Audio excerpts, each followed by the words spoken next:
The tarp was on the field. Nobody hit outside. The rain has slackened off a little bit. Still a slight mist falling down. As somebody said earlier, the good news is the rain is supposed to subside.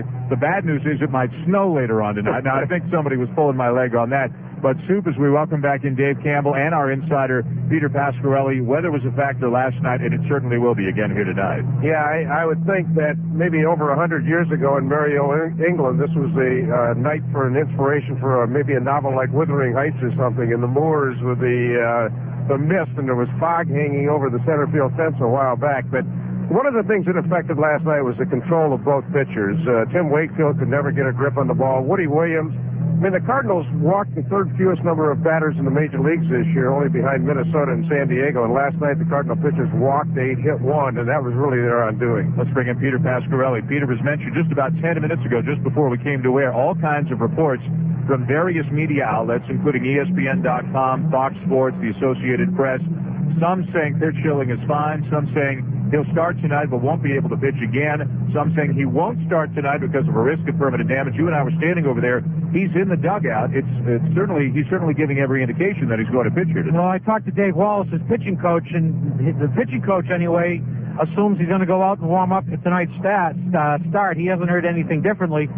I asked him if there was a setback earlier today, and he says, the medical stuff is more mysterious than anything I'm going to teach Charles. All I know is that, as far as I'm concerned, I'm the pitching coach of the team. He's going to go out and try to pitch, and he's heading out to the bullpen right now, so it would appear he's going to give it a try. At the same time, Dave Wallace was quick to mention that Derek Lowe is available to pitch, that Bronson Arroyo is available to pitch, and as far as the rest of the series, he says we go day by day around here. And again, I think everybody's pretty well aware of it right now, but due to a partially displaced tendon in his right ankle, Kurkjian, Soup, has had an unconventional, maybe an unprecedented medical procedure performed now twice, where they suture the skin to the tendon in the hopes of keeping it from moving around too much and causing him discomfort. One of the stitches burst during his last start, which is why the now familiar shot of the blood seeping through his sock. But Schilling all by himself walking out to the bullpen right now, and I think most fans are aware of this, but let's say that Schilling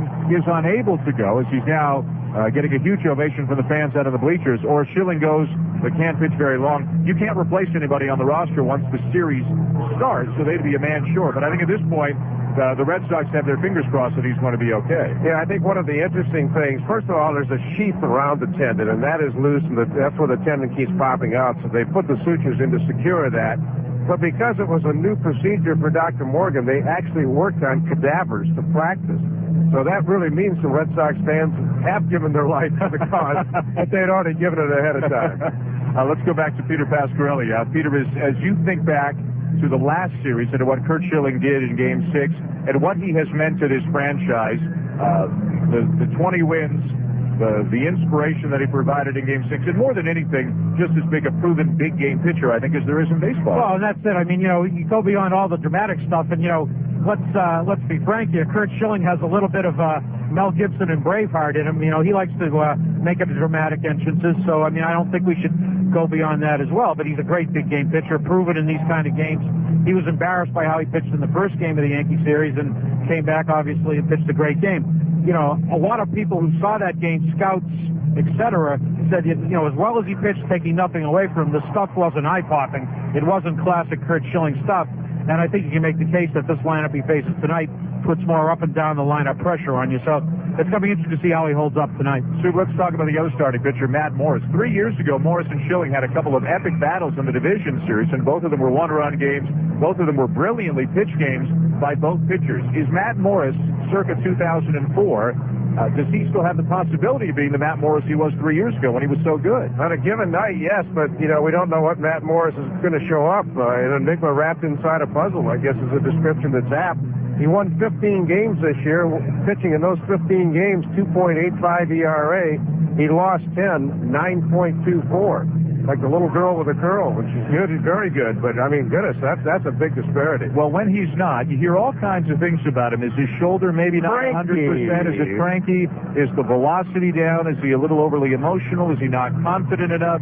Is it the looming free agency that's messing with his mind a little bit? What's your theory on that? I think a little bit of everything, but the one thing, if Matt could just look at the big picture and look at what Mike Messina and John Lieber did in games 1 and 2 against the Red Sox, then that was throw strike ones, get ahead in the count, don't let the Red Sox go deep in counts, and then also trust the defense. This is the greatest defense in baseball. They've got 22 gold gloves out there, and the guys that haven't won them, like Reggie Sanders and Albert Pujols and Tony Womack, are no slackers either.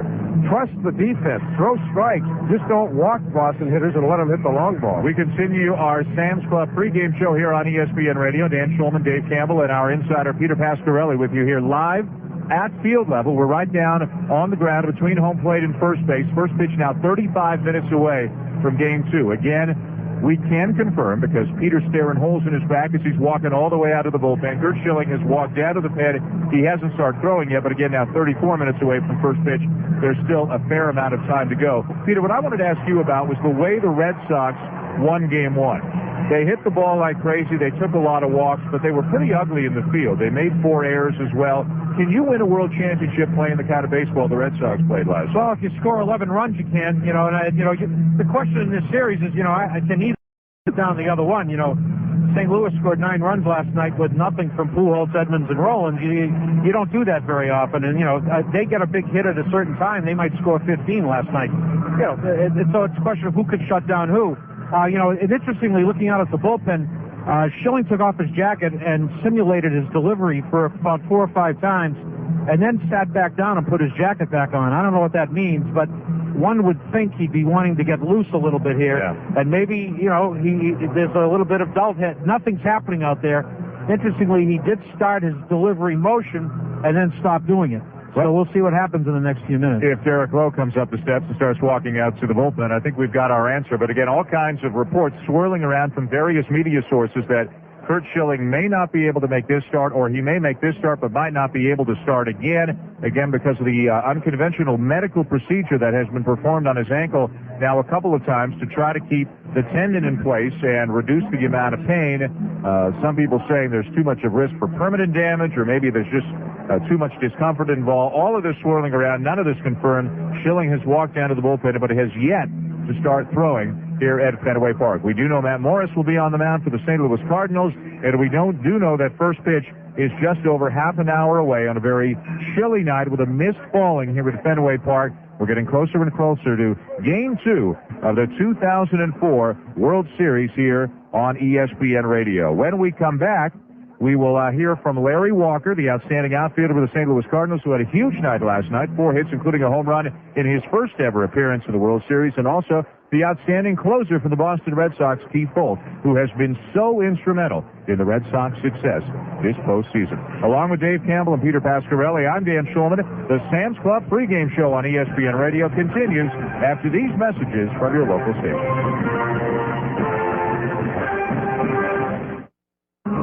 Everyone remembers the Alamo. They even made a movie about it. So Lone Star Texas Grill offers you a deal to remember. The Alamo Fajita and Film Fiesta. Monday through Wednesday, Lone Star has all-you-can-eat fajitas for just $15.99. Plus, get $5 off the Alamo DVD from Touchstone Home Entertainment, rated 14A.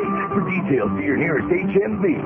Lone Star Texas Grill. Front Street at Simcoe, Richmond Hill, Pickering, and Dixon Road at Carlingview. Lone Star Texas Grill. Texas to the bone. In the 10-Star Factory, we put every furnace we make through some of the industry's toughest quality testing. Long before it reaches your dealer's door, we've added the 2 most important internal parts, heart and soul. 10-Star Heating and Cooling. Quality you can feel. Buy before November 30th and take your choice of 2 great deals. Make no payments for 1 year or add 10 years parts and labor warranty. For a dealer near you, visit Tempstar.com. Financing OAC offer from participating dealer only. Hi, this is Athena. I'm feeling pretty lucky because I won playing the daily lotteries yesterday, and today I hired a personal life coach. Okay, Athena, what's the first thing we need to work on? Well, I love my boyfriend, but I'm wondering if I'm in a dead-end relationship. Well, life's not a dress rehearsal. So what should I do? Today is the tomorrow you worried about yesterday. What? Dance like no one's watching? Daily draws, daily winners. How will your life change from one day to the next? Play today at your lottery retailer. Why would you ever want to leave Toronto? the nightlife, the theater, the sports events. It's the center of the universe with hour-long traffic jams. Want to see something truly amazing? Fly with CanJet. For every 6 times you fly CanJet, you get 1 trip free with CanJet's Smart Rewards program. Into the traffic or into the wild blue yonder. For full details, visit CanJet.com or call your travel agent. CanJet, Canada's low-fare airline.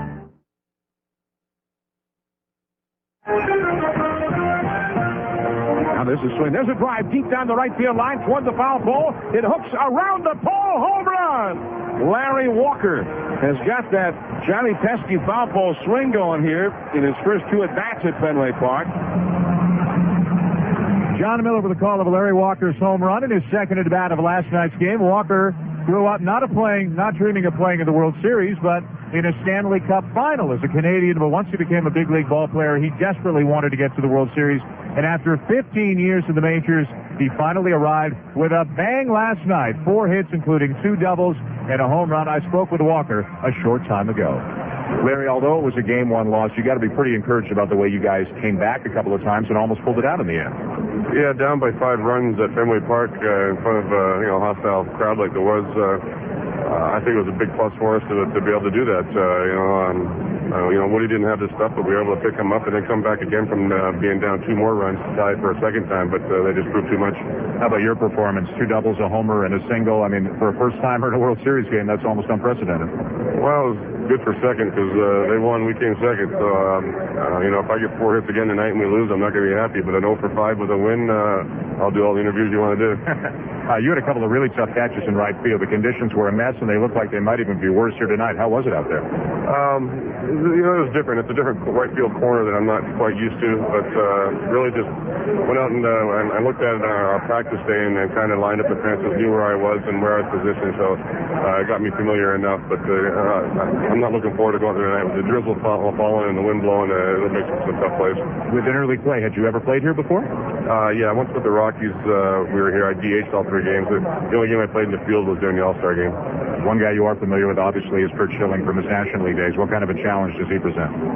Well, once again, we'll bring in the weather factor that if it's going to be drizzling rain and blowing wind, and then with him on the mound, it's not going to make for a fun time. But they got the same conditions with one of our best pitchers, too, and Matt Morris. So it's both the same teams.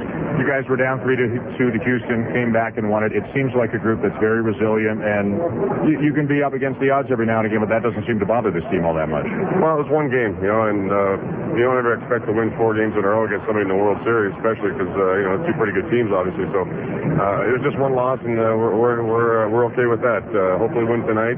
Leave here 1-1. If we don't, we're down a couple going home with 3 games where we had a lot lost yet this postseason. So we're confident no matter what happens tonight. Thanks for the time. Stay warm. You bet.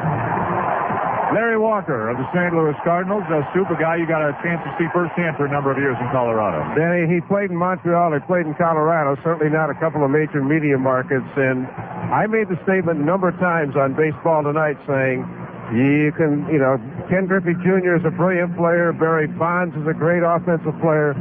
To me, Larry Walker was the most complete player in baseball for a period from about 1997 through about 1998. Hit 363 years in a row, won an MVP. Those weren't all Coors Field numbers. To me, he's a great player, but he probably won't make the Hall of Fame because injuries. He only played over 140 games once in his career. The latest on Kurkjian, he is down by the bullpen, stretching and limbering up. Jason Varitek, the catcher for the Red Sox, has now walked down, so we would expect to see Schilling starting to warm up any minute now. Derek Lowe, interestingly enough, has emerged from the clubhouse and is sitting in the dugout, but he has not left the dugout, has not popped out of the field, and basically was asked what's going on. He just said, it's cool. I'm just kind of hanging out. So for the moment, we're going to assume again that Kurkjian is going to start, despite some unconfirmed media reports possibly to the contrary. We'll know within a couple of minutes because he's going to start taking his warm-up tosses any moment now. The latest on that coming up in just a couple of minutes, but first, we heard from Larry Walker with the Cardinals. As important to the Red Sox success as Walker has been to the Cardinals' success this October is Boston's closer, Keith Foulke, who has pitched brilliantly, was absolutely unbelievable against the Yankees, and then got the save in the win last night in Game 1. I spoke with Keith Foulke outside the Red Sox clubhouse a couple of hours ago. Keith, we were on the National League Championship Series, didn't see the ALCS up close, but it seems no matter what happens to you guys, you find a way. Either you get the out or you get the hit. Has that been the way the team's been really the last couple of months? Yeah, it really has. Ever since we turned it around, mid to late summer, that's been one of our keys to success is, we find a way to win. If we need a big pitching, outing, we get that. If we need the guys to go out and score 10, 11 runs, we get that. So it's just been exciting, but the guys do what we have to do to win. What were the conditions like last night, especially for a guy like you who relies on a changeup, a touch pitch so much? It's a little cold, but once you get your blood going, get a sweat going, it's, you really don't pay attention to the weather. I use a lot of rosin, so I don't have any problem gripping the ball, but, it's cold for everybody. No off days the last 5 games of the last series, and you were getting 4 outs, 5 outs, 6 outs, and even more than that. How's your arm feel right now? Is it tough to get all these extra outs day after day? During the regular season, you definitely wouldn't do it like this, but, at the playoffs, you got to do what you have to do to go out there and, help your ball club win. But like today, I won't throw until I go out to the bullpen, later on tonight, just trying to do whatever possible to help save all my bullets. When you're facing hitters you may never have faced before on the Cardinals, do you rely on scouting reports and their weaknesses, or do you just say, hey, here's what I got, if you can get me, you get me? It's a little both. Obviously, Jason Varitek and Doug Mirabelli, they do extensive video work and all the preparation, and you know what? I rely on them. I'm not really going to change my pitching style. I just may try and do one more thing. I may try and do one thing more than another.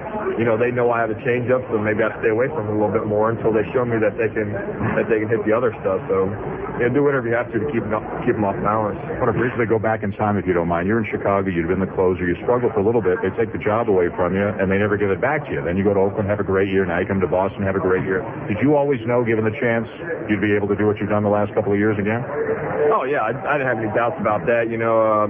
What happened in Chicago, it's probably a blessing for them. It gave them an excuse to get me out of the closer's role and, ultimately move me on down the line. I guess that's just what happens when, front office decides, they want something different in there, and they got rid of me, and, it's been the best thing that's ever happened to me. Well, lastly, what's going through your mind? You got the last out in the World Series game last night to win a ball game in front of 35,000 screaming fans. How does that make a guy feel?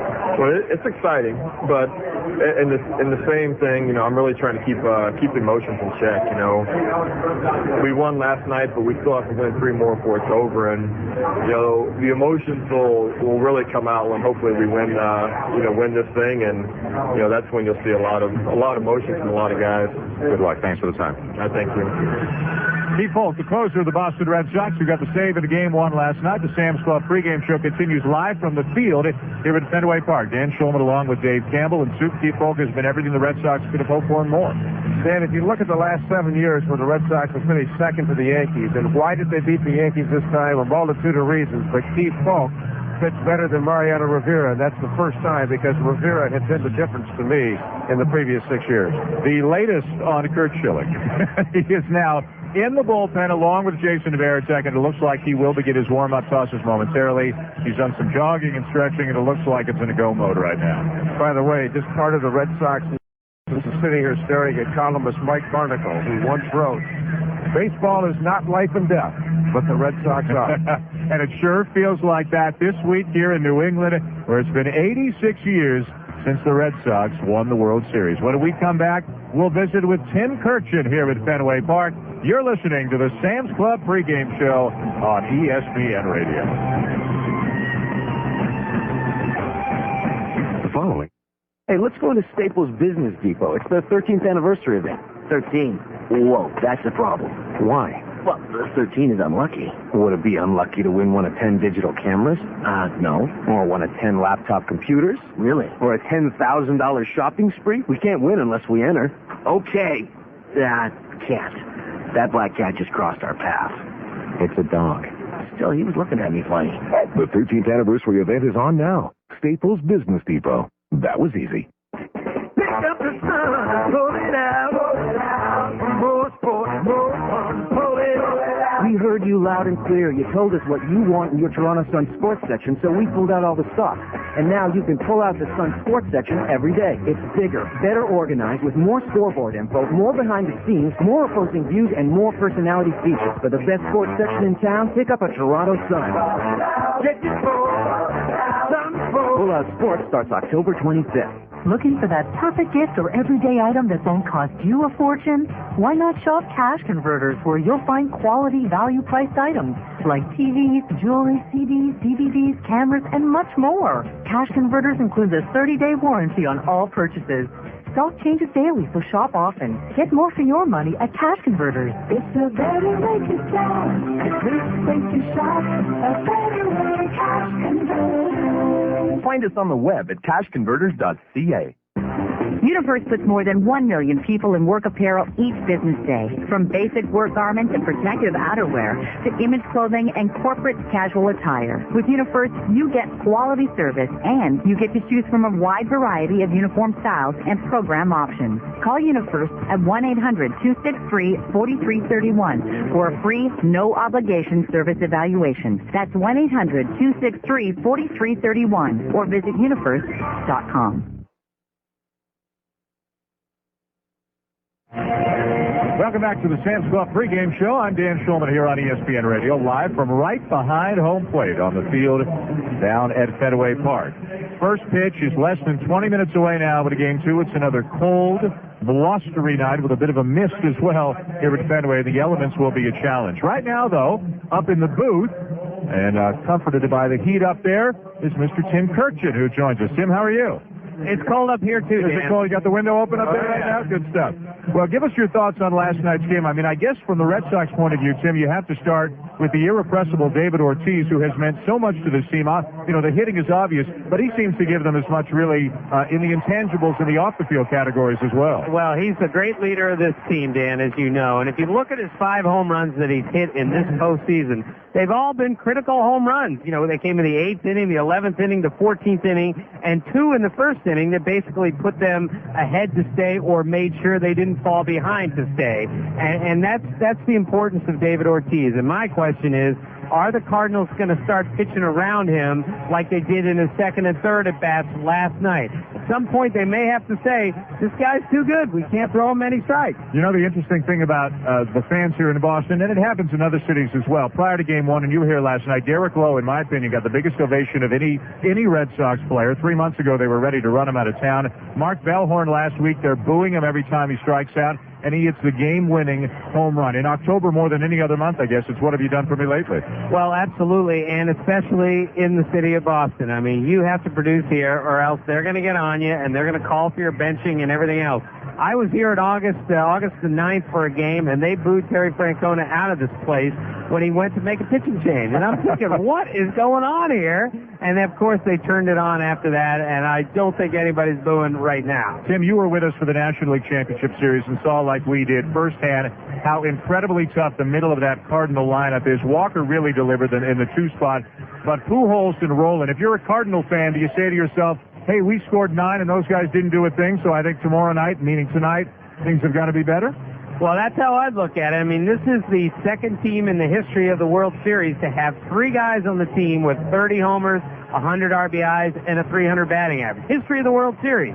And everyone can have a bad night, and I think Roland and Pujols did last night, and I wouldn't count, if I were the Red Sox, on that happening again. You remember how Roland struggled at the beginning of the NLCS, and then he ended up winning the thing with a home run in Game 7. So I'm sure they'll swing it much better tonight. Tim, last thought on the assumption that Schilling is started and he's throwing right now. How about a thought on the pitching matchup tonight? Well, if Schilling's right, it's definitely in favor of the Red Sox. We saw Matt Morris twice against the Astros. He did not pitch very well. 3 times in this postseason, he has not pitched very well. He's had trouble throwing strikes. He has trouble with home run balls. And this is one place where you can't walk a couple guys because the Red Sox have about 9 guys who can hit it over the wall. So I like Schilling, assuming that ankle isn't as bad as the buzz we heard 10 minutes ago. That suggested he might not even start tonight. Clearly he's going to, but I think there's a question about the rest of the series, perhaps. Yeah, so far so good, at least tonight for Red Sox fans. Tim, great stuff as always. Thanks. Okay, Dan, see ya. Tim Kurkjian joining us from the booth here at Fenway Park. Back down on field level now. Dan Schulman along with Dave Campbell. The Sam's Club pregame show continues here on ESPN Radio. Now about 15 minutes away from first pitch of Game 2 of the 2004 World Series. Again, on a very, very blustery night. Let's talk a little bit about that Cardinal lineup, and a lineup we saw, as mentioned, in the NLCS. Pujols and Rowland. What did you see in their swings last night? Well, Scott Rowland, it was really funny in Game 6 against Peter Monroe, a guy that was throwing 87 miles an hour. I mentioned he was late the first 2 times up. Monroe's throwing fastballs right by him. All of a sudden, Rowland makes an adjustment. He tunes up the bat, not only starts getting around on Monroe, but the next day against Roger Clemens is all over his best fastball at 94 miles an hour. I think that Tim Wakefield messed up Albert Pujols' swing. That's what a knuckleball pitcher can do. And then Bronson Arroyo came in from that sidearm angle and made some good pitches. But everybody talked about Rowland and Pujols. 3 through 6, including Jim Edmonds and Reggie Sanders, 1 for 16, and it was a bunt single by Jim Edmonds, and they still scored 9 runs. Let's go inside the numbers right now. How significant is it to win Game 1? How significant would it be for the Red Sox to win again tonight? Well, the numbers tell you 59 out of 99 previous World Series. That when you win Game 1, you go on to win it. If you win Game 2 and you're the home team, you win something like 28 out of 33 times, so it's pretty overwhelming, but obviously it's happened before that those numbers don't always hold up. The starting lineup of the Boston Red Sox now being announced and introduced on the video scoreboard here at Fenway Park. Let's pause 10 seconds for station identification. You're listening to the 2004 World Series on ESPN Radio, presented by the United States Postal Service. This is DKGM, 990 AM, the Team 990, Montreal Sports Authority, a chum radio station. Dan Shulman, Dave Campbell back with you here at field level at Fenway Park just prior to Game 2. Last night, we had Steven Tyler of Aerosmith singing the national anthem, so my 10-year-old was happy. Tonight, my wife goes home happy because James Taylor will be singing the national anthem here at Fenway. The musically and hopefully aesthetically between the white lines, this World Series offers something for everybody. Well, I'll go home happy, too, because Donna Summer's singing God Bless America in the 7th inning stretch tonight. Everybody is taken care of here tonight. Curt Schilling now being announced. He is in the midst of his warm-up tosses, and the place going bananas, as you would expect, as they did when he came out of the dugout and went down to the bullpen. All systems appear to be go for Curt Schilling to start in this game. Again, a very unusual procedure that the doctors are saying has not been attempted before, and I guess it's inning by inning, day by day to see how long he can last out there. Well, one writer equated his performance in Game 6 against the New York Yankees to Roy Hobbs in The Natural. Remember Roy Hobbs bleeding in that movie, and the blood was oozing out of Schilling's sock, and he just continued and went 7 innings. It was terrific.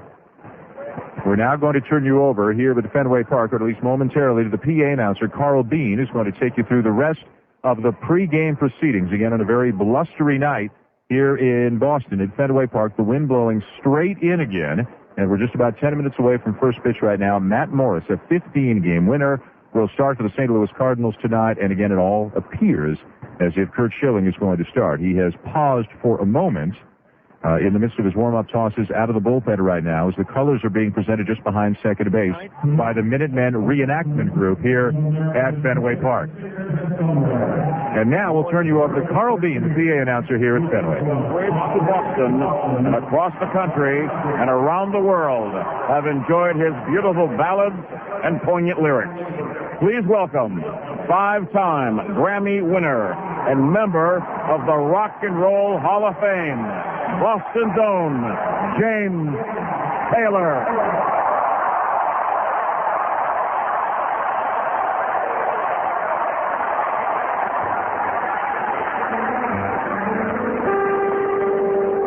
Oh, see, can you see by the dawn's early light what so proudly we hailed at the twilight's last gleaming, whose broad stripes and bright stars through the perilous sky o'er the ramparts we watched were so gallantly streaming, and the rockets declared the bombs were singing air, gave through the night.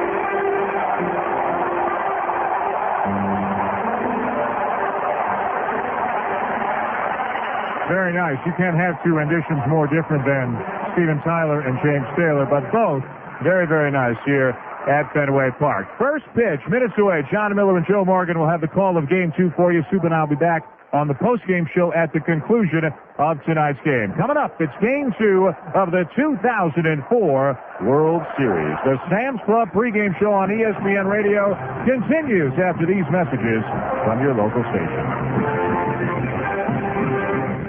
Dedication to excellence is the hallmark of Mercedes-Benz. Silverstar Mercedes-Benz, that excellence is manifold. Before selecting your pre-owned Mercedes, visit Silverstar for a whole new pre-owned experience. North America's largest indoor display of pre-owned Mercedes-Benz vehicles awaits you. Over 200 cars displayed at Silverstar Mercedes' new 40,000 square foot showroom, and every one backed by the rigorous Mercedes-Benz certification process. A star-certified pre-owned Mercedes-Benz from Silverstar Mercedes-Benz to carry Corner Perrier. You could drive a new car, or you could drive a Mercedes. Big and tall-sized men, don't despair. MH Grover & Sons has your perfect fit. Get today's fall fashions in the sizes you need. Columbia ski jackets, 3-in-1 in sizes up to 6XL. Winter coats up to 7XL. Suits up to size 70. Jeans up to size 72. Shoes up to size 17. Get hot names like Nautica, Pele, and Jack Victor. MH Grover & Sons, 4741 Wellington, corner 3rd Avenue in Verdun. Or call 769-3771. MH Grover & Sons. They never met a man they could not handle. Sure, you can spend your lunch hour driving around looking for a parking spot, or you can get lunch fast at Gallows Grill. Gallows in LaSalle gives you downtown quality without the inconvenience. Fuel the rest of the workday with homemade sandwiches, fresh pasta and salads, and of course, the grilled specialties that Gallows is known for. Choose from the quick business lunch menu, with daily specials starting at $5.95. Lunch is quick and delicious at Gallows Grill, $13.95 in LaSalle. Downtown quality food for small town prices. Pro hockey players have got a lot to say. Oh, can you believe the refs? But when you're making CCM Pro Tax, the best skate in the world, the pros are worth listening to. It's gotta be lightweight. Pro Tax, with advanced materials for increased performance and lighter weight. Support. Pro Tax, with the integrated wedge for support and protection. Custom fit. Pro Tax, with the Pro Style CCM Fit System. CCM Pro Tax, developed by pros like Mark Recchi and Jason Ellison. Think they're good enough for you? CCM, when you're born to play. CCMsports.com. Montreal Sports Authority. The Team 990. Swing, there's a drive. Korkjian's call again. Deep down the line. Hooking into the corner. It's off the pole. He hits the foul pole. A home run. Last night, the Boston Red Sox blew two different leads, including a 5-run lead, gave away 6 walks at a hit batsman, and made 4 errors. Oh, and they won the game anyway. Tonight, they sent 21-game winner Curt Schilling to the mound. Schilling had another set of sutures sewn in yesterday, and manager Terry Francona says he expects Schilling to be ready. I know still long enough, but I expect him to pitch. That's why he's here. That's why we wanted him so badly, because he'll be a good pitcher through thick and thin. He's a competitor. He's good. That's why he came here, and he wants to fulfill that, and he will. The Cardinals sent 15-game winner Matt Morris to the mound. Morris is coming back on 3 days rest after starting Game 6 against Houston Wednesday. He says facing an unfamiliar team like the Red Sox may work to his advantage. We played Houston so many times that I'm out there thinking of a pitch I made in June, after the All-Star break to a guy and wondering if it's going to work again. And, you can get in trouble doing things like that. It's almost nice to have a fresh team in your mind. You want to go with your strengths that are gonna make you a successful pitcher. It's another cold New England night. Game 2 of the 2004 World Series next on ESPN Radio. The 2004 World Series on ESPN Radio is presented by the United States Postal Service. With more new ways to use us than ever before, the U.S. Postal Service is working for you. Alongside Joe Morgan, here's John Miller. And the wind is once again blowing in from center field as it was last night. Unlike last night, we also have moisture in the air. There was a light drizzle that was falling on Fenway Park for most of the afternoon and into the early evening, although right now much of that seems to have gone away. The cold, however, remains, and apparently that's going to be with us throughout this 2004 World Series, at least the Boston portion thereof. Tonight, Curt Schilling, who came back very strongly last Tuesday at Yankee Stadium. The doctor, Bill Morgan of the Red Sox, able to sew together the dislocated tendon in his ankle to keep it from flopping around and distracting him and causing him pain. But the story today from Dr. Morgan is that this time it was more painful, the procedure. They took the stitches out after his start the other night in New York, and then yesterday repeated the procedure, but it caused him more pain, and because of the stress on the tissue, Dr. Morgan says that Kurt Schilling might not be able to do it a third time. So he's making the start tonight, but there is a real possibility that this is the last time we'll see Kurt Schilling in this 2004 World Series. I'm John Miller with Joe Morgan, and Joe, Kurt Schilling up against Matt Morris, and Morris tries to be the stopper for the Cardinals, and he's been for many years. He's been their ace, but this year he was much more inconsistent, no longer throwing as hard as he used to, and for the first time in his career, he's working on only 3 days of rest. Well, there are a lot of things that are different about a World Series, and whether he had 3 or 4 days rest, I think the excitement of pitching in the World Series would carry him through. I expect Mike Morris to pitch well. I've seen him on occasion when he can be very sharp. If he's sharp with his fastball early and he can throw the breaking ball, then he's going to be all right. I don't know about Kurt Schilling. I mean, I saw him pitch against the Yankees. He did a great job. I thought that I didn't think he had as good a stuff as most of the time I've seen him this year, but I thought he handled the Yankees well because he was familiar with them. He knew how to pitch each one of those guys. And that comes also with the Cardinals. He's faced them when he was in the National League, so he knows a little bit about a lot of the Cardinal hitters as well. But I think he's going to have to throw the ball much better tonight to accomplish what he did against the Yankees, because I think this is still a much better hitting team. And as you speaking of Schilling, he has finished his warm-ups out of the bullpen beyond the right center field wall, and he comes strolling in now across the outfield grass in right field toward the Boston dugout, which is on the first base side. So the big crowd all bundled up and ready for this very cool late October night in New England, and not only cheering Kurt Schilling in the chill as he heads in, but thousands of camera flashes also cause a sparkle here at Fenway Park as people want to record the moment. Schilling, who came here to try and help the Red Sox win a World Series, they thought maybe he was the one guy to put them over the top, maybe to be the missing link for their first World Series championship in 86 years.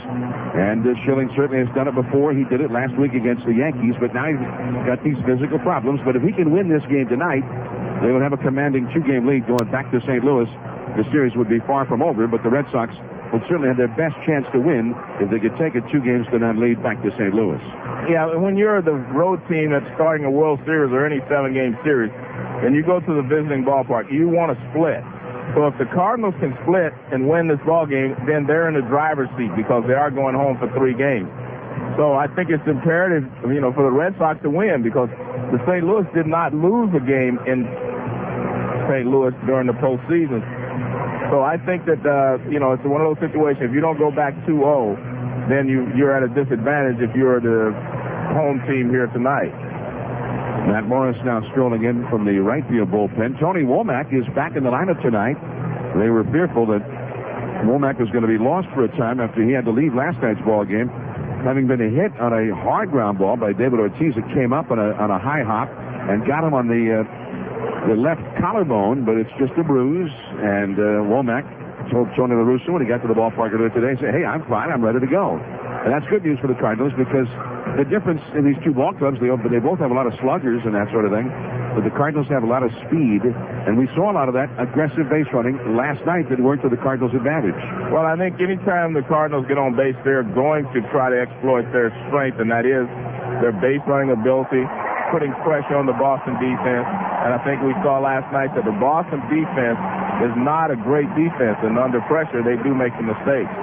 Red Sox made 4 errors last night. Now the Sox take the field. Kurt Schilling heading out to the mound. And I detect a slight limp, just as we saw last week, earlier this week at Yankee Stadium, when he pitched in Game 6 of the League Championship Series. So the Red Sox on the field. Let's take a look at the batting orders now. Brought to you by Radio Shack. You've got questions, they've got answers. It will be for the Cardinals, Renteria at shortstop. Walker, who had a great night last night. He was 4 for 5. He's in right field. Pujols, first base. And Albert did not have a hit last night, 0 for 3. Scott Rowland at third base, and he was 0 for 5 last night. Jim Edmonds in center field, the other Cardinal slugger. Then Reggie Sanders is in left field, batting 6th. Tony Womack at second base. Mike Matheny doing the catching. And Marlon Anderson is the designated hitter, batting 9th. Now for the Red Sox, Johnny Damon leads off in center field. Damon, who had 2 hits last night. Orlando Cabrera is at shortstop. He's had more experience against Matt Morris than any other Red Sox, and he's done well against Morris in the past. The former National Leaguer, Orlando Cabrera. Manny Ramirez, a couple of RBIs last night, but also he had a very poor night of field. He's in left field. David Ortiz, the designated hitter, he had 4 batted in last night. Jason Varitek back in the starting lineup. He's the catcher, batting 5th. Kevin Millar, first base. Trot Nixon in right field, hitting 7th. Bill Miller at third base. And Mark Bellhorn is the catcher, batting 9th, or the second baseman, batting 9th. And Bellhorn, the hero last night with his 2-run homer off Pesky's pole, the right field foul pole down the right field line. And speaking of Johnny Pesky, Joe, Johnny Pesky, Dom DiMaggio, and the Hall of Famer Bobby Doerr, one of your fellow Hall of Famers. The 3 of them threw out the ceremonial first pitches tonight. 3 old teammates who stayed good friends for more than 60 years, and 3 teammates who played for the 1946 Red Sox in the World Series against the Cardinals. Well, John, I was watching Curt Schilling warming up here as he got on the mound. The one thing that struck me was that he was missing his target by quite a bit. And like all pitchers, location is the most important thing. And we'll see how he fares once the game starts. But he was not hitting the glove or the target very often in his warm-up. Edgar Renteria will stand in. Renteria, a right-handed hitter, hit .287, 10 homers, 72 batted in during the season. Last night he was 2 for 4 with a walk. First pitch, fastball right there in the outside corner at the knees, and that is strike 1 called. So, Curt Schilling hitting his spot with that first pitch anyway. Bill Miller in on the grass at third. The pitch to Renteria, a right-handed batter. Fastball misses a little bit off the outside, and the count is 1-1.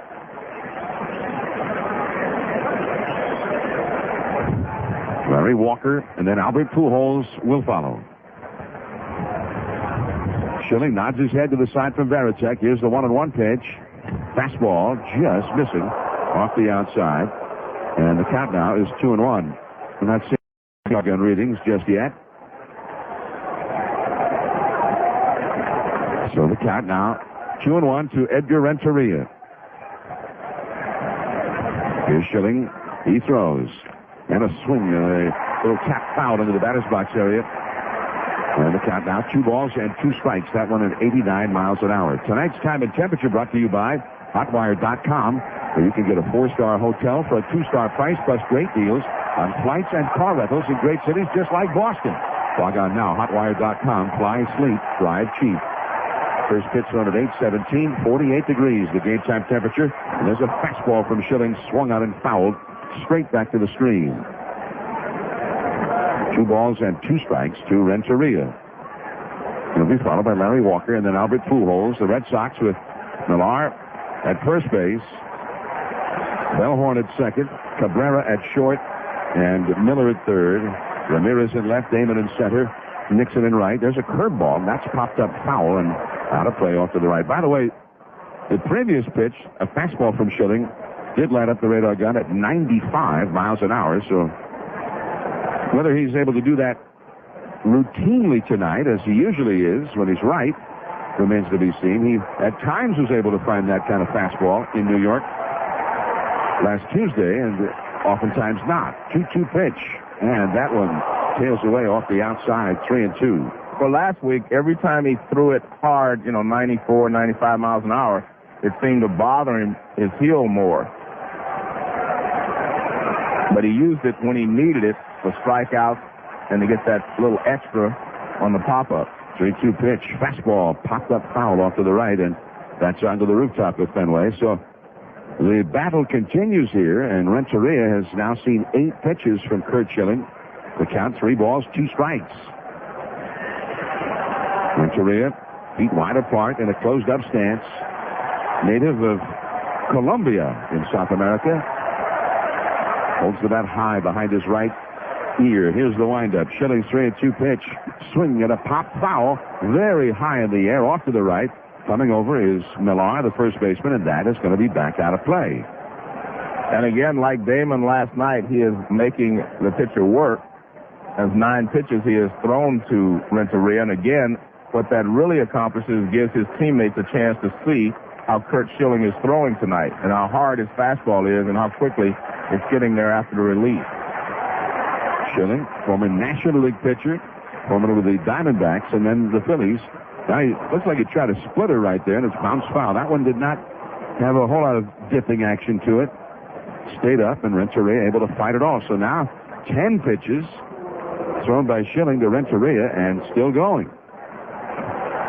It would be my thought, John, that Schilling probably had him turn the radar gun off up there when he was pitching. Could be. 3 balls, 2 strikes. The 11th pitch of the sequence. Here it comes. There's a swing and a pop foul off to the right. A 94-mile-an-hour fastball there from Schilling. But whatever he's throwing up there, pitch after pitch after pitch, and most of them have been fastballs, have been fouled off here by Renteria. The count remains 3 balls, 2 strikes. And, you know, when Kurt's throwing well, he can usually put a hitter away. That doesn't mean strike him out, but it means the guy will have a poor swing and maybe hit a weak ground ball someplace. 3-2 pitch. There's a curveball, bounced off to the short. Charged by Cabrera, gets a high hop, a 1-hop throw to first, pulled out with a backhand grab by Millar for the out. Renteria is retired. Well, it looks to me that they haven't done anything to this infield because it's still getting those erratic high bounces. I think this infield is still too hard, and again, they probably didn't want to water it because it was drizzling today. But I think this infield is a little too hard. We saw the bad hop last night jump up and bite Womack, and it's just not the way you're accustomed to seeing balls bounce on a regular Major League infield. It was a nice play there by Cabrera, who charged in on that one, risking a tough hop, and he got a tough hop, but played it pretty well. Now here's Larry Walker. So 1 out, but quite a battle. 12 pitches seen by Renteria before he succumbed. Down the pitch, and Walker takes a fastball in there for a called strike. And as was the case in his start last Tuesday at Yankee Stadium, we can see blood seeping through the white sock worn by Schilling on that right foot. Here's a ball inside. 1 ball and 1 strike now to Larry Walker. Walker, who had 4 hits in 5 at-bats last night. Now the pitch. Swing. There's a high fly ball to right. Plenty of room out there for Nixon in straightaway right. He's waiting for it, and he's got it. Walker with only 1 hit now in his last 15 at-bats against Schilling. But before that, he had some success against him. He once had 2 homers in a game against him back in 1995 at Coors Field. He's one of 12 different players ever to have done that. Well, Barry Bonds and Sammy Sosa have done it twice. And Schilling's been a guy who gives up home runs. Well, he gave up home runs before, John, because he was basically a fastball pitcher. He's added that splitter, I think, makes him a much tougher pitcher now. He was just a power pitcher when he was with the Phillies the first time. He gave up 23 homers this year, 227 innings pitched. Here's Albert Pujols. Speaking of home runs, 46 home runs for Albert this year, second in the National League in that category, behind only Adrian Beltre of the Dodgers. Nobody in the American League hit that many. 2 down, nobody on. 1 strike to count to the dangerous Albert Pujols, a right-handed hitter. Now a fastball. Ooh, man, that just missed to the outside. And we've got kind of a narrow strike zone right now being exhibited by Dale Scott, who is the home plate umpire. Brian Gorman at first, Chuck Merriweather at second, Jerry Davis at third, Charlie Rutherford along the left field line, and Ed Montague along the right field line. So the great National League slugger against the former National League pitcher, Curt Schilling, the leading winner in the American League this year. Now the pitch. Swing, there's a liner in the left center field. That's going to be a base hit. That's into the alleyway. It rolls all the way out to the big wall near the 379 side. The carom is played by Damon as Pujols eases into second with a stand-up double. And that's exactly what you expect from Albert Pujols. He will go for last night, but he's such a good hitter that he's going to adjust to whatever they're doing to him. And it's not a bad pitch. It looked like a little slide piece down and away, and he went out and got it and lined it up the gap in left center field. Now, Albert Pujols, when Schilling was in the National League, never had success against him. Pujols had only one hit in 17 at-bats against him, but now he's 1-for-1 against him in the World Series. On the other hand, here's Scott Rowland, and he had a lot of success against Schilling in the National League. 6 for 11 with a home run. And Schilling struck him with a fastball to the inside corner. Strike one called. 0-1 the count to Rowland. Now, I can't get a reading myself on Schilling's fastball. By that, I mean one of them looks like he's popping it pretty well. The other one looks like it's leaking a little bit. It doesn't have the same velocity. Now the ball too low, and the count is a ball and a strike to Schilling. He's only thrown a couple of pitches, in my opinion, that had the real good pop on it. But he didn't throw many like that the other day in New York either. He just maneuvered his way around the strike zone and threw the hitters into most of their weaknesses. And that's what pitching is all about. Now Schilling looks back at Pujols. Here's the pitch and a fastball. We just have a small strike zone right now by Dale Scott. That one was up a little bit above the belt and to the inside. Could have been a call to strike, but called the ball. And I don't know if he said it was too high, but it was just a little bit above the belt. So he's got a narrow strike zone right now and is not calling the high strike. 2-1 the count. Here it is. And a splitter low and outside for a ball. 3-1 to Rowland. Now remember, as we mentioned, Rowland is a guy that had success against Schilling in the National League, but the man on deck, the left-handed slugger, Jim Edmonds, has also had some success against Schilling. Scott Rowland still looking for his first hit in this World Series. He was 0 for 5 last night and only got one ball out of the infield. 3-1 pitch. Splitter, and he swings and misses. Strike two. The plate umpire, Scott, motioned to the first base umpire, Brian Gorman, and Gorman said, yeah, that was a swing.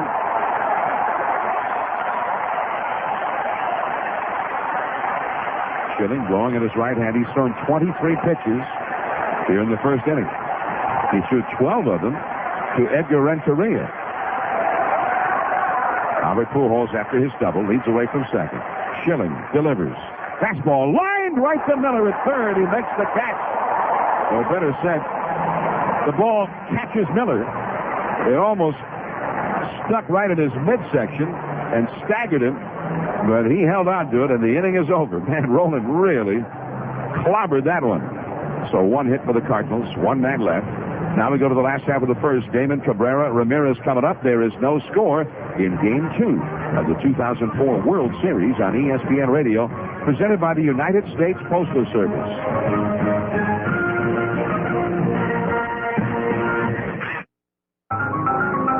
How many times have you been in the middle of a job, needed a different tool, and then had to fumble for it?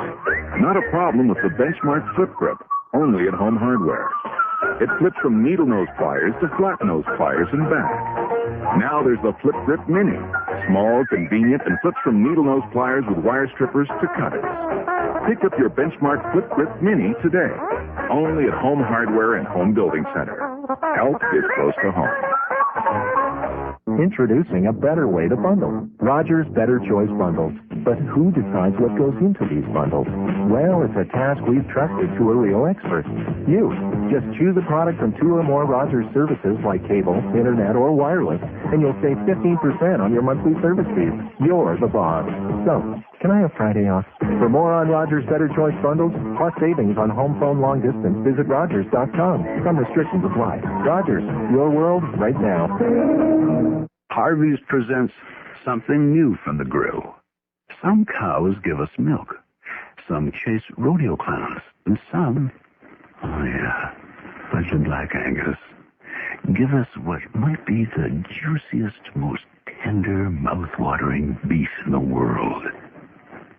I love an overachiever.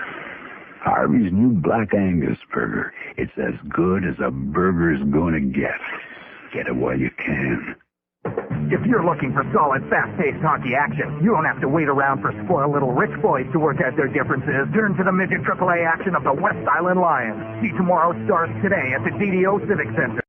Sunday, October 31st. It's a Halloween fright night as the West Island Lions try to scare the puck out of the boys from Collège Charles Lemoyne. The West Island Lions, they're not giving up their ice for anyone. For tickets, call 624-3444. 624-3444. Now the Red Sox, last half of the first inning against Matt Morris, the veteran right-hander. And his first pitch is in there for a called strike, a 90-mile-an-hour fastball to the left-handed batter, Johnny Damon. Matt Morris, 6 feet, 5 inches tall, 30 years old, from Middletown, New York. Here's the pitch. And it runs off the outside for a ball. He's out of Seton Hall University, former All-American there. He was 15-10, but with a career worst 4.72 ERA. Now a fastball just missing around the outside, around the knees, and the count is 2-1. And Dale Scott just really has kind of a small strike zone right now. Wind up, Morris throws, up and away. Ball 3, a sinking fastball that ran well off the outside. Morris pitched Wednesday, Game 6 of the National League Championship Series, went 5 innings through 80 pitches. Now he throws a called strike on the outside with a fastball. 3-2 to Johnny Damon. Damon, who was 2 for 6 with an RBI in Game 1 last night. Cabrera, Ramirez to follow. There's a curveball, little squibber, third base side over the back end of behind the back. Rolling, he spins around. The hurried throw in time to get Damon, a very fast runner. Quite a play, Joe. Well, these guys can really play defense on this infield, the Cardinals, the infield. Not only was it a tough play, the ball was hit off the end of the bat, so it squigged down the third base line, and it was going away from him. So he had to catch the ball going toward the third base line and still throw off balance, and he got a real good throwaway, a lot on the throw, and he was still able to get the fleet Damon down the line. Kurt Schilling, who at one time was a teammate of Roland when they were both in Philadelphia, and he said he thinks Roland, defensively, maybe the best third baseman that has ever played. I'm not going to go that far, but I'll say he's a great one. There's ball 1 now to Orlando Cabrera. Now the pitch. There's a swing and a bounding ball to short. That's fielded by Renteria. The throw to first in time. And Cabrera is out, number 2. The Cardinals with Morris on the mound and Matheny behind the plate. Pujols at first. Womack at second. Renteria at short. Rowland at third. Sanders at left. Edmonds in center. And Walker in right. Now, even in Philadelphia, Schilling would get some arguing from fans who thought that Michael Jack Schmidt was a pretty good third baseman. And he was. In Baltimore, they'd argue for Brooks. Yeah. There have been a lot of great third basemen. And third base is a little different place in measuring players than, say, shortstop. Now the pitch at a fastball in at the knees for a strike to Manny Ramirez. Shortstop, you have a different way because there's so much more range to cover, and you can tell whether a guy has more range than someone else. Third base is more of a reactionary position. Now the pitch, and Ramirez lifts a foul out of play up over the rooftop and out onto the streets of Boston. It is 0-2 to Manny. Manny last night had 3 hits in 5 at-bats and 2 runs batted in. David Ortiz would be next. 2 down, nobody on, no score in the game.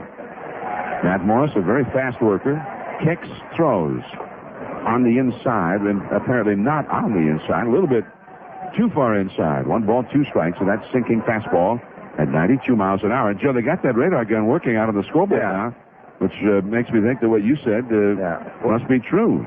There's a slider low and outside for a ball. During the season, people are normally used to seeing Schilling throw 95 or 96 or someplace up in that area when he wants to reach back. And he doesn't have that today, and he doesn't want the Cardinals to know that's what he's throwing, that he's lost a little bit off his fastball. Now the 2-2 pitch. Curveball. It bounces in the dirt for a ball. And it's a full count. 3-2 now to Manny Ramirez with David Ortiz on deck. As good a hitter as Manny Ramirez is, I still would not want to pitch to David Ortiz in the first inning. I'd still rather have Manny or Ramirez go ahead and swing. 3-2 pitch is in the dirt outside. So he may feel the same as you, Joe, but he will nonetheless have to pitch to David Ortiz here in the first inning as Manny Ramirez goes over to first. Well, he went from 0-2 to ball 4. That, you know, when you have a hitter 0-2, you should be able to make him put the ball in play. And when you're messing with David Ortiz, you're messing with, the hottest guy swinging a bat in baseball at this point. And he doesn't seem like he's going to cool down. David Ortiz had a great season. 41 homers, 139 batted in. And in the postseason, he's hitting .444. And he takes a fastball in there for a strike. Ortiz has had 5 more homers and 19 runs batted in 11 postseason games, including 4 RBIs last night. He hit a 3-run homer in the first inning last night. Here's the pitch. That one runs inside, a cutter right toward the belt of David Ortiz. Had to jump back from it. 1 ball, 1 strike. And you can see how the Cardinals want to pitch David Ortiz. They want to try to tie him up inside with some hard stuff, fastballs in or sliders in. I think when they go away, they're going to go away with changeups. The 1-1 pitch. And that one is a little down and away for a ball. 2-1. That was a changeup you're talking about, Joe. 2-1 the count to Ortiz. But the thing about David Ortiz, as I said yesterday, he is not a slugger. He's a hitter. By that, I mean, might swing in a couple of bad pitches early in the count, but once he gets 2 strikes or he gets behind, he will go into a defensive zone. 2-1 pitch, and a mighty cut at a high fastball, and he fouls it straight back to the screen. Kind of what we saw with Manny Ramirez there. He had him 0-2, and he still couldn't put him away. David Ortiz is that same type of hitter. I mean, just because he gets behind in the count or gets 2 strikes doesn't mean that you're going to be able to put him away. And that last pitch, I think, must have looked pretty fat to Ortiz. 2-2 pitch. Swinging a foul. He was much more defensive on that one with 2 strikes now. But he was able to fight off that curveball and foul it back into one of the luxury condominium suites. No, it was a good pitch, except it was up. But it was a changeup. The speed fooled him. It was away. And that's what they're trying to do. They want to throw changeups away and hard stuff in. 2-2 pitch. And that one, a cutter right in on the hands, and it's bounced foul off to the right toward the Boston dugout. The problem is, when you get 2 strikes on a guy like that, you throw a great pitch like he just threw, when you think that should finish off the at-bat. He fouls it away. Now you have to go back and make another great pitch. And if you make a mistake and get it out over the plate, he's going to hit it out of the ballpark. Or if you miss, before you know it, it's 3-2, and you walked him too. So he made a great pitch right there to put him away, and it didn't put him away. Ortiz did have to put his bat away. He broke his bat on that cutter right in on the hand, so he gets a new piece of wood. Works on it a little bit. Now he strides back to the plate. Crowds the plate, feet wide apart in a crouch. Ramirez at first. Here's the pitch. Change up. That's in the dirt on the inside. And it's a full count, 3-2. And you can see now that they found out, as I've found out earlier watching him, the only pitch I think that ever bothers him is the changeup. Pujols playing behind Manny at first. There goes Manny. The pitch. A changeup, low and inside.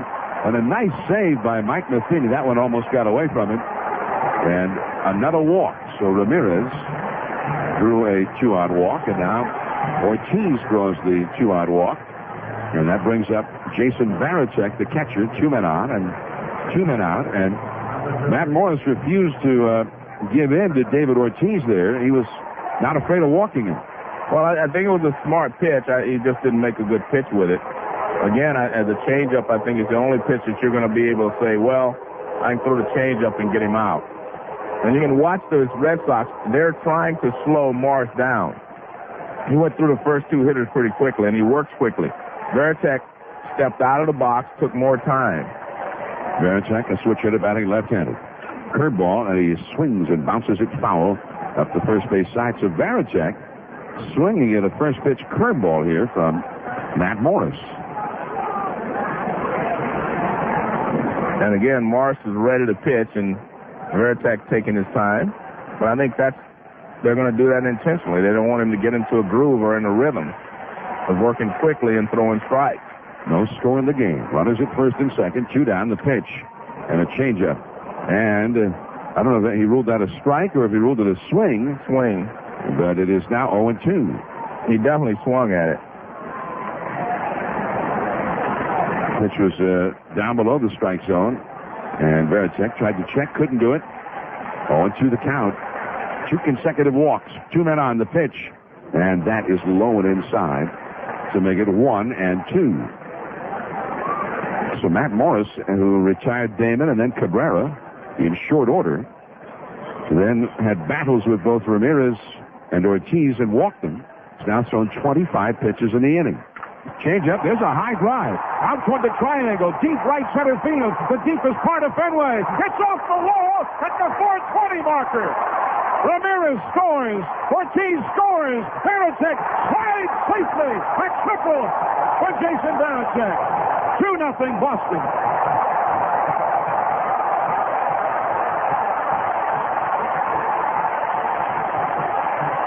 I think you have to give Francona credit for this because he moved Millar from behind Ortiz and he put Jason Varitek behind him. And I've always wondered why he didn't do that earlier, but I think it's a very good move because Millar was not handling the situations when they would walk Ortiz or Ramirez, and he had a chance to break the game open a couple of times yesterday. So I think this is a good move, putting Varitek behind it. So now Millar with Varitek at third, 2 runs in. Here's Morris for the windup. And the pitch and the curveball low went inside. Matheny, who was set up toward the outside, had to spring to his left to get over and smother that ball. 1 ball and no strikes. Out in right center field where the center field wall meets the right field wall near the bullpens, it is 420 feet to that spot. Now a cutter a little bit low and outside. 2 balls and no strikes to Millar. And that is where Varitek hit that ball on a changeup. Just a spectacular shot. It hit the wall to the right of the 420 marker at the corner of the Boston bullpen. And by the time it was recovered by Edmonds, Varitek had gotten himself a triple. There's that cutter or slider on the outside of the knees for a called strike. 2-1 now to Millar. I still go back to the fact that he had Ramirez 0-2 and he ended up walking him. And that's not to say that Ramirez wouldn't hit the ball out of the ballpark, but you have to make him put the ball in play. Runaway Varitek. Pretty good postseason. He's now driven in 11 runs in the postseason. Here's the 2-1 pitch.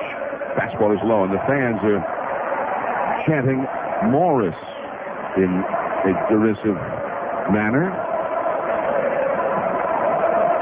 So that's almost like a badge of honor there for Matt Morris as he delivers low and outside. Ball 4.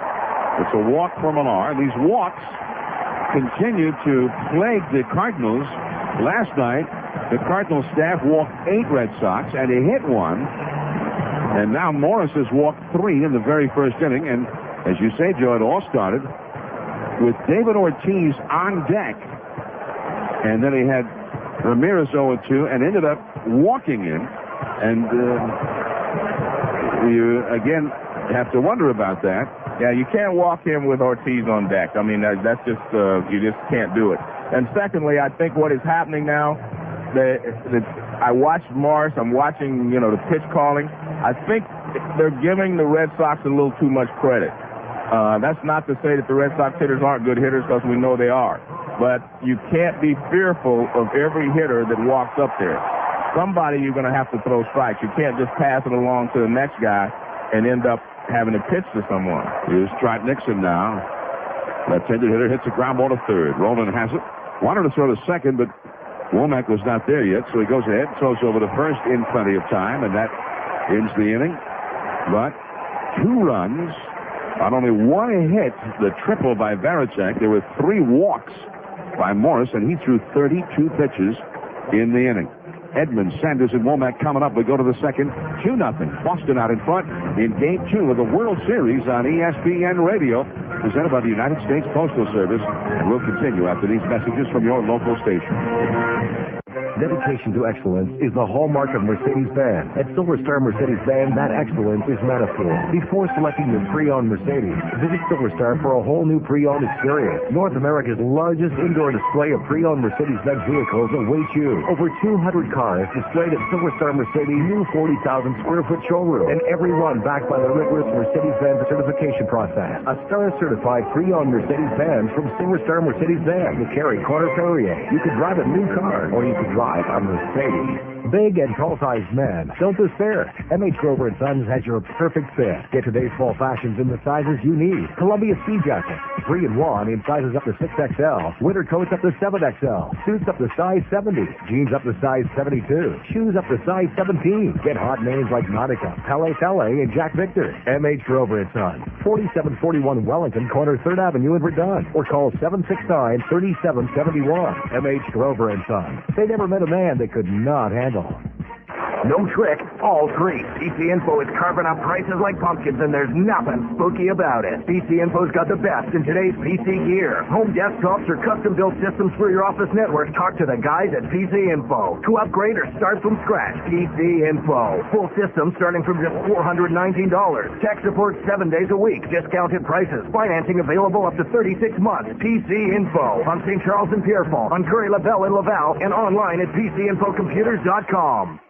A good real estate broker can make a difference in the sale of your city home, condo, or country property. At Town & Country Realty, they know selling a home can be difficult, time-consuming, and emotional, which is why they work to get you the best price for your home with the least stress for your family. For selling or buying, test the proven results of Town & Country Realty for yourself. Owner real estate broker Lois Monaker Moss of Town & Country Realty. Call 733-3221. 733-3221. Town & Country Realty. Simply the best. This is your station, Montreal. Montreal Sports Authority, the Team 990. For World Series from Fenway Park, Game 2. I'm John Miller with Joe Morgan on ESPN Radio. And the Boston Red Sox are ahead again. Last night they put 4 on the board in the first inning. And now tonight they put 2 on the board already, even though Matt Morris retired the first 2 hitters of the inning and threw only 8 pitches to those 2, and then threw 24 pitches before he finally got that third out. Jim Edmonds, first ball swinging against Schilling. It's a high foul off the third base side. Miller and Baritek both there, and neither one really ever took charge, and I think they might have even collided. The ball is dropped, and I thought it was dropped by Varitek. Well, Miller should have been calling because he could get there, and you always want the fielder to catch the ball because it's tougher to make a catch the ball with a catcher's glove to catch pop-ups than it is to catch with a fielder's glove. And their gloves collided as they were both reaching for it. Well, the gloves are one right on top of the other. The ball hit off the heel of Varitek's glove. So 1 strike to Edmonds. And the fastball is high and tight. So, again, the Red Sox defense has not been helpful to the Red Sox pitching staff in this series so far. I mean, the wind is blowing, it's cold and everything else, but I guess Miller just thought that Varitek was already planted under that ball. But at the last minute, then Miller decided he'd come in and call him off and make the catch anyway. So I don't know who to blame, Joe. I mean, it's like Varitek he did not give way. I blame Miller because you got to call it sooner. I mean, everybody knows that you were the third baseman. Here's the 1-1 pitch. A curveball bounced up the first base side. A high hop for Millar. He takes it to the back for the unassisted putout, and Edmonds is out number 1. Well, the third baseman and the first baseman are always supposed to catch pop-ups if they're anywhere between home plate and third base or first base. If it's right behind the plate, they can't help him out. But if it's down the line, then the fielder is supposed to come get the ball. And that ball was definitely high enough for Miller to get there and call him off, especially with the fact that it was a left-handed hitter and he's playing in a little bit. 1 down. Here's Reggie Sanders, right-handed hitter. And a fastball, he fouls it off his left foot. Fans, log on to ESPNRadio.com and deliver your United States Postal Service question of the game to Joe Morgan. When you get to ESPNRadio.com, click the United States Postal Service question of the game link and submit your question. If your question is answered on the air correctly by Joe, you will receive an ESPN Radio gift pack.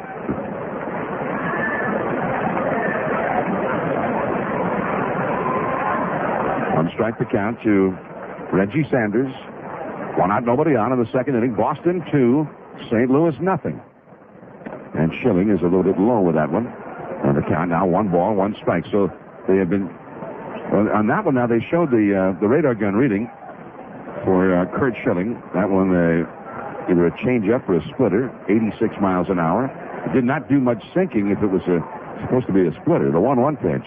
There's a splitter, a check swing, and on appeal of the first base umpire, Ryan Gorman says that's a swing. 1 ball, 2 strikes to Sanders. Sanders, who was 0 for 3 with 2 walks last night. And Sanders was surprised, and I can see why. He felt like he checked his swing. A ball and 2 strikes. Tony Womack on deck. 2-0. Boston ahead. Second inning. Kurt Schilling into his windup. Here it comes. And a splitter. Low and outside. 2 balls, 2 strikes. Now when Schilling faces Sanders, these are 2 guys who were former teammates. They won World Series rings as teammates in the 2001 season when Schilling then with the Diamondbacks and Sanders then with the D-backs beat the New York Yankees in that thrilling World Series in Game 7.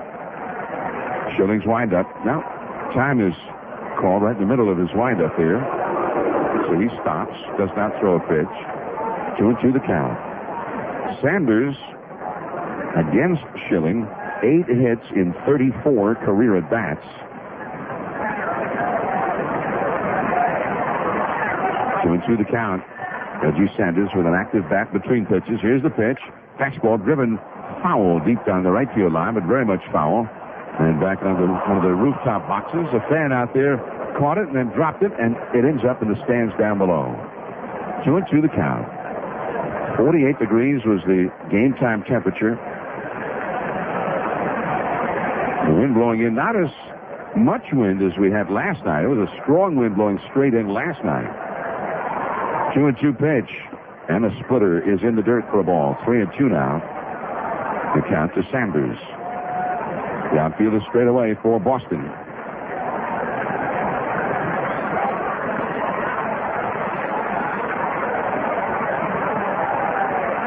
Sanders standing outside the box.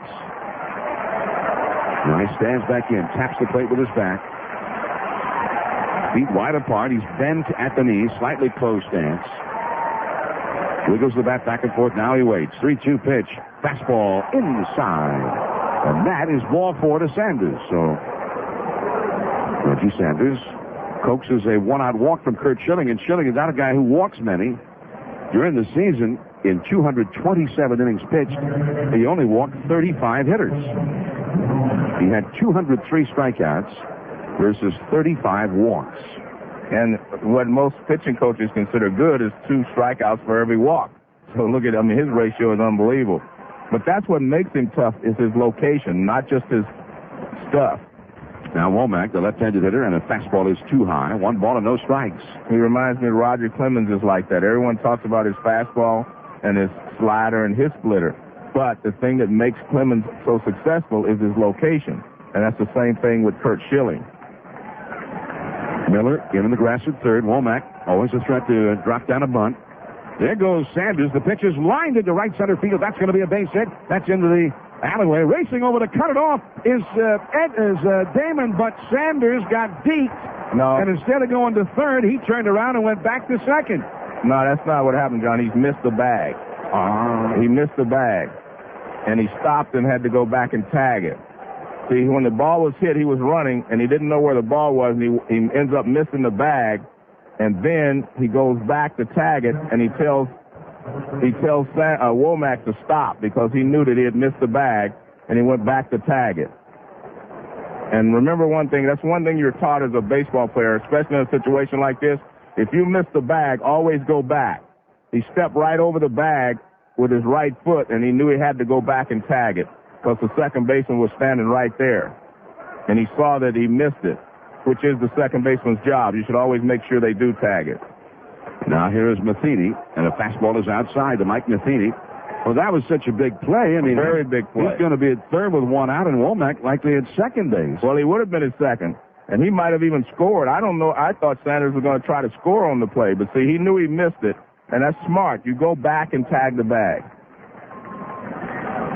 2 men on, 1 man out. The 1-0 pitch to Matheny, a right-handed batter, low and outside for a ball, and suddenly Schilling is sharp.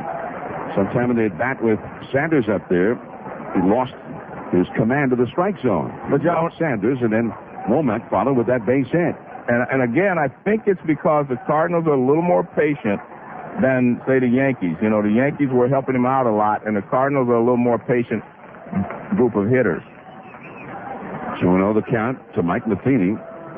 Although Sanders drew the walk, and Sanders is not usually a guy you associate with being all that patient. He only walked 33 times in the 446 at-bats during the regular season.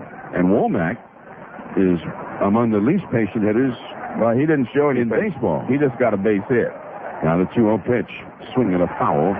A little cutter on the outside, and Matheny reached for it on a 2-0 count and fouled it back to the screen. 2-1 now. I mean, what's going on, though, with the Cardinals? Last night it was Jason Marquis, a pinch runner. And of course, he's normally a pitcher, but he was put in there to run, and he tripped over his own untied shoelace. He would have easily gone to third and had to settle for second base. Now Reggie Sanders, who's a very fast runner, missed second base entirely. And the Cardinals, there goes Sanders and Womack. The ball is lined to third for a double play. Bill Miller makes the catch, and then he tags Sanders coming by to end the inning. So Sanders and Womack took off on the hit and run or the double steal, whichever it was going to be, and Matheny on a 2-1 count hit a line drive at Miller. He reached onto his right to make a backhanded catch and then tagged Sanders just as he was going by, and that ends the inning. And that is the continuation of the sad tale of Sanders missing second base in the first place. He already should have been there, if not even further along. So the Cardinals are retired. One man left. It'll be Miller, Bellhorn, and Damon coming up. Boston ahead 2-0. This is Game 2 of the 2004 World Series on ESPN Radio, presented by the United States Postal Service. Listen, honey. Yeah, baby. I signed us up for Rogers Digital Cable so you can watch all those action movies you like with, you know, all the violence and stuff. Well, that's funny.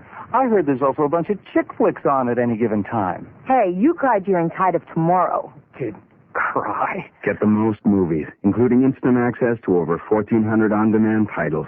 You can't get this on satellite. To order Rogers Digital Cable, call 1-888-ROGERS-1 or visit CableRevolution.com. Attention, this is the Alarm Force Central Station. Identify yourself immediately. Hello, this is Joel Matlin, president of Alarm Force. We recently did a commercial of what our clients think of Alarm Force. The interest was so great, I thought you might like hearing a few more. We're very satisfied with our service. The installer was very kind, courteous, and friendly. We wouldn't be without our alarm system. It gives us peace of mind. Luckily enough, we haven't had to use your services yet. When we did call in for help to reset our alarm, the service was great. Thanks. My husband has passed away. The alarm makes me feel safer in my home. We've never had a problem. We'll stay with Alarm Force. Best thing on the market today. Alarm Force's two-way voice really is the best home alarm system on the market. You'll pay just $25 a month to cover the monitoring. The installation, the alarm, and all the service is free. Call Alarm Force now at 1-800-267-2001. Call 1-800-267-2001. Alarm Force. Alarm Force is listed on the TSX. Hey folks, Don Cherry here, and I want to tell you about a great Canadian product called Cold FX. One day during the playoffs, I heard the players were taking Cold FX, so I asked the trainer. He told me all about it, and now I take it every day, and I love it. Cold FX is available at leading pharmacies, grocery, and health food stores, and is classed as a food supplement. For more information, check out coldfx.com. Cold FX, it's all Canadian, and it's a beauty. Before they hit the NHL, they played hard in the minors. Listen for all the news on Montreal's young stars on the West Island Lakeshore Minor Hockey Report. Weekdays at 5 to 8. The guys in the morning highlight the West Island and Lakeshore Minor League. Brought to you by Fraser's Source for Sport. They know their stuff. And Restaurante de Mangione. Real hungry, real Italian. The West Island Lakeshore Minor Hockey Report. Weekdays at 5 to 8. With the guys in the morning. Only on Montreal's Sports Authority. The Team 990. He caught it and then spun to his right. And Sanders was just going by. And Miller hits a ground ball past Pujols and just past the diving Womack into right field for a base hit. So Bill Miller finds one that almost looked like it wouldn't be there, but he nonetheless found a hole for a base hit. Anyway, but Miller got roughed up there by Reggie, who was running right by him, and he turned to his right to make the tag and turned right into the onrushing Sanders. Yeah, I don't know, Sanders I mean, Reggie didn't do anything to him. He just was running toward third base, but it looked like he might have, like Miller might have taken an elbow to the head or something, or a forearm. Anyway, he was dazed a little bit, but he seems to have recovered nicely now with a base hit. Here is Mark Bellhorn, last night's hero, the 9th place hitter for the Boston Red Sox. Hit the game-winning home run in the 8th inning. He takes a ball outside from Matt Morris, the right-hander. Bellhorn, a switch hitter, batting left-handed. Pujols on the bag at first, holding against Miller. The middle infielders pulled in a bit, double play death. Now a fastball to the outside for a called strike. 1 ball, 1 strike. Well, they've tried to pitch Bellhorn. They've tried to pitch him away with the fastball, throw a lot of sliders down and in. But they were trying to get a slider in last night when he hit it off the foul pole. 1 ball, 1 strike. Here it is. Swing and a miss. And the count now 1-2. Little cutter or slider in under the hands. 1-2 the count. And that's where they want to pitch him. They want the ball starting on the inside corner and then breaking off. Last night, the ball started away a little bit and broke to the middle of the plate. That was only the second time that a Red Sox hitter has swung at a Morris pitch and missed it so far. Fastball up and away. 2-2 the count. He's now thrown 39 pitches in the game, and only twice has anybody swung and missed against him. And, you know, Morris, when he was at his best in the years past, he'd get a lot of swings and misses. He was tough. Now the breaking ball, it's just off the outside, and Morris kind of cocks his head sideways as if to say, are you sure that wasn't over the plate? 3-2 the count. Well, let's see if Miller takes off here with Bellhorn, who's a guy who strikes out a lot. There's the stretch. Miller not running. The pitch, swinging a double play ball, ground to the second. Womack to second for 1. Renteria over to first. 2, a double play. And just like that, it's a 2-down, nobody on situation. And the reason that they don't run in those situations with Bellhorn is because he struck out 177 times during the regular season. And when you strike out that much, you don't want to send the runner so they're going to a strike him out, throw him out situation. But the double play is just as devastating on the ground. That's for sure. 2-down, nobody on. Here's Johnny Damon. And a big curveball in there for a strike. Well, Tony La Russa, I remember he used to say before he would set up a hit-and-run play, he wanted a couple of things in his favor. There's a fastball inside. He either wanted a fast runner and a guy who made contact, or, you know, a slower runner, but with a guy who made contact, and maybe a pitcher who was not a strikeout pitcher on the mound. He wanted 2 of those 3 things in his favor before he'd send a runner on a hit-and-run. As Damon takes a called strike 2 on the outside. 1-2 the count. Well, as you mentioned, Morris hasn't struck anyone out through the order, so here's the pitch on the way. Swing and a miss. Well, he changes that. The first batter he faces for a second time, he strikes out, and that ends the inning. 1 hit, nobody left. Anderson, Renteria, Larry Walker coming up. We go to the 3rd. Boston 2, St. Louis none. It's the 2004 World Series on ESPN Radio, presented by the United States Postal Service, and we'll continue after these messages from your local station. The right-at-home feeling of Bar Hymas isn't just available later in the day. Bar Hymas is now open for breakfast, too. For lunch, dinner, and now first thing in the morning. Light or hearty, Bar Hymas serves it fresh. And always with the friendly service that's made Bar Hymas a favorite home away from home. And at Bar Hymas, breakfast begins at 6 a.m. and starts at under $3. That's under $3. Bar Hymas, 177 Hymas in Point Claire. If you find a cheaper breakfast anywhere else, you probably shouldn't put it in your mouth. Have you ever thought about expanding your business to the internet? With BerryPayment.com, you can acquire a merchant account and begin to accept credit cards online instantly. Whether you have a unique product, a mainstream commodity, or valuable service, selling online is an excellent method of generating new clients and new income. Watch revenues grow as we help bring the world to you. Align your business with BerryPayment.com to take advantage of the huge opportunity the internet has to offer. Service, security, satisfaction. BerryPayment.com, your online verified payment solution. Jockey Talk. Jockey Talk. The T990 presents Jockey Talk. Everything you ever wanted to know about the world of horse racing. From wagering to the hottest horses and the hottest tracks in the world. Jockey Talk. Listen every Tuesday and Thursday at 8:45 as Hippo Clubs de Montreal and the T990 Guys in the Morning present Jockey Talk. Brought to you by Hippo Clubs de Montreal. See and wager on all the greatest races in the world in a warm and inviting resto bar. Hippo Clubs de Montreal, with a location near you.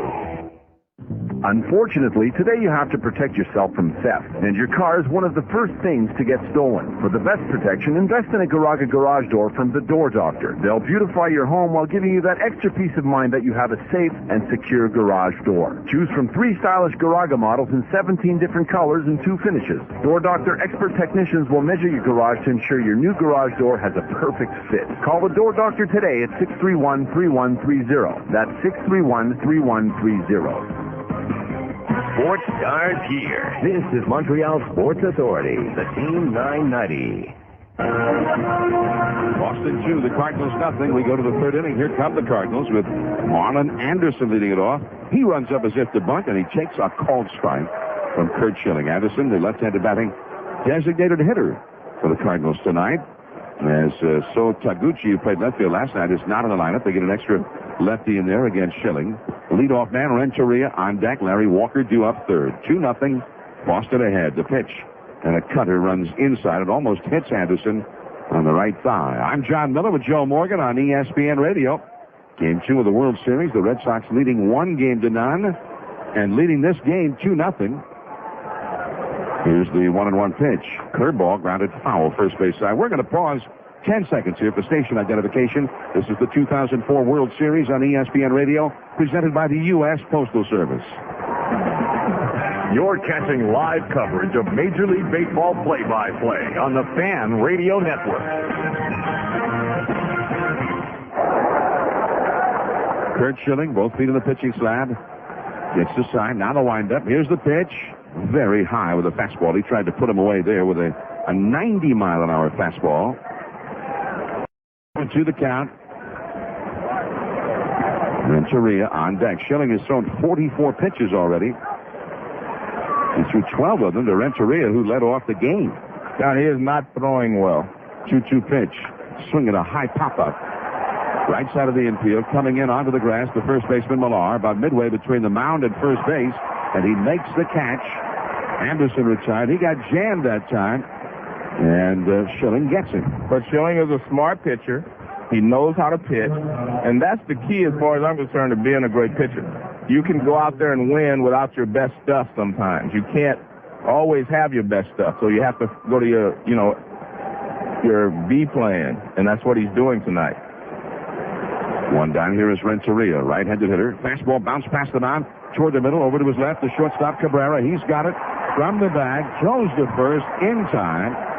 How about that for a contrast? Renteria, who battled Schilling for 12 pitches before hitting a ground ball to short in the first inning. This time, on the first pitch, he sees. He grounds out to short. So 2 down, nobody on, and here is Larry Walker. But Joe, the Cardinals making some mistakes that you don't associate with them. And this Cardinal ball club is an outstanding base-running ball club. That is sort of their stock in trade. Here is Larry Walker, the left-handed batting slugger, and he fouls one straight back. It is 0-1. Well, Tony Russo told me this, early in the year, middle of the season. He said this is the best base-running team he's had. I mean, these guys all know how to run the bases, whatever. And that was just a careless mistake. You cannot make a mistake like that on a ball in the gap. But he did the right thing by going back. Now the one-strike pitch. Walker hits a ground ball up the first base side, foul, and the count is 0-2. Walker flied out to right his first step. But let me ask you this. It was apparent that Sanders missed second base. He looked to the outfield to see where the ball was. Right. Why not just look at his third base coach? Yeah. Well, I think a lot of times when you're running and the ball's hit behind you, you want to know where it is. But you're right. A lot of guys don't use their third base coaches effectively. Two-strike pitch. Struck him out. Schilling with the splitter. Strikes out Walker. It's a 10-pitch inning for Schilling. He needed a quick one, and he got one right away. Albert Pujols stranded on deck. Now the Red Sox with Cabrera, Manny Ramirez, David Ortiz coming up and leading 2-0 after 2.5. It's Game 2 of the 2004 World Series on ESPN Radio, presented by the United States Postal Service. It's the hottest hit show on radio. Every week, the million NFL fans gather around their radio to get hit after hit on KFC NFL football. Brought to you by Pepsi. Pepsi, it's a cola by AgroPure. AgroPure and Pizza Hut at their best. And by KFC. KFC, there's more in the bucket. KFC NFL football, the greatest hits of all time. A cool wind on a starry night miles above the sea. That's the feeling of Fresco. The scent of hot bread mingles with fresh brewed espresso. Pastas and sauces simmer in preparation of your home-style Italian meal. From the house specialties through all the traditional delicacies of Italy. For an intimate dinner in their dining room or a refreshing lunch on their terrace. Ristorante Fresco, 6040 Boulevard de Grand Prairie in St. Leonard. For reservations, call 329-1904. Ristorante Fresco. Monday night, the McGill-Redmen set out to rip the flags down on the Trois-Rivières Patriots. Be at McConnell Arena to experience real school spirit. All the energy of McGill University unleashed. Monday night, the McGill-Redmen, the Trois-Rivières Patriots. 2 schools, 12 sticks, 1 winning team. Don't miss it. Face-off is at 7:30 at McGill's McConnell Arena, right behind Molson Stadium. It's fast, it's furious, it's old-time hockey at its best. For McGill ticket info, call 398-7000. Big and tall-sized men, don't despair. MH Grover & Sons has your perfect fit. Get today's fall fashions in the sizes you need. Columbia ski jackets, 3-in-1 in sizes up to 6XL. Winter coats up to 7XL. Suits up to size 70. Jeans up to size 72. Shoes up to size 17. Get hot names like Nautica, Pele Tele, and Jack Victor. MH Grover & Sons, 4741 Wellington, corner 3rd Avenue in Verdun. Or call 769-3771. MH Grover & Sons. They never met a man they could not handle. Now the Red Sox, last half of the 3rd inning, leading 2-0 here at Fenway Park. Game 2 of the World Series on ESPN Radio. I'm John Miller along with Joe Morgan. Orlando Cabrera leads off against Matt Morris. He leans back from a ball up and in. 1 ball and no strikes. Cabrera grounded out to short his first time. He'll be followed by Manny Ramirez and David Ortiz. Now the sinking fastball running low and inside for a ball. 2-0. I think if you're the Red Sox, you realize you're going to need to score some more runs because Kurt is not at his best. You know, he's going to give you a great effort because, like I say, he's a smart pitcher and he knows what he's doing. But you do need to score some more runs. 2-0 pitch. Fastball grounded just foul past the bag at third. A little low liner that hit the ground and skipped right past the bag and just barely fouled. The third base umpire on top of the plate, Jerry Davis, immediately signaled foul ball. 2-1 to Cabrera. In his days with Montreal, Cabrera had some success against Matt Morris. 7 hits and 18 at-bats against him, a .389 average and a home run. It was like in his National League days. He's 0 for 1 tonight as a member of the Red Sox. 2-1 pitch, that's high and tight for a ball. 3-1 the count. Now, he got in trouble in the first inning when he walked Manny Ramirez in front of David Ortiz. Now he's on the threshold of walking Cabrera in front of both of them. Now Cabrera swings, and it's a high pop-up foul off the third base side, and that's well back out of play. I think one thing that you have to do, you have to look at the lineup. When you're walking out to the mound to start an inning, look and see where the hitters are. And say, I have to pitch to this guy, I may not want to pitch to this guy, or whatever, and do it. 3-2 pitch.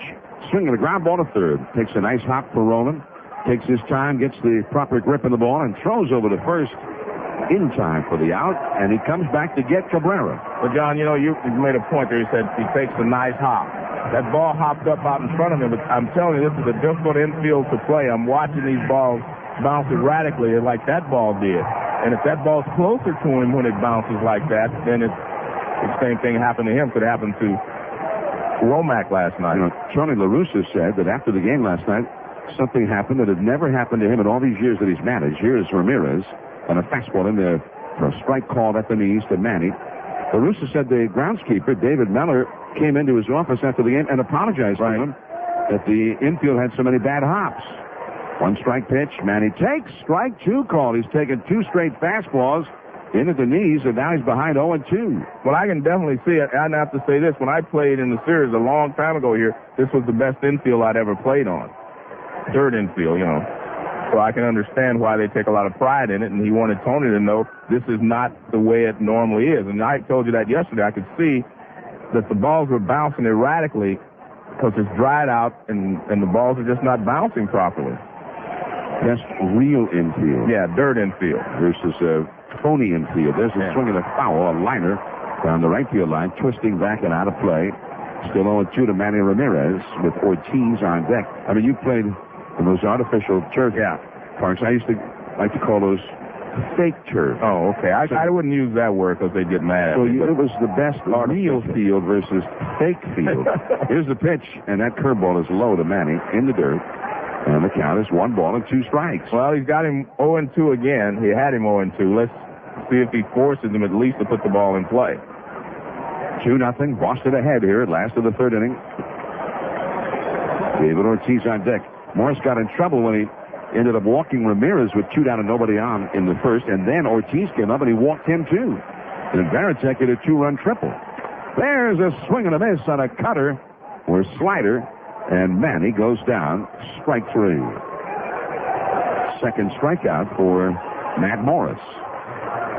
So 2 down, and here comes David Ortiz. Ortiz walked his first time. And Ortiz last night walked a couple of times after his 3-run homer. Ortiz, man, he is hot. He's had 45 at-bats in the postseason, 20 hits, including 5 homers. He's also now walked 12 times. He swings here. It's a high fly ball down the left field line, slicing foul, and back out of play. Well, the one thing you can do now with the bases empty is you can pitch very tough to Ortiz, and if you walk him, you don't really care because he's not going to steal a base or, anything like that. So now I think you have to find out if your scouting report is correct by the way that you want to pitch him in tougher situations. Now the pitch, and it's low and inside. 1 ball, 1 strike to David Ortiz. Jason Varitek on deck, but 2 down, nobody on. Here in the third, Boston ahead, 2-0. The shortstop Renteria well over toward the middle, but not right behind second base. Here it is. Morris delivers, and a slider grounded sharp to the first, picked up by Pujols. He runs it to the bag, and that ends the inning. 3 up and 3 down. Best inning yet for Matt Morris. Now to the fourth, big power coming up. Pujols, Rowland, and Edmonds. It's Boston 2, the Cardinals nothing. This is Game 2 of the 2004 World Series on ESPN Radio, presented by the United States Postal Service. Dedication to excellence is the hallmark of Mercedes-Benz. At Silver Star Mercedes-Benz, that excellence is manifold. Before selecting the pre-owned Mercedes, visit Silver Star for a whole new pre-owned experience. North America's largest indoor display of pre-owned Mercedes-Benz vehicles awaits you. Over 200 cars displayed at Silver Star Mercedes' new 40,000 square foot showroom, and every one backed by the rigorous Mercedes-Benz certification process. A star-certified pre-owned Mercedes-Benz from Silver Star Mercedes-Benz to carry Corner Ferrier. You could drive a new car, or you could drive a Mercedes. What you got in your bag? Visit PC Info's online store for all your computing needs. Full systems, components, or software. PCInfocomputers.com has it. With full systems starting from just $419. Whether you're tweaking for graphics, sound, business, or kick-ass gaming, PCInfocomputers.com. And every PC Info machine comes with a 3-year warranty and tech support 7 days a week. PCInfocomputers.com. Or stop by PC Info on St. Charles and Pierrefort and on Curie LaBelle Boulevard in Laval. PCInfocomputers.com. Created by Menix Design. If you've got unwanted sports memorabilia, don't throw it away. Clean up with KSKS Sports Collectibles. Once a year, KSKS goes on a shopping spree, and they've got thousands of dollars set aside for autographs, game-used sticks, sports trading cards, vintage sports publications, and game programs. Whether you've got individual items or entire collections, KSKS Sports Collectibles is ready to buy. Don't miss your chance to get your share as KSKS Sports Collectibles their shelves. Call KSKS Sports Collectibles at 945-9603 or visit KSKSSports.com. The only thing better than sitting around in your boxers watching Sunday afternoon NFL football is doing it with 100 other guys. Get off the couch and head to Bourbon Street West. Give your pigskin addiction a new twist with Bourbon Street West NFL Sunday. Presented in part by Budweiser, the king of beers. Watch every game on the Bourbon Giant screen. Feed the frenzy with free hot dogs and weekly specials. Or win prizes in Bourbon Sunday Squares. NFL Sunday, presented by Budweiser in association with Global Television. Bourbon Street West, 1866 Sources in Point Claire. Now for Pete's sake, put on some pants. And from Fenway Park, the Cardinals are trailing in the game and in the series. 1-0 in the series, and Kurkjian and the Red Sox are leading 2-0 here tonight. Top of the fourth inning. The big hitters are coming up. Here's Albert Pujols, the great slugger, against the great pitcher, and Schilling misses low and outside for ball one. Pujols hit a double into the alleyway in left center field his first time. Scott Rowland on deck. Jim Edmonds due up third. The 1-0 pitch, and that one just a little bit off the outside. Schilling throwing a slider or a little cutter, whatever it was. 2-0 the count. Scott Rowland awaiting his turn on deck. 2-0, Boston out in front. Here's the pitch. And he just eases one through there, almost like he was throwing batting practice that time. A changeup, straight changeup, and it is a called strike. 2-1 now. It was interesting. Albert Pujols was taking the pitch all the way, which is interesting considering it was 2-0. Right. 2-1 pitch. There's a fastball lined over Bill Miller's head and down the left field line that will roll into the left field corner. Giving chase to Manny Ramirez. He digs it out as Pujols eases into second with his second consecutive double. You know what was impressive to me about that swing is that he threw him a changeup, 2-0, and then he tried to jam him with a fastball, and he couldn't get it in there. And again, I think part of that reason he couldn't get it in there is because he doesn't have the Kurkjian fastball. That one was about 88 miles an hour, and you need a little more steam if you're going to go inside on Albert Pujols. So Pujols with the double. Here is Rowland. Now, Rowland has not had a hit in the series, but the first time up tonight, he hit a laser beam, but he hit it right at Bill Miller, the third baseman, and it almost knocked Miller over. So he hit into some bad luck tonight. The pitch to him, and Schilling goes to the inside, and he gets a called strike with a changeup, and it's 0-1. Scott Rowland with Jim Edmonds behind him. Rowland, who had 124 runs batted in during the season. That was the second best total in the National League, and just one ahead of his teammate Albert Pujols. Cardinals had 3 of the top 6 RBI producers in the National League: Rowland, Pujols, and Edmonds. Those are the 3 due up here. Now, Varitek, the catcher, is going to go out to the mound and talk to Kurt Schilling. So Schilling called him out because I think Schilling wants to know, maybe was Rowland looking to go to right field on that first pitch, or was he just squared up? So sometimes, you know, you play the game, you think, well, should he hit the ball to the right side and move Pujols along? You know, that's the consideration here. But I don't think that's what Tony wants him to do. I think Tony wants him to drive him in. And especially because he's had great success in the past against Schilling, including his line drive out tonight. 6 hits in 12 career at-bats against Schilling. And there are not many hitters that have had that kind of success against Schilling, not in the last few years anyway. Pujols, the runner at second. Schilling checks it. Now the pitch. And a fastball off the outside. 1 ball, 1 strike. Now, Rowland is 0 for 6 in the series, and he has left 6 runners on base in his at-bat so far in the series. And he was one of the best in the league at hitting in these kinds of situations during the season. Now the pitch, and there's a swing and a foul coming straight back.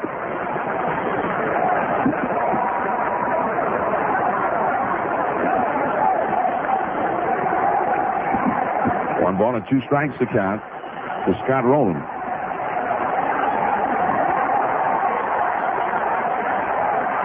Kurt Schilling facing the Cardinals' big sluggers, and this is about as tough as any batting order in the game when you're up against these guys. The 1-2 pitch. Splitter, a bloop into right field. Racing in, and to his left, Nixon. A dive! He makes the catch! But a nice play by Pujols to tag up. Pujols tags up and goes over to third base. But Scott Rowland robbed that time. A little bloop along the right field line. And remember, at Fenway Park, the right fielder invariably will play way off the line. And Nixon had a long run and then made the headlong dive and caught it. But most of the time, guys would be halfway on that play. But Pujols thought he was going to get it, so he went back and tagged up. And he does a great job of getting over to third base. That's the good Cardinal base running. We've seen the bad as well today. But that's intuitive there by Albert Pujols. On the other hand, if he had not caught the ball, then Pujols might not have been able to score. No, he wasn't going to score, but I think he still could have gone to third. I think that's what he was thinking. So the one out here is Jim Edmonds. And it ends up, because of the base running by Pujols, not being a wasted out. Correct. Because now Edmonds can get an RBI even by hitting a ground ball. The infield's going to play back in normal depth, except the third baseman Miller is playing in. Here's the pitch. And that cutter inside under the hands of Edmonds. 1 ball and no strikes. Edmonds grounded out to first his first time. Remember, Albert Pujols played a good part of this season with some soreness in his foot. The plantar fasciitis. Yeah, there you go. Same thing. There's a called strike now to Edmonds. That's something I had that really put Mark McGwire on the show for long periods of time in his career. I had it once, John, but I couldn't pronounce it at that time. But I had it.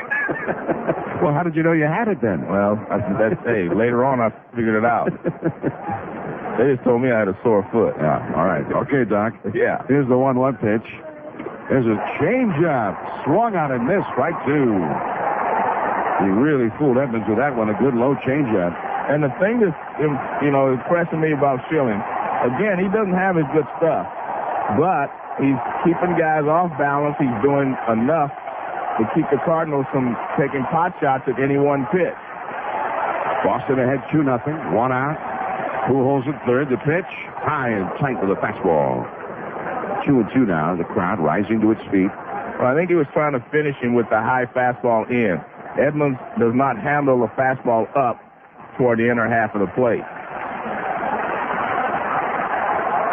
2 balls, 2 strikes to Jim Edmonds.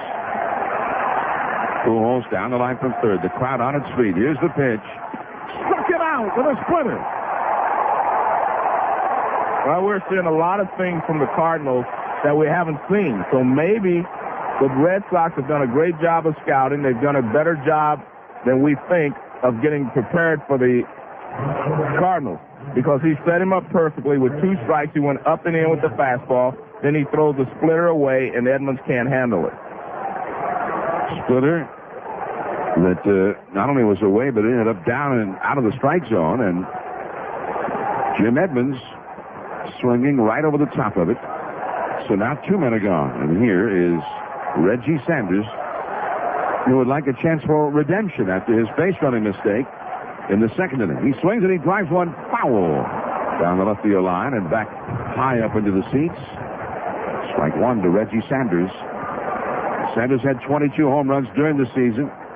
In the postseason, though, hits have not been very plentiful for Reggie. He's had 8 hits in 38 at-bats, 1 homer, and 1 run batted in. He's hitting .211 in the postseason. Tonight he walked in his 1 trip to the plate. Pujols at third, 2 down. Boston leading 2-0 in the 4th. Schilling sets. He delivers. Swinging a ground ball to Miller at third. Tough hop. Bounces off his midsection and rolls in front of him. He cannot pick it up. Albert Pujols comes in to score, and Reggie Sanders is safe at first. And the Cardinals do get a run. It is 2-1 Boston. Well, that's that infield again. I'm not going to just say that was an error by Bill Miller. The ball really takes a funny hop. I mean, it's a big hop, and then it's a short hop, and there wasn't much that he could do. You either had to come get it or back up, and he just didn't know what to do. I mean, it was a split-second reaction, and it's just a tough infield.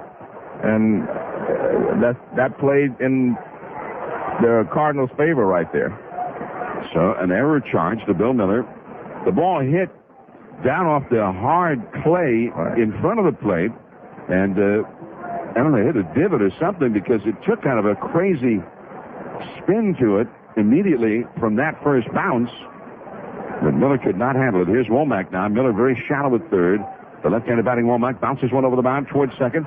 Over just next to the bag is Cabrera, the shortstop, to field it. He steps on second with a force out on Sanders, and just like that, the inning is over. But the Cardinals get an unearned run on what is scored as an error by Bill Miller. But again, we've had a lot of errors on this infield. Boston, by the way, now has been charged with 6 errors in these first 2 games. Varitek coming up. We go to the last of the 4th. 2-1 Boston. It's the 2004 World Series on ESPN Radio, presented by the United States Postal Service. With all the... Order, please. Relax, Mr. Quigley. I've never lost a case. Okay, this is my first case, but don't worry, I'm kind of psychic, and I have a good feeling about this. Some people need work instilling confidence. To others, it comes naturally, like the folks at GM Optimum, where all our used vehicles pass a 150-point inspection and come with a 30-day, 2,500-kilometer exchange privilege, and they're all backed by General Motors. Wait a minute, I'm getting something.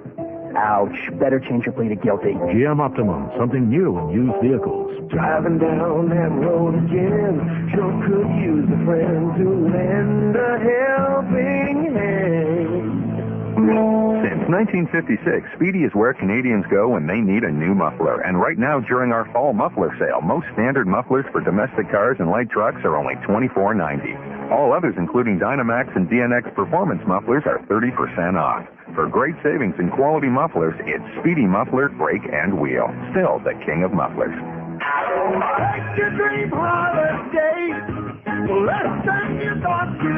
When I needed to get away, I shopped all the vacation websites, but ended up back at selloffvacations.com. They took care of everything. The price was amazing, and the resort was fabulous. And at these prices, I'm already planning my next vacation. Selloffvacations.com. Check it out for yourself. Go online or call 1-877-SELL-OFF today and book your dream for less. Selloffvacations.com. Jockey Talk. Jockey Talk. The Team 990 presents Jockey Talk. Everything you ever wanted to know about the world of horse racing, from wagering to the hottest horses and the hottest tracks in the world. Jockey Talk. Listen every Tuesday and Thursday at 8:45 at Hippo Clubs de Montreal, and the Team 990 guys in the morning present Jockey Talk. Brought to you by Hippo Clubs de Montreal. See and wager on all the greatest races in the world in a warm and inviting resto bar. Hippo Clubs de Montreal, with a location near you. Last half of the fourth inning now from Fenway Park. It's the second game of the 2004 World Series on ESPN Radio. And the Red Sox have a 2-1 advantage now over the Cardinals.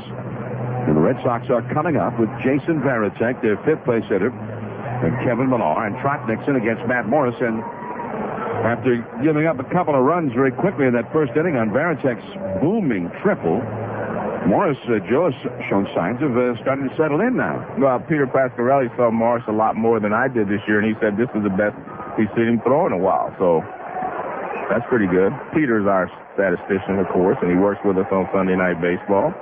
There's a ball up and away. I said that to say that I trust his judgment. He's not a statistician.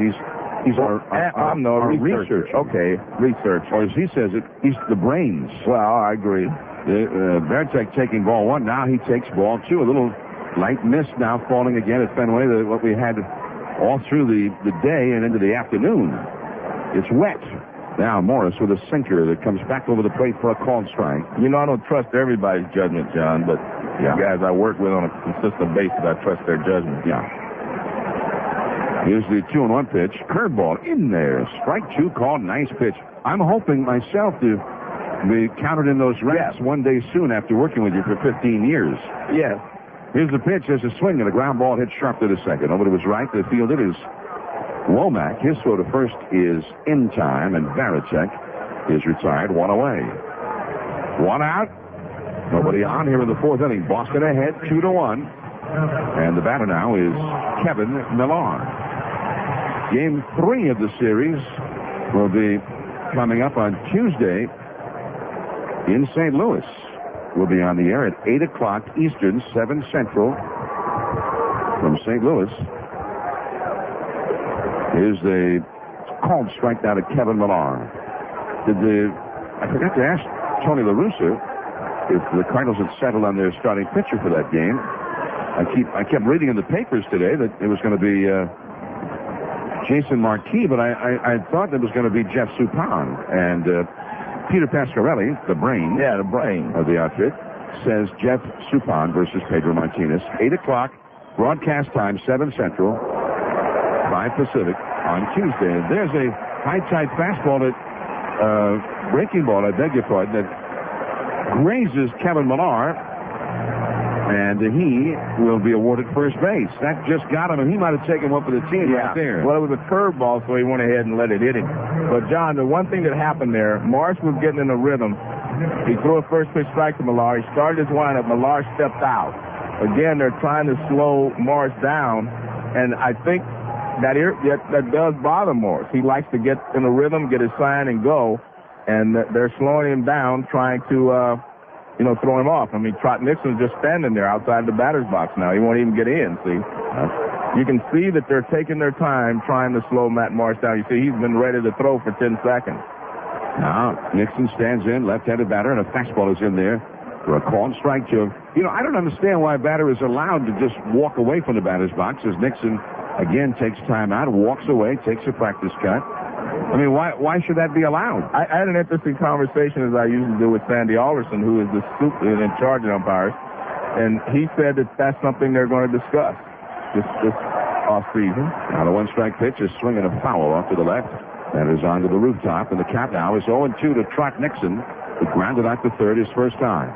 Yeah, I mean, and that's a very good point you make, because, allowing them to step out, walk around, and so forth, that does, not only delays the game, but it does affect the pitcher sometimes.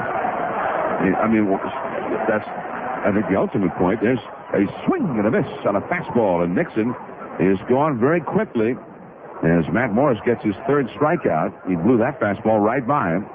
Two men gone. Millar still at first, and here comes Bill Miller as the Red Sox lead 2-1. I mean, that should not be part of the game. We're just stalling around to try and disrupt the pitcher's timing. Yeah. I mean, why is that allowed? I don't get it. No, I agree 100%.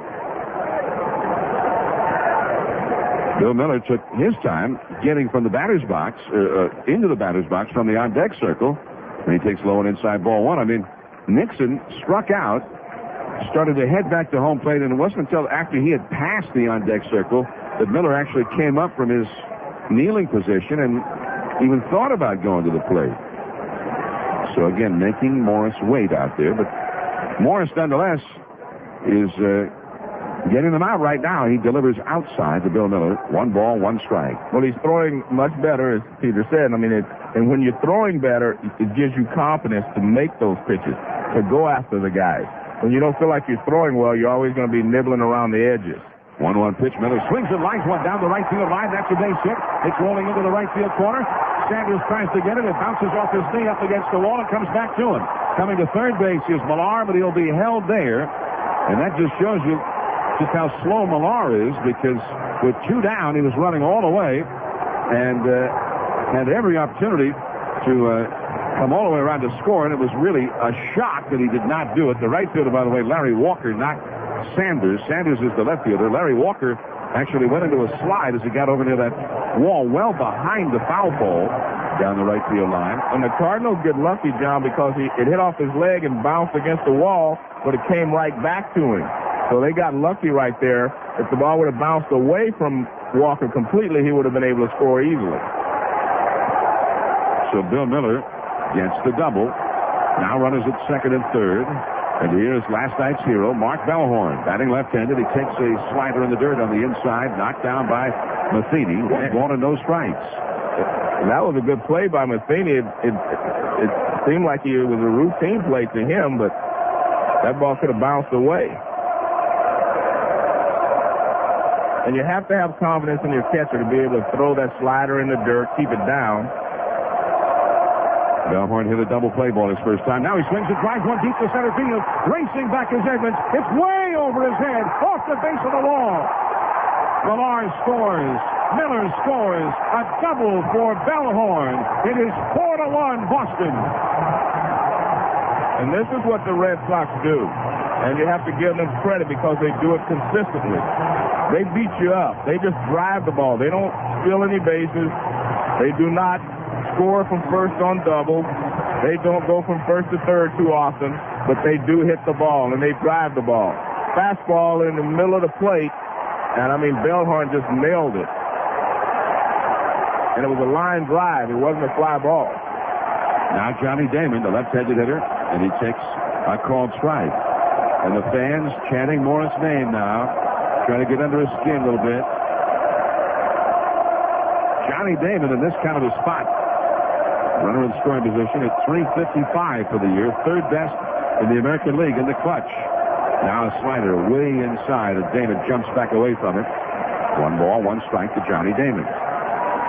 4-1, the Red Sox extending their lead here in the 4th inning. The Cardinals got 1 run back on the error by Miller, and the Red Sox get 2 in their half of the 4th.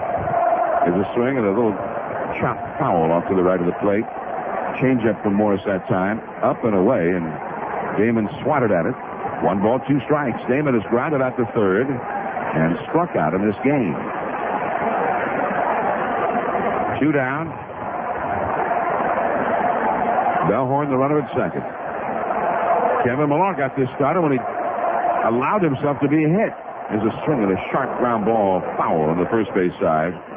Still 1 ball, 2 strikes. That one ricochets all the way out into right field where Larry Walker will come in to retrieve it.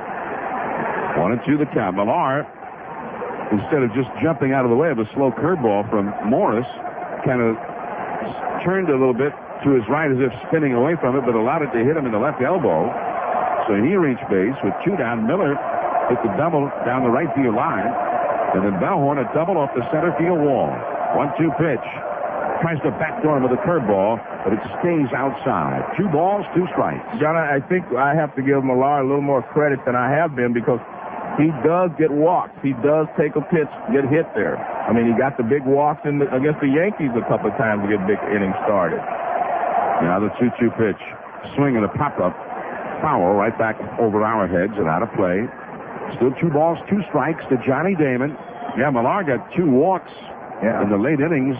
Once against Mariano Rivera and once against Flash Gordon. And each time, Dave Roberts came in to become his legs and to score the run for him. But he got the innings, he got the thing started. And he walked in the first inning today. He took one right there and got this inning underway. Bellhorn at second. 2-2 pitch. Curveball, ground to the second. Womack over to his right to get in front of it. Now the throw to first in time, and the inning is over. But 2-out runs for the Red Sox. It'll be Matheny, Anderson, and Renteria coming up with the Cardinals in the 5th inning. Boston ahead 4-1. The 2004 World Series on ESPN Radio, presented by the United States Postal Service, continues after these messages from your local station. When CCM created the ultimate stick for the pros, it had to score big time in 3 ways. The fastest shot you can get. The Vector 110 with its integrated rigidity matrix. Major league durability. The Vector 110 with impact layer technology. Perfect balance.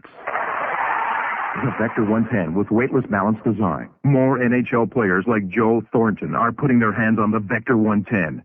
How about you? CCM, when you're born to play. CCMSports.com.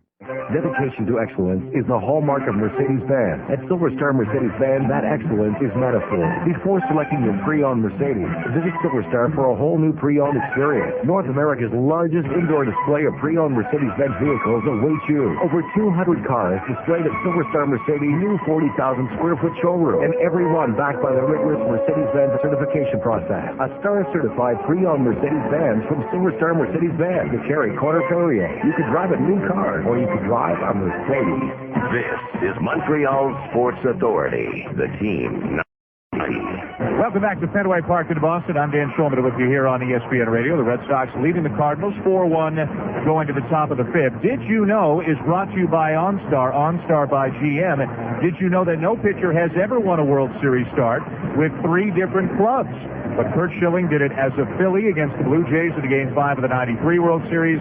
Did it as a Diamondback against the Yankees in Game 1 of the 2001 World Series, and could do it if he can get a win here tonight for the Red Sox. Did you know? Brought to you by OnStar by GM. On to the top of the 5th. Back to John and Joe. All right, Dan, thank you. And Mike Matheny, the Cardinal catcher, a right-handed hitter, will lead off here against Schilling. Schilling, in 4 innings, has given up 1 run and 3 hits. The 1 run was an unearned run as a result of the error by Bill Miller. Schilling has had only 2 strikeouts. He's issued 1 walk. And he's got a 4-1 lead with which to work now as Matheny comes up. Miller will play him shallow at third. The rest of the infielders are playing deep. 4-1 Boston. Here's the windup. Schilling delivers. Swinging a base hit into left field. Well, John, I said the Red Sox would probably need to score some more runs. Well, he promptly went out and did that. And I think that will help Schilling to feel a little more comfortable out there. I know he's not throwing as well as he would like, but again, he's a smart pitcher, and you give him 3 runs to work with, and I think he'll find a way to keep you in the ball game.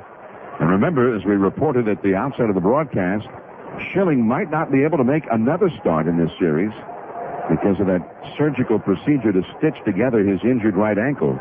And it might be too damaging to repeat that kind of surgery again. Team physician Bill Morgan told the Associated Press that the Sox might have to so-called pull the plug on the experiment after he had significant discomfort before the start tonight. Here's the stretch now. The pitch to Marlon Anderson. He swings, and it's a sharp foul down the first baseline. It hits the box seat railing and ricochets right along the line, and the count is 0-1 to Anderson. He popped up his first time. Dr. Morgan said, honestly, we may not be able to do it a third time. It depends on what his tissues look like. Schilling has a torn tendon sheath in his right ankle that will need surgery after the season. The technique they've been using involves suturing Schilling's tendon in place so it doesn't flop over his ankle when he pitches. There's a ball up and away. The procedure actually succeeded in helping Schilling pitch his ball game last Tuesday at Yankee Stadium, and the procedure was repeated yesterday to prepare him for the game tonight. This time the stitches caused Schilling much more pain. He's been treated with painkillers and antibiotics to fight infection. Now the stretch. Runner at first, nobody out. There's a throw to first, and Matheny is back to the bag. Well, when people start to question some of the modern players and saying they won't play hurt, they won't play with pain, you know, Curt Schilling can be the poster boy for a rebuttal to that. Time taken. Jason Varitek is going to go out and talk to Schilling. Dr. Morgan went on to say about Schilling and this current circumstance, he says he's more uncomfortable because it's the second time around. The line may be drawn there depending on how he looks over the next 5 days. Well, he's uncomfortable out there right now, John. That's what this is all about. He's taking a little more time. We saw this in New York.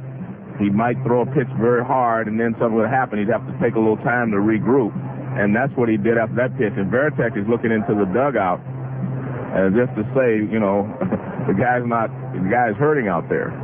Mike Timlin is up in the bullpen. He's not throwing. He's just doing some stretching and trying to limber up a little bit, but they have no warm-up activity going on out there. The 1-1 pitch now to Anderson, and a splitter lunged at and fouled right back to the backstop. 1 ball and 2 strikes. You know, I wonder what the question would be if you're Tony La Russa. If they say he has to come out of the game, you know, and does Timlin get as much time as he wants? He was injured when he went out there, and everybody knew it. Yeah. I mean, I know in tennis there's a rule: if you're already injured when you go out there, you do not get the same concessions that you would get if you injure yourself while participating. But as I understand it, this is not tennis. Yes, it is. This is hardball. There's a swing and a miss by Anderson. Strike 3, and Schilling busted a 91-mile-an-hour fastball by him to get him. And a good pitch. Like I said, the guy knows how to pitch. He's off the plate outside, way away, and then he busts the fastball in. But again, he's back stretching behind the mound a little bit. But I was just bringing that point up, but you're right. I mean, if you say you're injured, you get as much time as you want. But everyone knew he was injured when he went out there. I suppose he could always show him the blood on his sock on his right foot, right? My sutures are causing me pain. I'm bleeding. I am hurt. I need surgery, you know. Here's the pitch to Renteria, and a big curveball, and that freezes Renteria as it snaps in there for a called strike. And you see, Curt Schilling does not throw a lot of curveballs. But what he's doing now is he's stealing strikes every once in a while, just to help himself. I mean, he hasn't thrown a curveball to any of the right-handed hitters yet, so he throws him a big, slow curveball to get a strike. He's just pitching very smartly out there. On strike delivery, and that is low and outside for a ball. 1 ball and 1 strike with Matheny at first, 1 out. Boston ahead 4-1 in the fifth inning. Larry Walker, the big left-handed batting slugger, on deck. Renteria has grounded out to short twice in this game. Right-handed hitter, he's got some power. Schilling ready, he throws. Swinging a bounding ball to shortstop, fielded by Cabrera. The second one, Bellhorn to first. A double play, and the side is retired. Kurt Schilling limps off the mound and walks very gingerly back toward the dugout. And it really is a question now, how much longer will he be able to go? He's thrown 72 pitches, only 7 of them in that fifth inning. Cabrera, Manny Ramirez, David Ortiz coming up. We go to the last of the fifth. 4-1 Boston. It's the 2004 World Series on ESPN Radio, presented by the United States Postal Service. There's nothing more irresistible than sinking your teeth into a thick, juicy, mouth-watering steak. At Gallows Grill, you'll satisfy your cravings every time. Downtown quality for small-town prices. Enjoy slow-cooked baby back ribs, great pastas, and half-pound burgers. If your mouth is watering now, you need to get to Gallows Grill. $13.95 in LaSalle near Newman Boulevard. Why not make it a steak tonight at Gallows Grill? If you've got unwanted sports memorabilia, don't throw it away. Clean up with KSKS Sports Collectibles. Once a year, KSKS goes on a shopping spree, and they've got thousands of dollars set aside for autographs, game-used sticks, sports trading cards, vintage sports publications, and game programs. Whether you've got individual items or entire collections, KSKS Sports Collectibles is ready to buy. Don't miss your chance to get your share as KSKS Sports Collectibles stocks their shelves. Call KSKS Sports Collectibles at 945-9603 or visit KSKSSports.com. If you haven't already heard of hedge funds, it's time you did. I'm Lauren Rubin of Paramount Financial Services. Hedge funds are one of Canada's fastest growing investment classes, offering positive return potential, lower volatility, and enhanced diversification, even in falling markets. Institutions such as Ontario Teachers Pension Plan, Harvard, and Yale have all increased their allocations to hedge funds. Should hedge funds have a place in your portfolio? Call me today to learn more at 905-0885. That's 905-0885. When it comes to the maintenance of your car, you need someone you can trust. Since 1928, Nelson Garage has offered the same care and high standards. At Nelson, safety is their #1 priority. Let Nelson's conscientious professionals get your car ready for the first snowfall. Nelson's got a full selection of winter tires and same-day service so you can put your worries behind you. Nelson Garage, 1100 DeCarry Boulevard. Call 481-0155, 481-0155. Nelson Garage, serving your needs for 76 years. A member of the Auto Pro Network. Here come the Red Sox. Last half of the fifth inning, Boston ahead 4-1. And what we're seeing from Kurt Schilling, the body language of Kurt Schilling right now, is not good. And yet, he has throttled the Cardinals for 5 innings, allowing just 1 run, which was an unearned run on only 4 hits, as Orlando Cabrera leads off, taking ball 1 from Matt Morris. Cabrera, right-handed hitter, takes a high breaking ball, ball 2. Cabrera has grounded out to short and grounded out to third. He is 0 for 2. Manny Ramirez and David Ortiz will follow against Matt Morris. 4-1, Boston ahead, 5th inning. The 2-0 pitch. And the fastball runs inside. Ball 3. Well, what Schilling has done, John, he's pitched well with his head, not his arm. Here's the 3-0 pitch. That fastball in there for a strike. 3-1. I mean, and his arm, it's not that he has any problem with his arm. It's the right foot, the right ankle with which he pushes off to generate some of that power. That is the problem. As Cabrera takes ball 4, how about that? A walk in front of both Ramirez and Ortiz.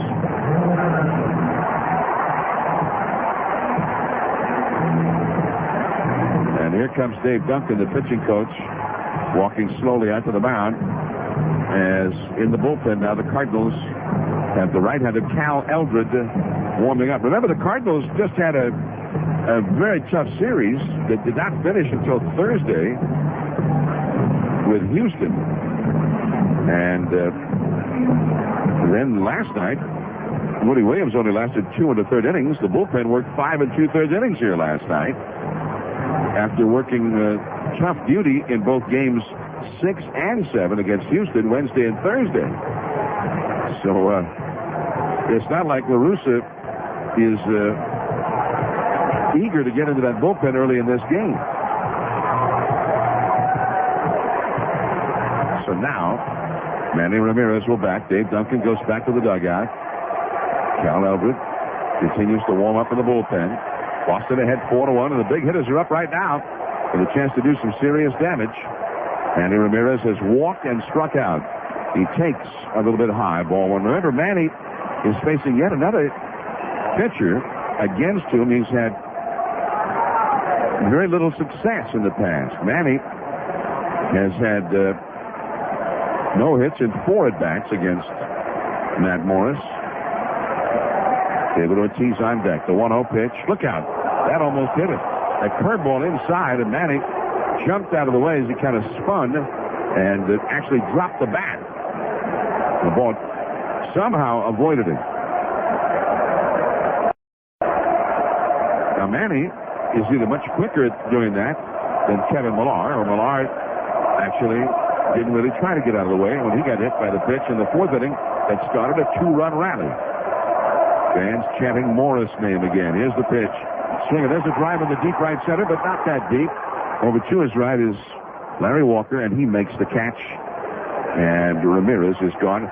And he actually hit that one right off the end of the bat. So now, one down. Here's Ortiz. Good hitters don't want to get hit. Manny says, I'm too good a hitter to take one for the team. And nor do they want him to get hit. Right. They want him swinging the bat. Now here comes Tony La Russa with David Ortiz up there. They've got Cal Eldred warming up in the bullpen, and they're going to make the move right here. So La Russa goes to the mound, will take the ball from Matt Morris. So Morris' first start in his career on 3 days of rest has ended. He lasted 4 1/3 innings. He threw 89 pitches and leaves trailing 4-1. Runner at first, Ortiz coming up. This call to the bullpen is sponsored by Valvoline Max Life. At 75,000 miles, it's time to switch to Max Life. And this is Game 2 of the 2004 World Series on ESPN Radio.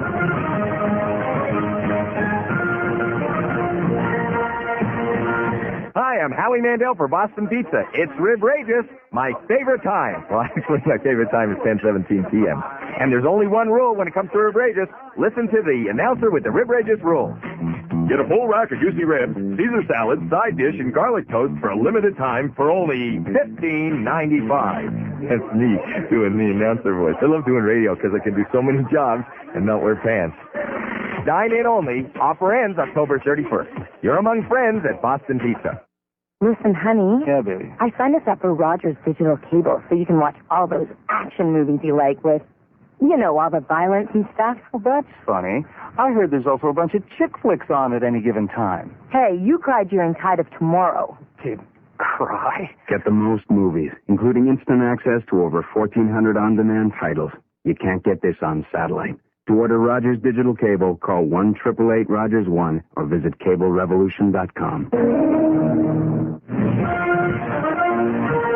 And Joel back with you on ESPN Radio here at Fenway Park. 4-1, the Red Sox lead the Cardinals 5th inning. Let's pause 10 seconds for station identification.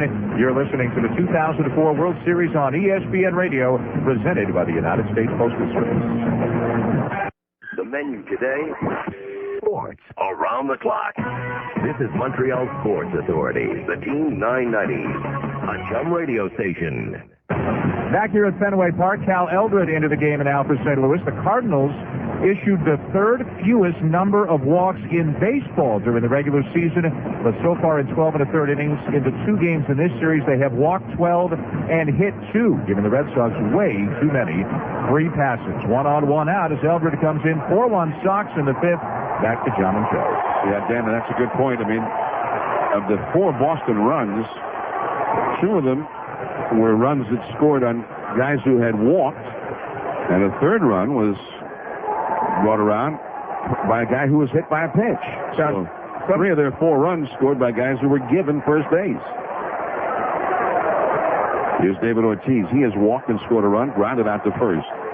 Cabrera, the runner at first. Cal Eldred, the new pitcher, and he makes the throw to first. Cabrera back to the bag. John, sometimes too much information can hurt you. And you get a scouting report, about the guys who have been following these guys for 2 weeks, and they tell you how to pitch someone. Now the pitch to Ortiz, very high and inside for ball one. And you figure that's the only way to get these guys out. If they say throw a slider down and in, that's what you do. If they say throw fastballs away, then you try to do that. What happens is you try to be too fine. Instead of pitching to get the guy out, you're trying to pitch to the point of the scouting report. The 1-0 pitch. That fastball over the inside for a called strike to Ortiz. And again, I think what has happened is looking at the scouting report, they're giving the Red Sox too much credit. The Red Sox are a good hitting team, but you have to feel that you can get them out other than just making a perfect pitch. Cabrera at first, the pitch. There's a swing and a long drive to right. If it's fair, it's gone. Hooking. It is a foul ball. Man, I think the wind really got that one. David Ortiz thinks it's fair. Ortiz is motioning to the right field line umpire Montague and the first base umpire Gorman, and Terry Francona is going to come out and get into a discussion here with Montague, the right field line umpire, as that ball was high over the top of the foul pole, and now the umpire's going to huddle up and discuss this one and see if anybody else got a better view of it. Ortiz feels that ball should have been called a fair ball, as he surely got a good look at it as he was standing right along the first base line following the flight of it. It's just a spectacular shot with a lot of a hook to it, though. But I didn't see Lynn Jones, the first base coach, jump up and down either. It was up there. I think the real problem is he hit it too high and too deep. He couldn't get the flagpole in relationship to where the ball was traveling.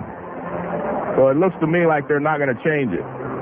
Because, the ball was hit so high over the flagpole, they may have lost perspective of the foul pole. But at least they did get together to see if someone, as you say, felt strongly about it, was strong enough to say, no, you didn't make the right call. But the ball was so high above the foul pole that you just couldn't put the foul pole in relationship to where the ball left the ballpark. But again, Lynn Jones, I was watching him, the first base coach, he did not react like that. That's an excellent point, because that ball could have been on the fair side of the pole, but it landed maybe 80, 90 feet behind the foul pole. Right. So 1-2 to Ortiz. The pitch up and away from Cal Eldred, and the count is 2-2. His home run last night in the first inning was hit very similarly to this one, but maybe not quite as high as that one. Right. You wrapped it around that foul pole. Exactly. If it wraps around, you can see it. But when it's above it, you can't tell. 2-2 pitch. There's a shot into right field, but in and to his right is Larry Walker, as I think Eldred got him in his hands a little bit, jammed him, and Ortiz did not really get the good wood on that one. So 2 men gone. Cabrera still at first. And here's Jason Varitek. 4-1, Boston ahead in the last of the 5th inning. Varitek hit in any other ballpark we'd be talking about as a big fly, a long home run. He hit it adjacent to the 420 marker, the deepest part of this ballpark, and now he is hit by the pitch. It was up there as a left-handed hitter, and Eldred hits him with the first pitch, and that will move Cabrera over to second base. And Varitek takes over at first, the second hit batsman of the game by Cardinal pitchers, to go along with 4 walks allowed. And again, the Cardinals are trying to pitch Varitek in. So they say if you miss off the plate inside. And so that's what happens. Again, trying to make perfect pitches gets them in trouble. That got Varitek right above his right elbow. So here is Millar, who has walked and who has been hit by a pitch. The 2 base runners here, Cabrera at second, walked. Varitek at first, hit by the pitch. Here it comes, very high for ball 1. The Red Sox have 4 runs on only 4 hits. In Boston, once they've had those runners, they've had a lot of success in this series, getting the clutch hits to knock them in. They've had 8 hits in 14 at-bats as a team, with runners in scoring position, hitting over 500 in these clutch spots. Now, with the catcher giving a target on the outside corner, Eldred throws one low and inside. He missed his target by almost 2 feet. 2-0 the count. And, John, the point is, you're saying that the Cardinals are lucky that Veritek's ball wasn't a 3-run homer. They only got 2 out of it. But that ball was 3 more feet to the right, and it would have been out of this ballpark. Ray King, a left-hander, up in the bullpen. Now a fastball, and that's right in there at the knees for a called strike to Kevin Millar. King, the only left-hander on the Cardinals staff, warming up in the bullpen. We're in the 5th inning. Boston ahead, 4-1. Cabrera at second. Veritek at first. Here's the pitch. Swing and a miss. Now a throw down to second by Matheny, but sliding safely back to the bag is Orlando Cabrera. The second baseman, Womack, was there to cover. 2-2 the count. Well, I guess Millar must like that high fastball because he took a fastball right over the plate at the knees on a 2-0 count. But now he swings at one that was well above the belt. 2-2 the count. Here it is.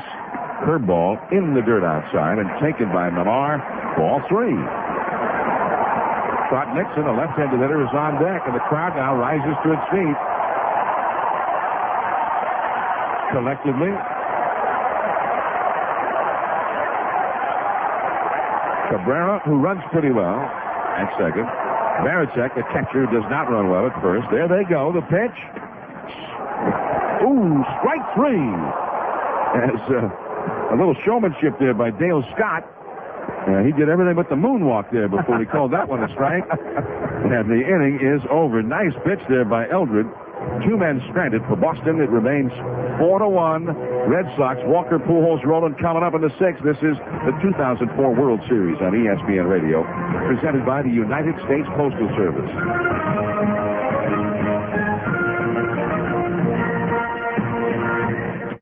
When a photo from an ordinary printer gets wet, it might sound like this. Ooh, baby, baby, baby, please. Faded. Ooh, baby. Watered down. Got me on my and washed up. But use an Epsom all-in-one, and you'll get something entirely different. What's he talking about? I'm talking about this. Oh, baby, baby, baby, please. You see, with Epsom's exclusive Durabright inks, you'll get pictures that resist damage from water. So even when wet, there are hard acts to follow. I could have done that. Right. Epson printer scanner copiers use individual Durabright inks for the world's most durable prints. Learn more at Epson.com and see Epson all-in-ones at leading computer, electronics, and office supply retailers. Your dream holiday, the less than you thought to pay. SellOffVacations.com has some unbeatable all-inclusive travel deals, like October departures from $349 or get away in November from only $439. And Christmas packages from an unbelievable $729. SellOffVacations.com. Call 1-877-SELL-OFF or go online for all-inclusive prices regular travel agents just can't match. The best price online, SellOffVacations.com. Coming soon to a theater near you. All the stars, all the magic, all the excitement of the new Tribute, Canada's #1 movie magazine for previews, celebrity interviews, and more. And for the magazine most read by Canadian teens, turn to Teen Tribute. Don't miss opening night. For movie showtimes, trailers, free movie passes, great contests, and great prizes, visit Tribute.ca, your online front row seat. Tribute and Teen Tribute, Canada's #1 movie magazine. Free at a theater near you. And Tribute.ca for all of Hollywood. Tribute. That's entertainment. We'd like to extend a special welcome to our U.S. servicemen and women stationed around the world and on ships at sea and many in harm's way. Listening to tonight's game on the American Forces Radio Network. Welcome to the broadcast. We send our sincere appreciation to you, and also we hope that you enjoy the game. Kurt Schilling back to work here in the 6th inning. He was hurting. It was very noticeable with that ankle giving him lots of trouble. But he's back for more here in the 6th inning, and the question is, how long will he be able to go? The Cardinals have all of their big hitters coming up here. Walker, Pujols, Roland, Edmonds due up 4th. Walker is 0 for 2 in the game. Left-handed hitter. The pitch to him just off the outside, and the count is a ball and a strike. Walker has flied out to right and struck out. Kurt Schilling has thrown 75 pitches in the game now. He's had 3 strikeouts, 1 walk, and 1 unearned run allowed. 4-1 Boston. Now he has Walker bending back from an inside fastball, but it's in there for a called strike 2. Now Schilling walks back behind the mound onto the grass. He reaches down and picks up the rosin bag, but lifts his right foot up off the ground as he reached down to pick up the rosin bag. Now he's on the hill. The 1-2 pitch.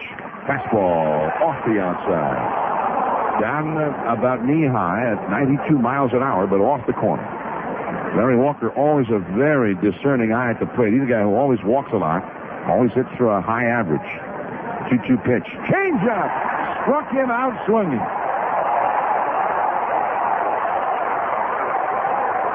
Well, he just such a smart pitcher. 2 fastballs. He threw 1 inside, and it was probably off the plate a little bit. He got the call. He came back inside again. Then he went away, and now he just comes back with a great straight changeup. Then throwing 4 straight fastballs and then a changeup. And we're seeing him throw a lot more straight changeups than usual. Yeah. Usually that splitter is more or less his changeup. There's a fastball inside to the great slugger Albert Pujols. 1 ball, no strikes. Pujols has doubled the left center and doubled down the left field line, so he is 2 for 2 against Schilling, a guy that he's never had success against in the past. And I better use past tense on that. Yeah. He had never had success against him, but tonight 2 for 2 on the biggest stage of all in Major League Baseball, the World Series. 2-0 to count to him. 4-1 Boston ahead. Pujols coiled, ready to spring. Here comes. That's a beauty. Outside corner, knee-high, an 89-mile-an-hour fastball for a strike.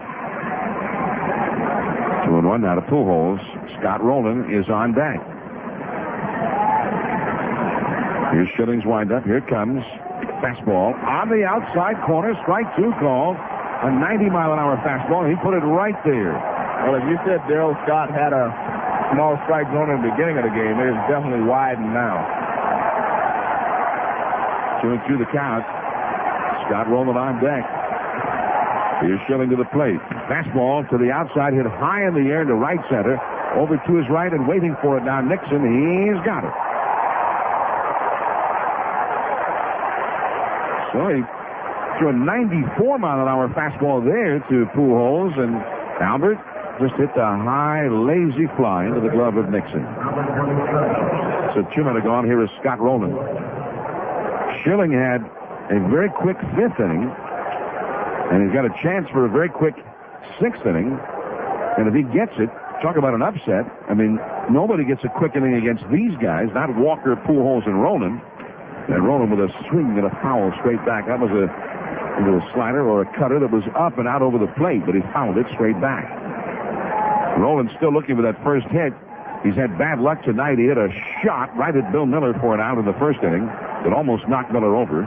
And then his would-be bloop single in the 4th was caught by the diving Nixon, and he swings and misses at the changeup, and the count is 0-2 now.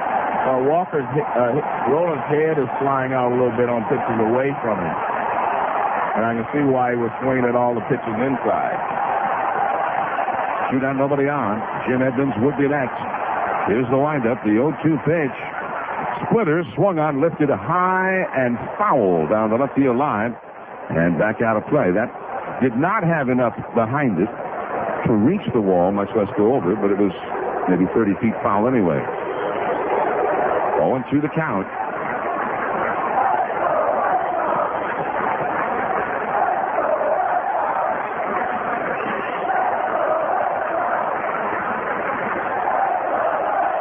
Let's go Red Sox echoing around the old ballpark in Boston's Back Bay. The fans all on their feet. 2 down and nobody on.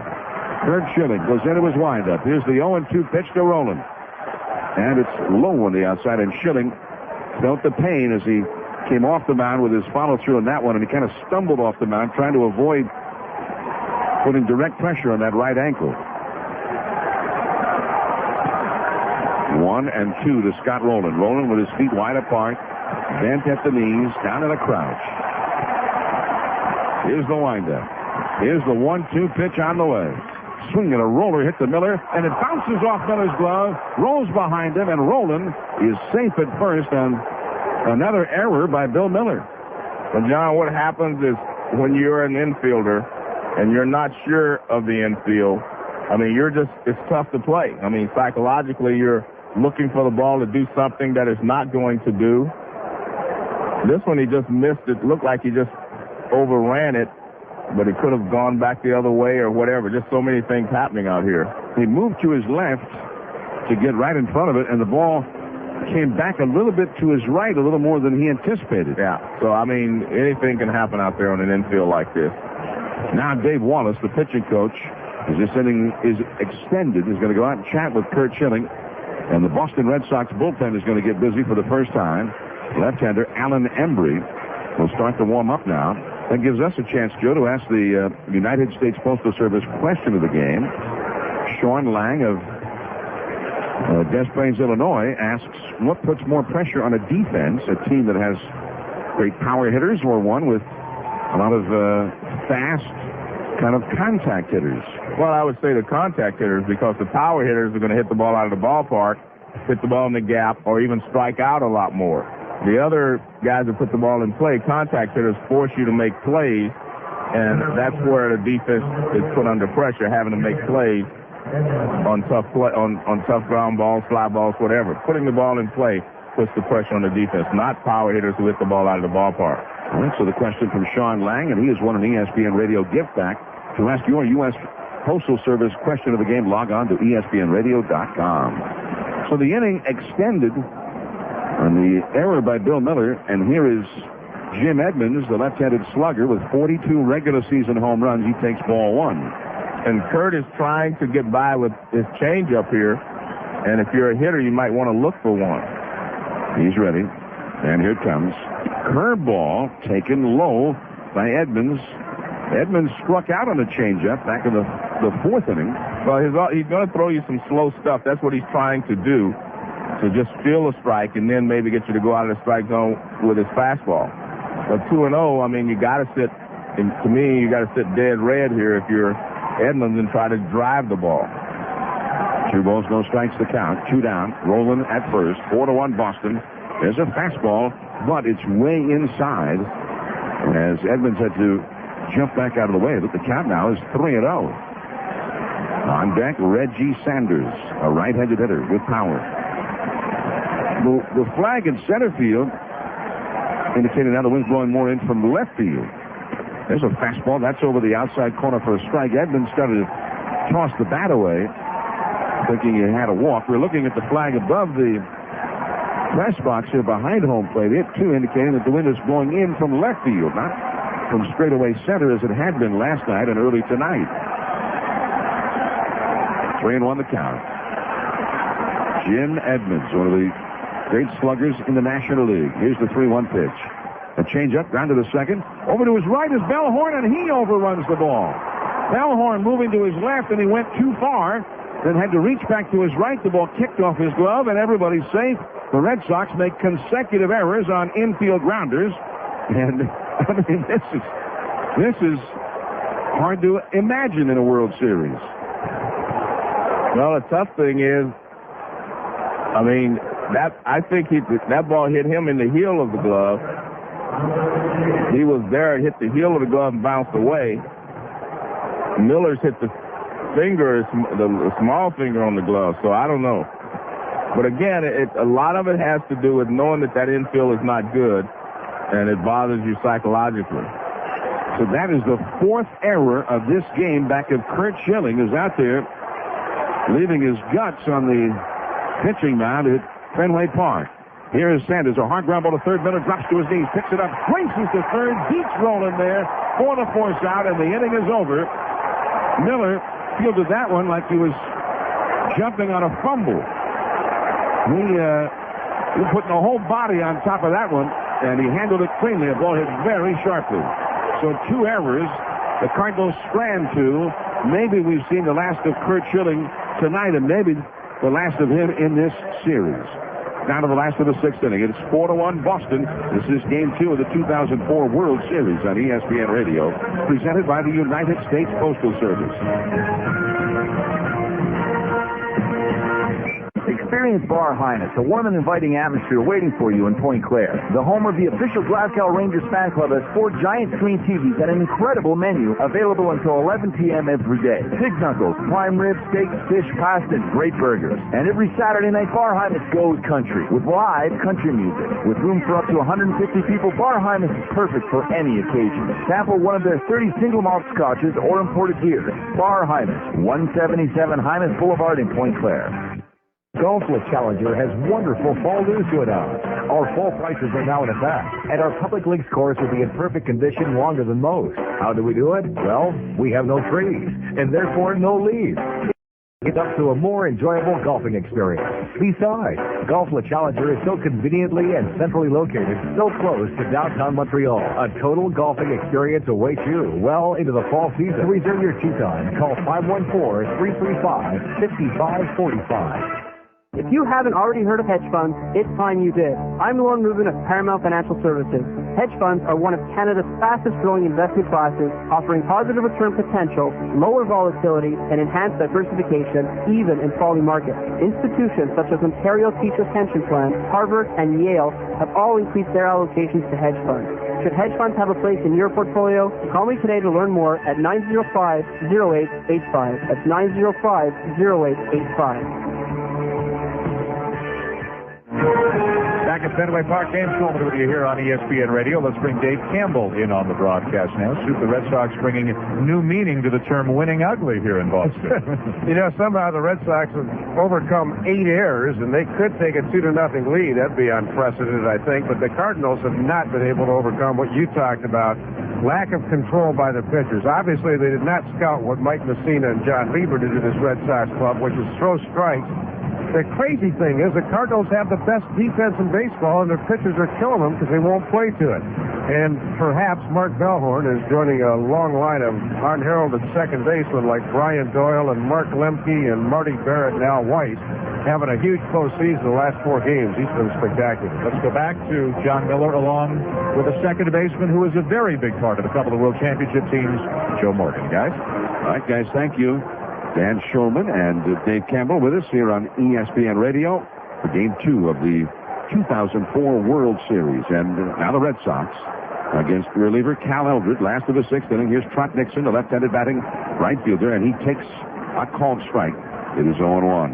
And I agree with, what Dave and those guys are saying is that you have to use your defense, you have to throw strikes, and you have to feel like you can get guys out without throwing exactly to their weakness. Change up, low and outside to Nixon. 1 ball, 1 strike. I always felt that a scouting report was this way. If they say your guy can't hit a slider down and in, I wait until the situation arises where he can hurt me and there's a guy in scoring position, then I go to that weakness. The 1-1 pitch, swing and a ground ball past the mound and through the middle. Base hit into center field for Nixon. 4-1, the Red Sox are leading, last of the 6th inning. One other thing that's hurting the Cardinals, and obviously all of these walks, which is just astounding, is they rarely walk people in the regular season. But in 2 games here, they've issued now 12 walks, plus they've hit 2 guys. That's 14 free base runners they just handed the Red Sox. The other part is they're not really taking full advantage of Boston's defensive problems. Right. And the fact that Boston's pitchers walked a lot of guys, too. They've had 3 hits in 20 at-bats in 2 games with runners in scoring position. There's a ball outside now to Bill Miller. Switch hitter batting left-handed. Miller has singled and doubled. He is 2 for 2. In other words, the highest scoring team in the National League with all these sluggers, but nobody's getting that big hit in the clutch. And that's the problem. The 1-0 pitch. Miller hits a high drive, right center field, going back Walker to the edge of the warning track in front of the Boston bullpen, and he makes the catch. Miller gave one a pretty good ride right there, but 4 and out, and there is 1 away with Nixon holding at first. And, John, make no mistake about it, this is the World Series. This is something different. This is a situation where sometimes guys try to do too much at the beginning. You expect the Cardinals to settle down, which I do, but I also expect Boston to play a little better defense than they played.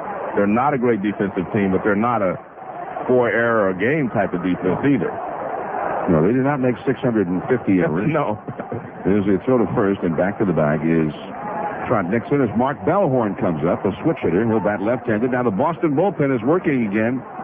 Alan Embry, the left-hander, is up, so maybe Schilling is finished after 6 strong innings.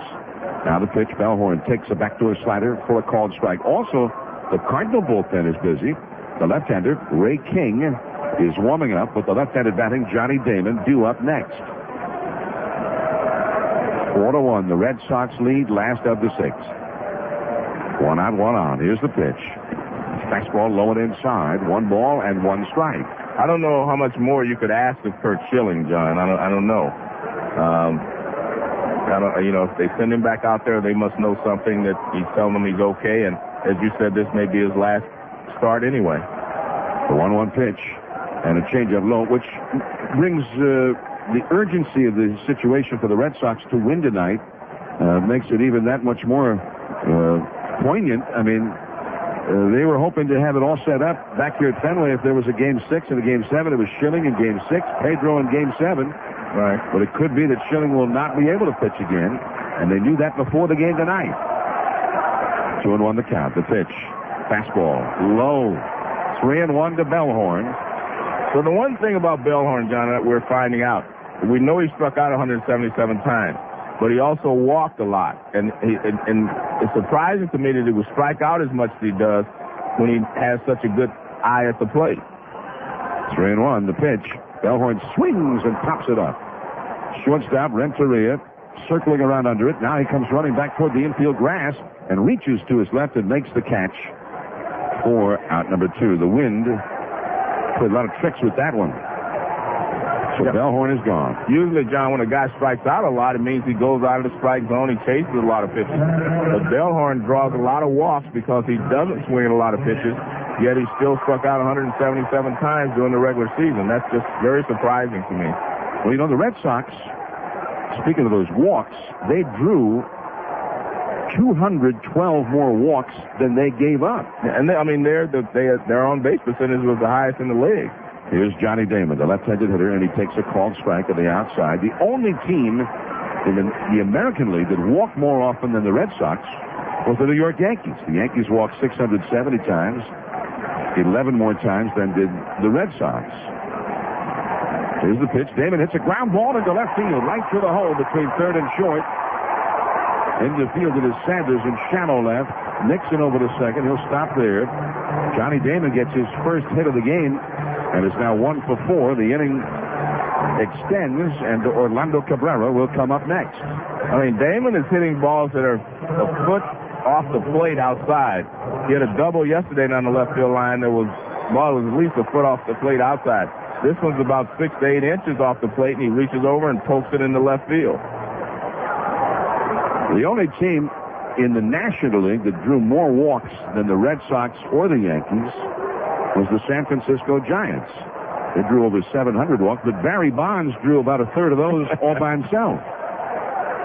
Now Cabrera, and he takes the ball. 1 ball and no strikes. The Red Sox have had 8 hits in 15 at-bats with men in scoring position in this series.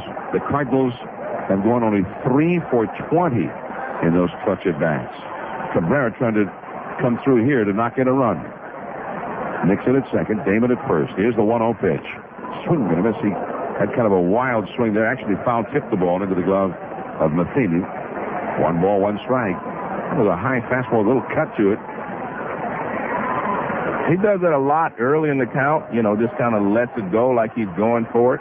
As one of my old mentors used to say, he's having a wall cut. He goes and takes 2 wall cuts, and then he tries to punch it. Now here it comes. That is in there. Strike 2 call. Got the high fastball called that time. That was over the plate, up. And Cabrera thought maybe up too much, but called a strike. Jerry Francona complaining for the Boston dugout about that call. 2 men on, 2 men out in the 6th. 4-1, Boston ahead. There's a swing, another high fastball, popped up foul, off to the right and back into the seats. Out of play, 1-2. Ray King still up in the Cardinal bullpen. At this point, he's got to be up just in case Dave Ortiz comes up in this inning. But Embry is up in the Boston bullpen, likely to come in for the 7th inning. 4-1, the Red Sox lead. Nixon at second, Damon at first. Here's the pitch. Curveball, lunged at and popped foul off to the right and back into the seats again. So Cabrera hanging tough against Cal Eldred, who was on in relief of Matt Morris. Came on in the 5th inning. Morris lasted only 4 1/3 innings. Gave up 4 runs, 4 hits. He walked 4, hit a batter, struck out 3. The Cardinals had not been getting quality starts in the postseason. There's the 1-2 pitch. Curveball in the dirt again, 2-2. I talked to Tony La Russa and asked him about the starting pitching, and he said, you know, all season long, the Cardinals starters were so consistent, always going deep into games, always taking them into at least the 7th inning, often into the 8th inning, taking the pressure off the bullpen. It's been just the opposite in this postseason. They've had only 3 quality starts in the entire postseason. And that includes tonight, where Morris got knocked out in the 5th inning. Cardinals are playing their 13th postseason game and only 3 quality starts. Here's the 2-2 pitch. Fastball, that ball is driven toward the wall in left field, high and deep. That ball is off the wall. Coming to the score is Dixon. Here comes Damon around third. The ball is relayed to Renteria. It's off his glove and rolls into second.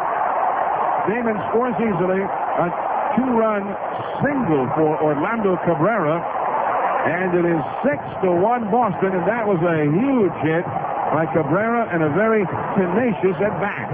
And it was a good at-bat because he overswings until he gets 2 strikes, and then he goes into a hitter's mode. I don't know how he only got a single out of this, but, you know, he must have thought it was going to be gone because the ball bounces away from Reggie Sanders in left field. And he must have thought it was gone because Johnny Damon scored all the way from first base, and he only gets to first base.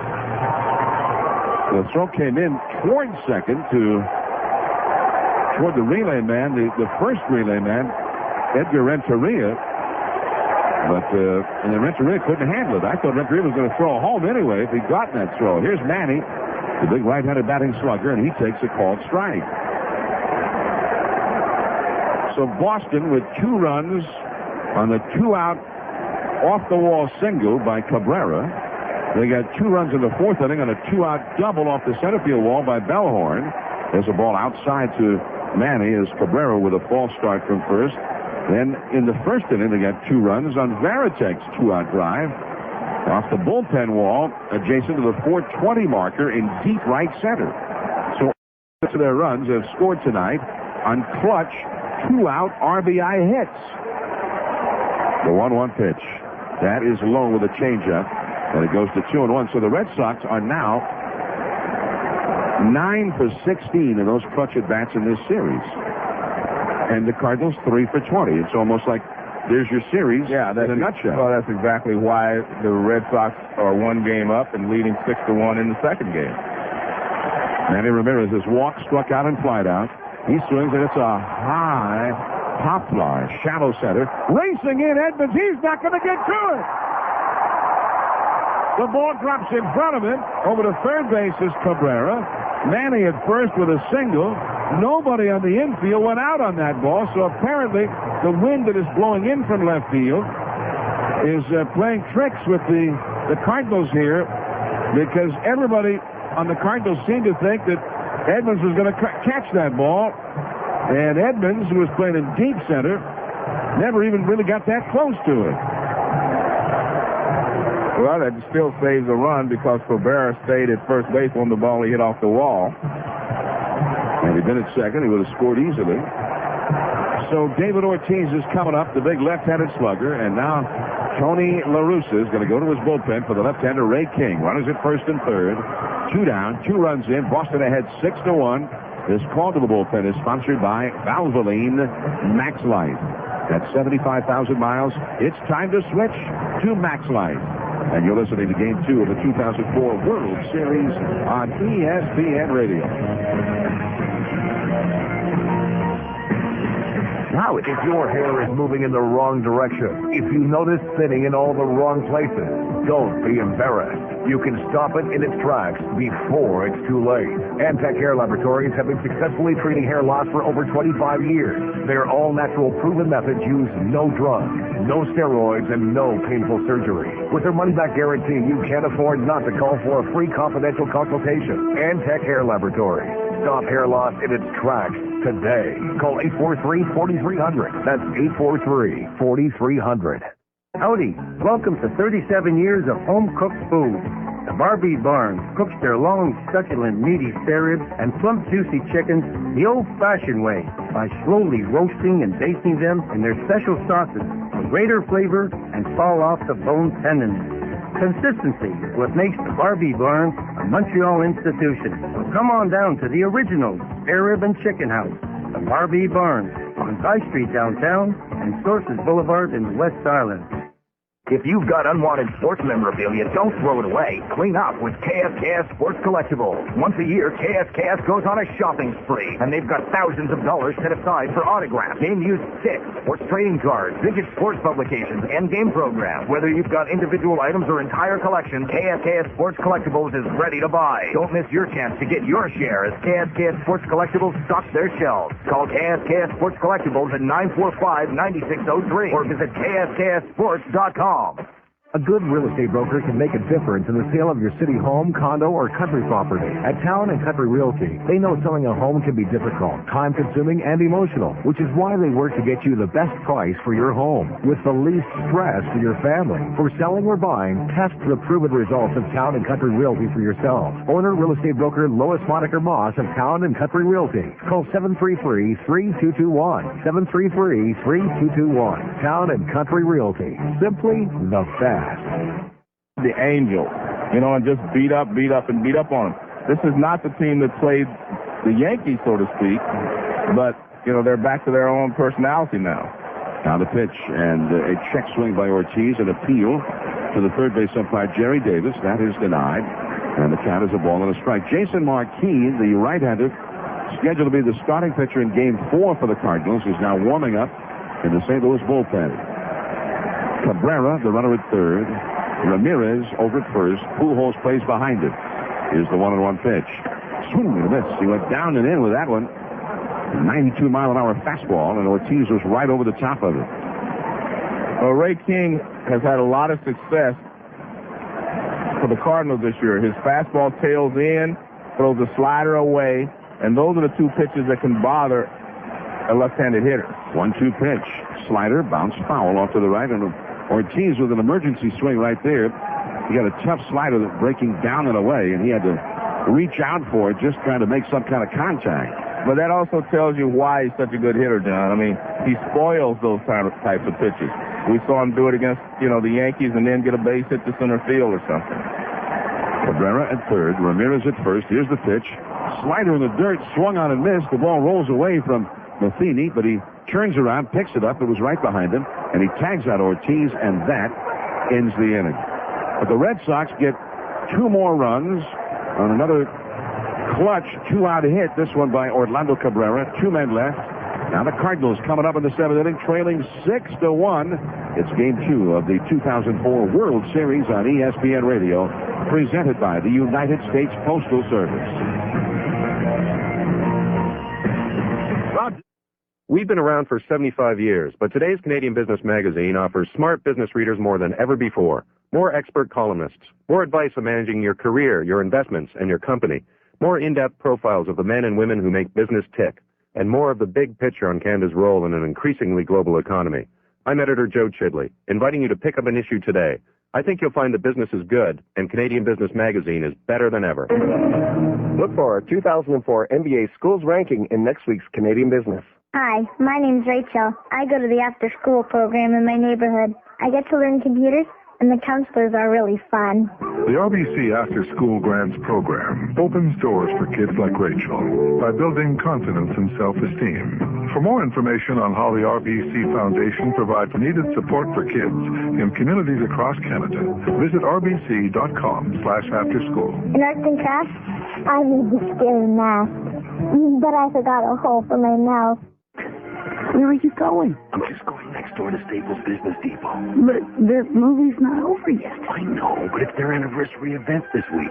Great deals, special prices, tons of savings throughout the store. Oh, okay. For a minute, I thought you didn't like the movie. Me? I love movies with crying in them. In fact, I'm about to cry myself. Oh, please. Yeah, go to Staples Business Depot. I love you, honey. Just go. The 13th anniversary event is on now. Staples Business Depot. That was easy. Want a great way to take charge? Introducing Rogers Better Choice Bundles. Just choose a product from 2 or more Rogers services like cable, internet, or wireless, and you'll save 15% on your monthly service fees. With Rogers Better Choice Bundles, you're the head honcho. The big cheese. Numero uno. Just don't let your better half hear you say that. For more on Rogers Better Choice Bundles, plus savings on home phone long distance, visit Rogers.com. Some restrictions apply. Rogers, your world right now.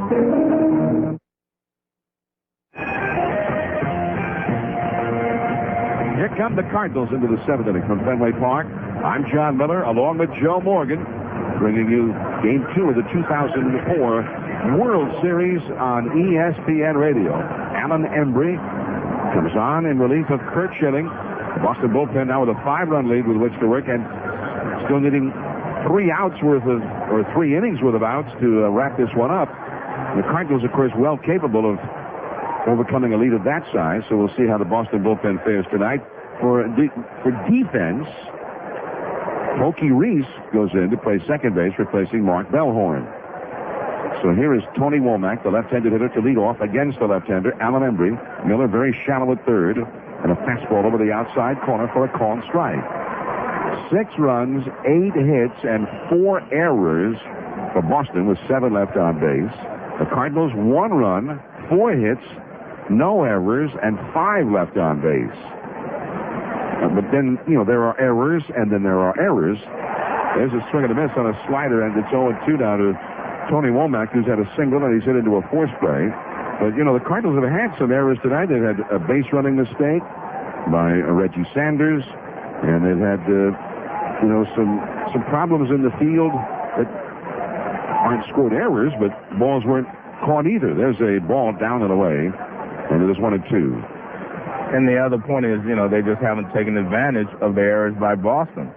I think that's the biggest key. And the mistake that Reggie Sanders made, those are the key things as far as I'm concerned. And Sanders, again, running the bases in the 2nd inning. Turns into it's a huge play in this game, although the score is 6-1 now. The 1-2 pitch. Swinging a ground ball right along the third base line, and it kicks foul just in front of the bag. So the count is 1-2. But Sanders was at first with 1 out. And Womack hit a base hit into right center field. Johnny Damon had a long run to get over to it out in fairly deep right center. He cut the ball off. And the next thing you knew, there was Reggie Sanders, who was on his way to third, turning around and going back to second because he had missed the bag. And Womack, who was on his way to second, had to turn around and go back to first. 1-2 pitch. Swinging a foul off the fists over the Cardinal dugout, third base side, into the crowd. It is 1-2. So instead of second and third and 1 out, with Matheny coming up, they had runners at first and second and 1 out. And then, on a 2-1 count, the runners took off, and Matheny hit a bullet to Bill Miller, who had started over to cover the bag. He caught it and then turned around and tagged Sanders going by, and the inning was over on that double play. And there's a swing and a miss by Womack on a high fastball, strike 3. But, Joe, as you pointed out at the time, let's say those runners had been at second and third with Matheny up there, and he hit that same line drive. Miller wouldn't have been moving over toward the bag, number one. He would have probably been much deeper than he was. It definitely wouldn't have been a double play. And that ball might have taken a bad hop. It might have shot right by him. He might not even have gotten a glove on it. Here's Matheny, and he takes the ball inside. Or even if Matheny just ended up hitting a ground ball to another infielder, they would have gotten 1 run home in that inning. Exactly. They ended up getting nothing. And we're not trying to lay everything on Reggie Sanders' doorstep, but it was just a mistake that the Cardinals had, and they've made a few mistakes. Matheny 1 for 2. The pitch to him, a fastball at the knees for a strike, and it's 1-1. And John, those are big mistakes in a short series like this, and especially when you're on the road trying to get a split to get back to your home ballpark. Those mistakes are bigger than just what they appear. 1 ball, 1 strike. The pitch on the way. Fastball to the inside, and that misses a little bit off the corner. And it is 2-1, a 94-mile-an-hour fastball there from Embry. 6-1. Boston ahead in the 7th. It is misting again. A little drizzle. Moisture in the air at Fenway Park. 2-1 the count. Matheny, a right here. Embry sets, throws. And a little bit low on the outside. Ball 3. Curt Schilling went 6 innings. He allowed 1 unearned run on 4 hits. He struck out 4. He walked 1. He needs surgery for that dislocated tendon on his right ankle. They had it sutured up again tonight. It was more painful for him this time than the last time. There's a swing and a miss. He struck him out. Strike 2, I beg your pardon. I thought that other pitch was called a ball. I thought that was the struck him out roar. The other pitch was called a ball. It was called a ball instead of a strike. He called that ball a ball? Are you Yeah. kidding? All right, 3-2 the count now to Mike Matheny. Embry ready. Here it comes. Swing with a pop foul out of play off to the right. Fans all standing on their feet as they have been on every 2-strike count here at Fenway Park that the Red Sox pitchers have been able to get. Mike Timlin, a right-hander, is up in the Boston bullpen, by the way. And the Cardinals bullpen is busy. Jason Marquis is throwing. Here's the stretch.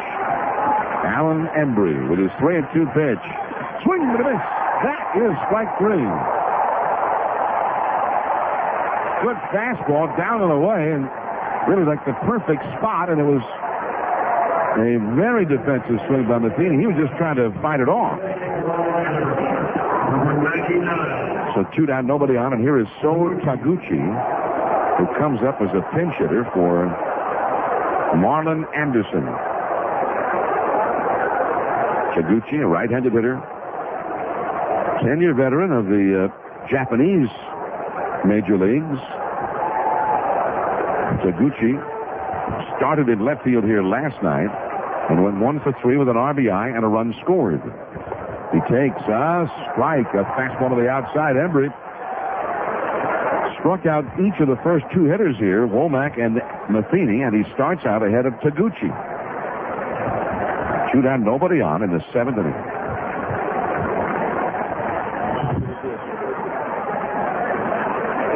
Now the 1-strike pitch, that is off the outside. 1 ball, 1 strike. We're going to stay right here at Fenway Park for the 7th inning stretch. So stay with us. Top of the 7th. 2 down, nobody on. Miller in on the grass at third. The 1-1 pitch on the inside corner at the knees. And Embry is really locked in right now. Embry, who sometimes is a little erratic with his control, but he's out there throwing strikes and getting ahead of everybody. 1 ball, 2 strikes. Embry into his stretch. The left-hander sets. He throws. Swing and a foul right off the mask that he played up by Dale Scott, and that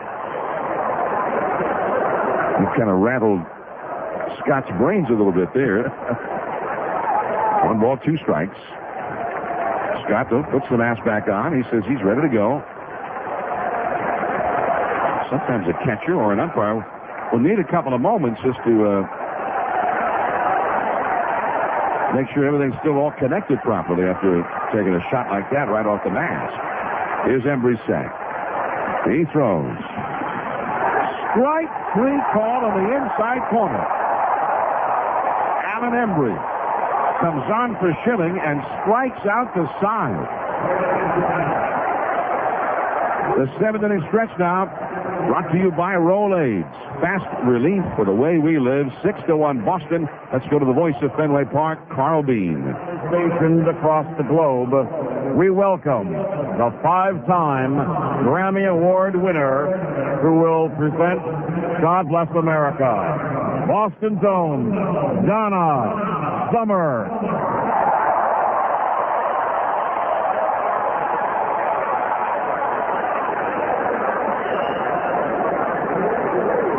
God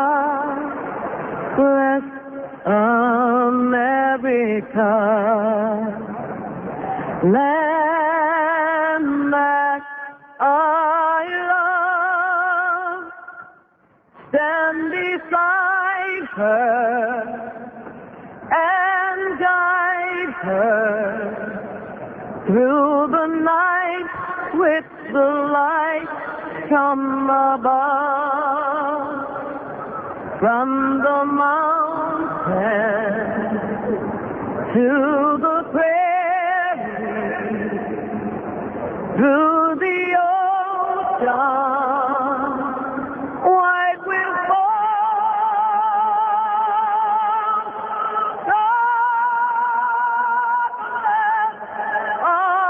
America, my home, sweet home.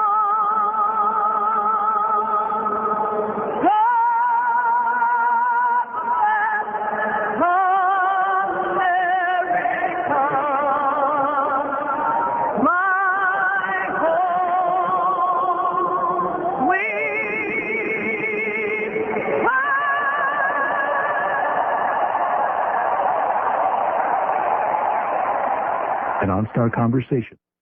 Time and weather can make concrete steps, porches, and walkways look bad. You can fix them all with Textone Granite by Beauty Tone, only at Home Hardware. Textone is a simple three-step process. Prime, trowel on Textone Granite, then seal it for a non-slip surface that stands up to water, salt, and lots more. Protect and beautify concrete with Textone Granite, only at Home Hardware and Home Building Center. Health is close to home. Rogers Yahoo High-Speed Internet is bringing you some fantastic new premium content and services. And to celebrate, we're handing out a total of $400,000. 4 lucky people will each get a $100,000 paycheck for performing a very simple task, going online and registering. That's it. Just register and enter for your chance to win one of 4 $100,000 checks. Go now to rogers.yahoo.com. This could be the easiest job you've ever had. Harvey's presents something new from the grill. Some cows give us milk. Some chase rodeo clowns. And some, oh yeah, Belgian Black Angus, give us what might be the juiciest, most tender, mouth-watering beef in the world. I love an overachiever. Harvey's new Black Angus burger. It's as good as a burger's gonna get. Get it while you can. What's the biggest enemy your engine faces? Friction. It robs your vehicle of power and performance. Quaker State motor oils have been specially formulated to reduce engine friction, no matter what type of vehicle you drive. Quaker State higher mileage engine is formulated to condition seals, reduce friction, and restore power in vehicles over 120,000 kilometers. And only Quaker State offers a 10-year, 400,000-kilometer limited warranty, even if you change your own oil. Quaker State, with the power to reduce friction for the performance you want. Ask for Quaker State motor oils at your local garage.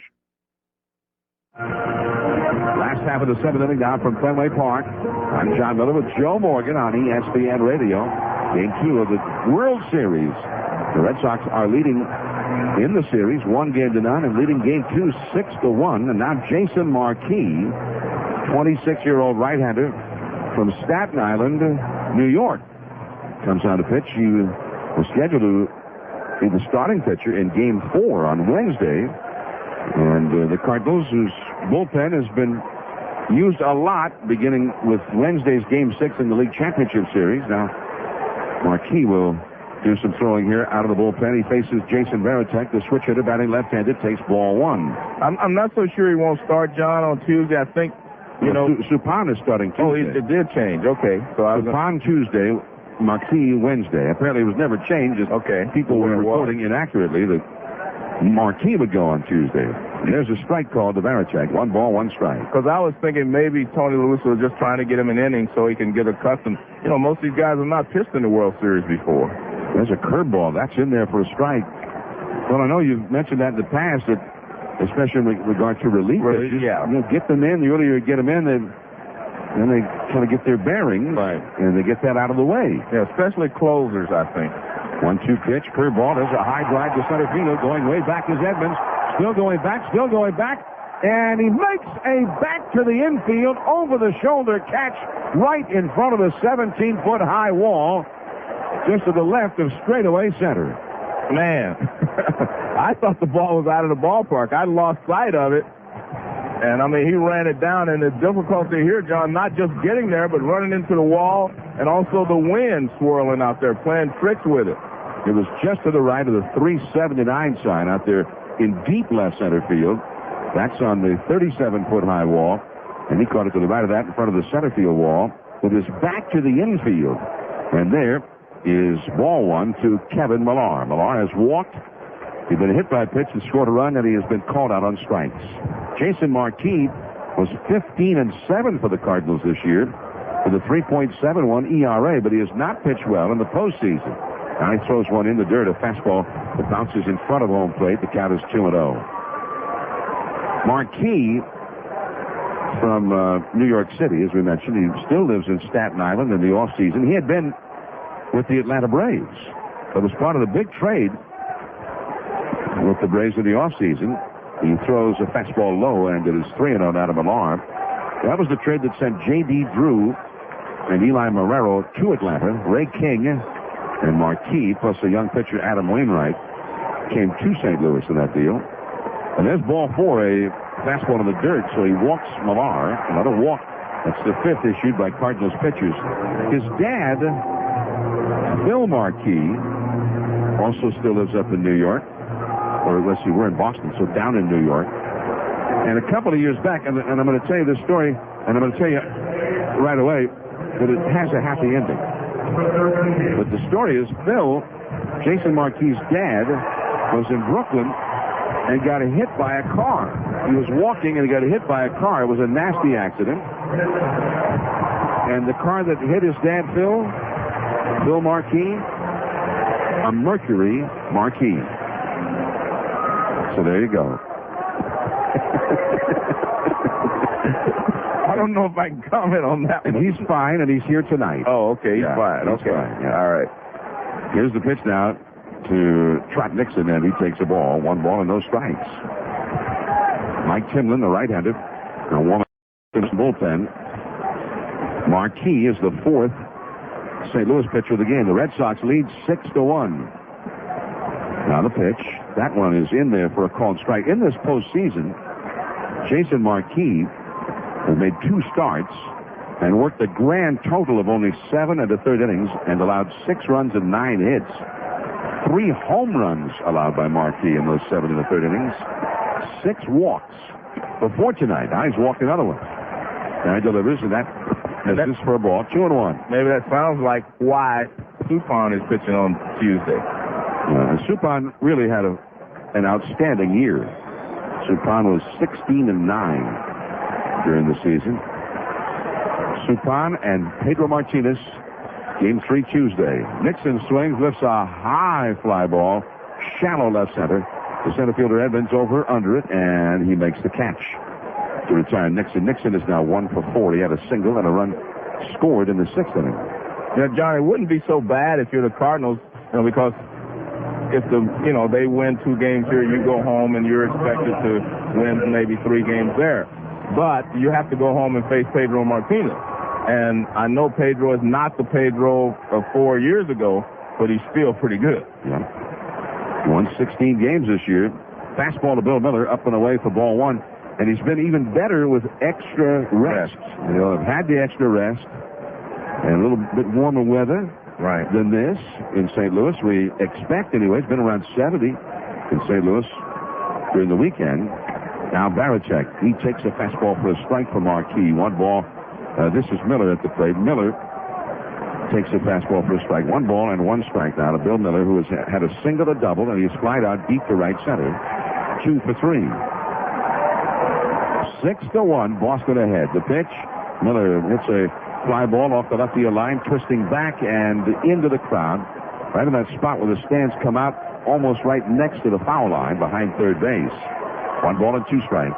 The point is, though, John, if you're the Boston Red Sox, don't get too happy with the fact that you go up 2-0, because if that happens, because you are expected to hold serve at home, so to speak, and then you go to the visitors' ballpark. Well, the Cardinals have not lost a home game in this postseason. Correct. They took 2 from the Dodgers and all 4 from Houston at Busch Stadium in this postseason. They're 6-0 at home. Now the 1-2 pitch. Miller takes the fastball inside. Meanwhile, the only game they lost in that series with the Dodgers was at Dodger Stadium, and Jose Lima shut them out. And the 3 games they lost in the league championship series were all in Houston. Games 3, 4, and 5 there. So what are they? 1-5 in this postseason on the road and losing this one. At the moment, 6-1. Trailing this one. There's a straight little dribbler up the third base side. That's foul. 2 balls, 2 strikes to Bill Miller. Let's pause 10 seconds here for station identification. This is the 2004 World Series on ESPN Radio, presented by the United States Postal Service. Broadcasting 50,000 watts of nothing but sports. This is Montreal Sports Authority, CKGM, the Team 990, a Chum radio station. The Boston Red Sox 6, the St. Louis Cardinals 1. Last of the 7th here in Game 2. Bill Miller with a count of 2 balls and 2 strikes with Millar at first and 2 down. Here's the pitch. And that's low and outside for a ball. Full count now. 35,001. The official paid attendance tonight. What happened to the other 34 last night? Well, it's 35,035 last night. What happened to the 34 guys, other people? That was your pass list. The 34 people you left passes for, apparently. 3-2 the count. There goes Millar, the pitch, and a changeup that runs down and away. Ball 4. He threw him a changeup on 3-2 and walked it in his second walk of the inning, allowed by Marquis. So Marquis right now, he's the guy in that rotation that La Russa has the least confidence in, based on what he's seen from him in the postseason. And I don't know if that confidence is being rebuilt right here or not with 2 walks in the inning. Now Foulke Reese will come up. But maybe he figured that Foulke was a lot less dangerous than Bill Miller. Foulke, a right-handed hitter. Foulke had 4 hits in his last 30 at-bats in the regular season. He takes a curveball in there for a strike. And Foulke has not done much hitting in the postseason. He's 0 for 1 in the postseason. But the fans at Fenway, they love him. 2 men on, 2 men out. The pitch, slider in the dirt outside, knocked down by Mike Matheny. 1 ball, 1 strike. In the regular season, the Cardinals rotation, I mean, they're 5 men. They send out a solid starter every day. In fact, for a long time, the 2 guys that figured to be the 2 best were the 2 worst.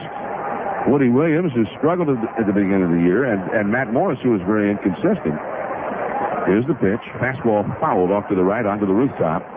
It's 1-2 to Foulke. The guy who was really their best starter all year long was Chris Carpenter. Carpenter finished up the year 15-5 at a 3.46 ERA, but he got hurt at the end of the year. A muscle strain. And he's not available. He's not on the roster. And nor has he been throughout this postseason. The curveball in the dirt for a ball. So had they had their full complement of starters, this slump in the postseason by Marquis would not really be a big issue. He'd be in the bullpen, and the other 4 guys would be making the starts. Carpenter is missing. Marquis is going to have to make a start, and right now he's struggling. Cardinal bullpen gets busy again.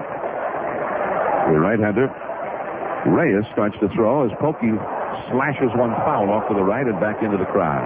And Reyes he's the one to replace Steve Klein on the roster because Klein had the bad finger, and they decided that they couldn't use him in the World Series, so he was replaced by Reyes. And that is a huge loss as well. Correct.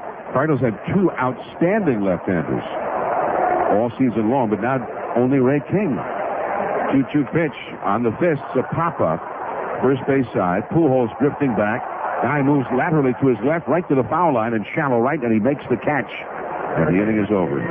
So Marquis gives up 2 walks, but no runs. 2 men stranded. Boston has left 9 men on. The top of the order coming up with the Cardinals. Renteria, Walker, and Pujols After 7, it is 6-1 Red Sox, the 2004 World Series on ESPN Radio. Presented by the United States Postal Service. Continues after these messages from your local station. Dedication to excellence is the hallmark of Mercedes-Benz. At Silver Star Mercedes-Benz, that excellence is metaphor. Before selecting your pre-owned Mercedes, visit Silver Star for a whole new pre-owned experience. North America's largest indoor display of pre-owned Mercedes-Benz vehicles awaits you. Over 200 cars displayed at Silver Star Mercedes' new 40,000 square foot showroom, and every one backed by the rigorous Mercedes-Benz certification process. A star-certified pre-owned Mercedes-Benz from Silver Star Mercedes-Benz, McCary Corner Perrier. You could drive a new car, or you could drive a Mercedes. Big and tall-sized men don't despair. MH Grover & Sons has your perfect fit. Get today's fall fashions in the sizes you need. Columbia ski jackets, 3-in-1 in sizes up to 6XL. Winter coats up to 7XL. Suits up to size 70. Jeans up to size 72. Shoes up to size 17. Get hot names like Nautica, Pele, and Jack Victor. MH Grover & Sons, 4741 Wellington, corner 3rd Avenue in Verdun. Or call 769-3771. MH Grover & Sons. They never met a man they could not handle. What you got in your bag? Visit PC Info's online store for all your computing needs. Full systems, components, or software. PCInfocomputers.com has it. With full systems starting from just $419.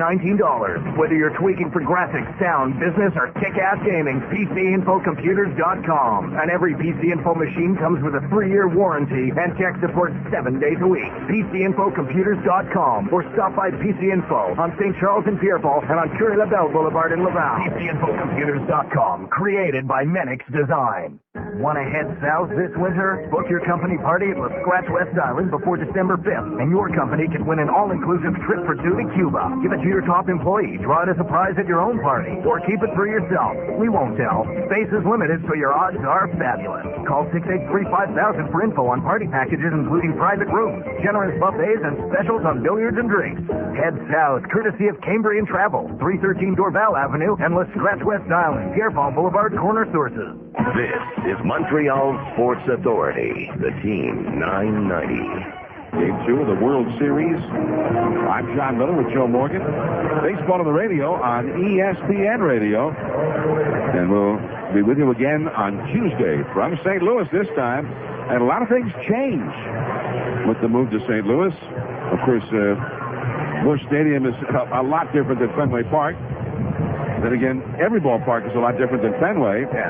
And the other thing that happens is that David Ortiz can no longer be the designated hitter. He'll have to play first base, and he's not a very good first baseman, nor has he really played much at first base since leaving the Minnesota Twins. But he'll have to play first. The Red Sox pitchers will have to bat. And that's why the Red Sox have put such a premium on winning this game as well and going into St. Louis ahead 2-0. Doug Minkiewicz comes on to play first base now for Boston, replacing Kevin Millar. Here is Edgar Renteria, the leadoff man, against the new pitcher, Mike Timlin. Timlin, a right-hander, delivers inside for ball 1. Timlin, the former Cardinal. Of course, he's the former a lot of teams. This guy's been around a while. Timlin, hard-throwing right-hander, delivers.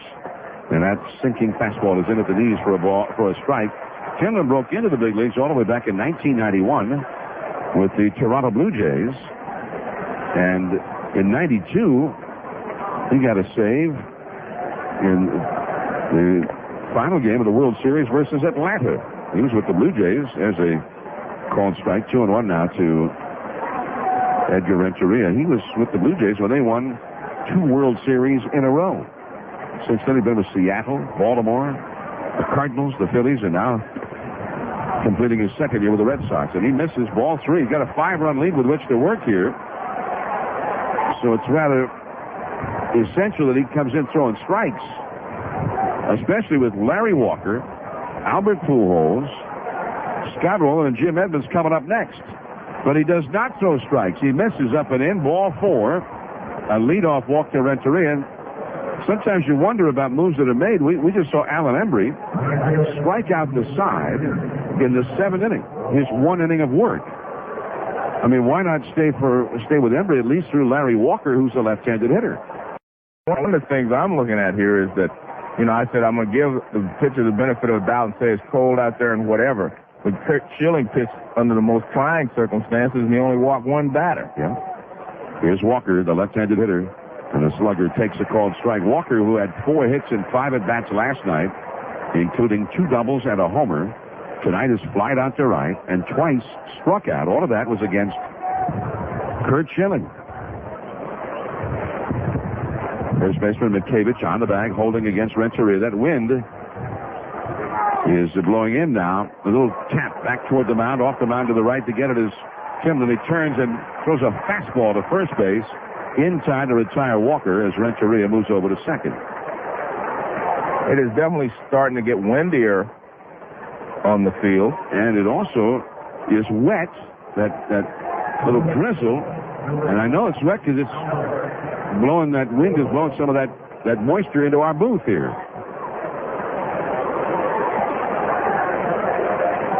That's a fact, Jack. We deal only in facts here.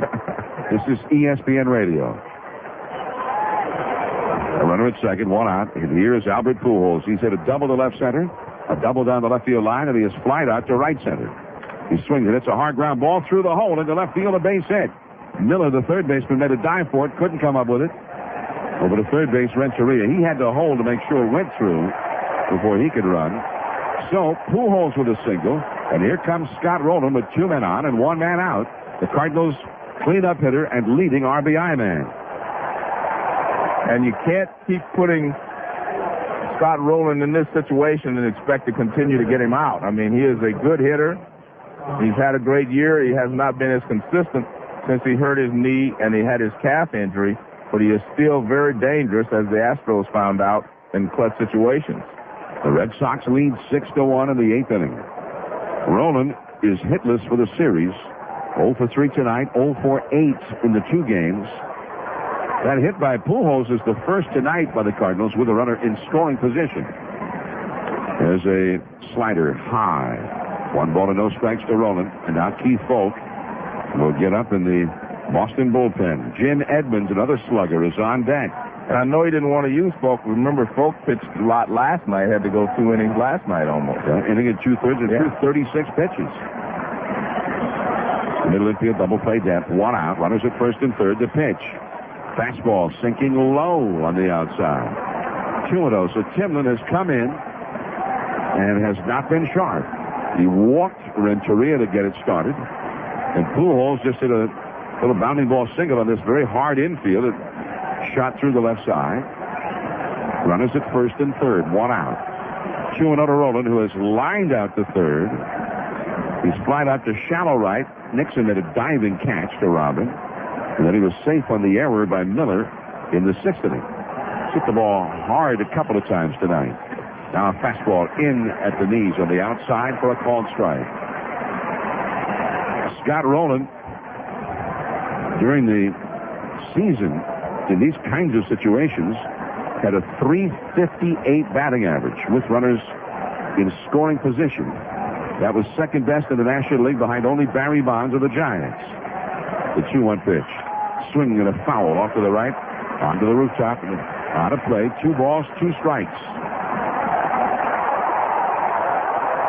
Now the Fenway crowd rises, and the wind, the cold, and the little light rain that's falling, trying to inspire Mike Timlin. Meanwhile, Scott Rowland trying to inject some life into this Cardinal lineup that has been shut down for the most part tonight.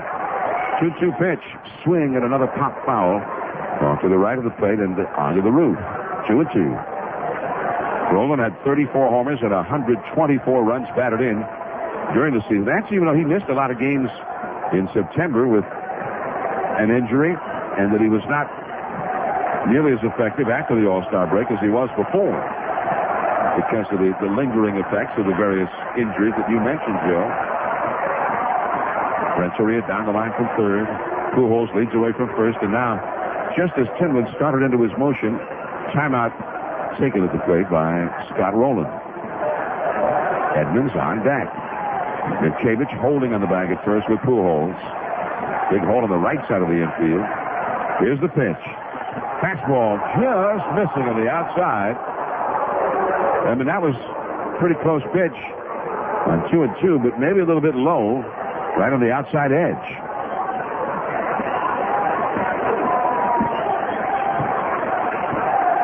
So now it is 3-2 to Roland.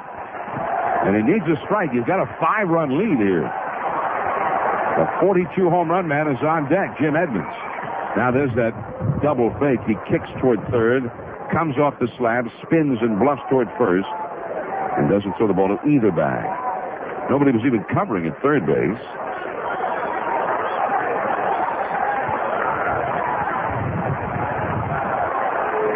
Strong wind. The wind is picking up, blowing in.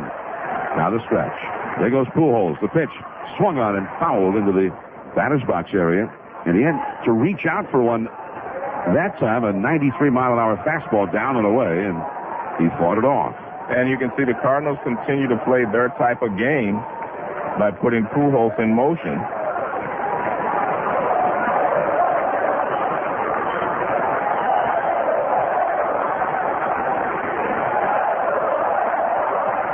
Three balls, 2 strikes to Roland. He is in the box, down in his crouch. Here's the stretch. There goes Pujols from first. The ball is swung on, a high fly ball into medium deep center. The wind now blowing it toward right field. Damon, who started quickly back, had to move laterally to his left. He makes the catch. Tagging at third is Renteria.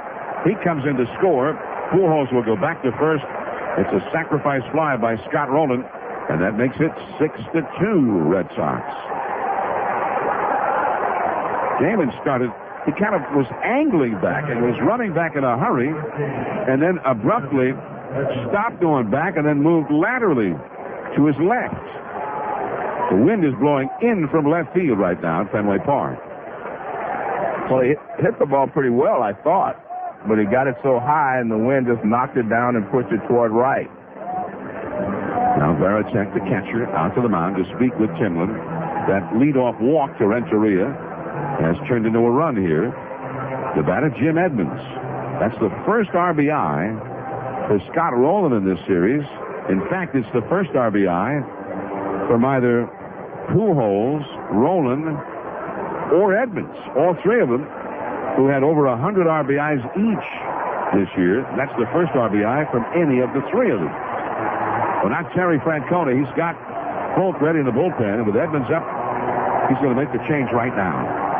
So there's a runner at first, 2 down in the 8th inning, and he's going to ask Foulke to get the last 4 outs of this one. The Red Sox ahead 6-2.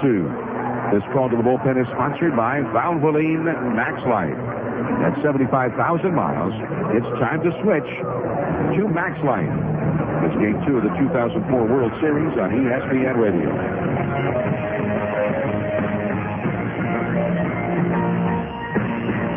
It was a Tuesday afternoon, approximately 3 p.m., when we received a signal from one of our subscribers. The signal came from a convenience store, and over the two-way voice system, our operator heard a woman ask for help. Guards and police were promptly dispatched and found that an armed robbery had been attempted. The thief was scared off by the live two-way voice system. No property was lost, and there was no personal injury. Attention! This is the Alarm Force Central Station. Identify yourself immediately. Hello, this is Joel Matlin, president of Alarm Force, and I urge you to consider the value of Alarm Force's two-way voice system for your small business. It can protect your property and something much more important, the safety of your staff. Call us today.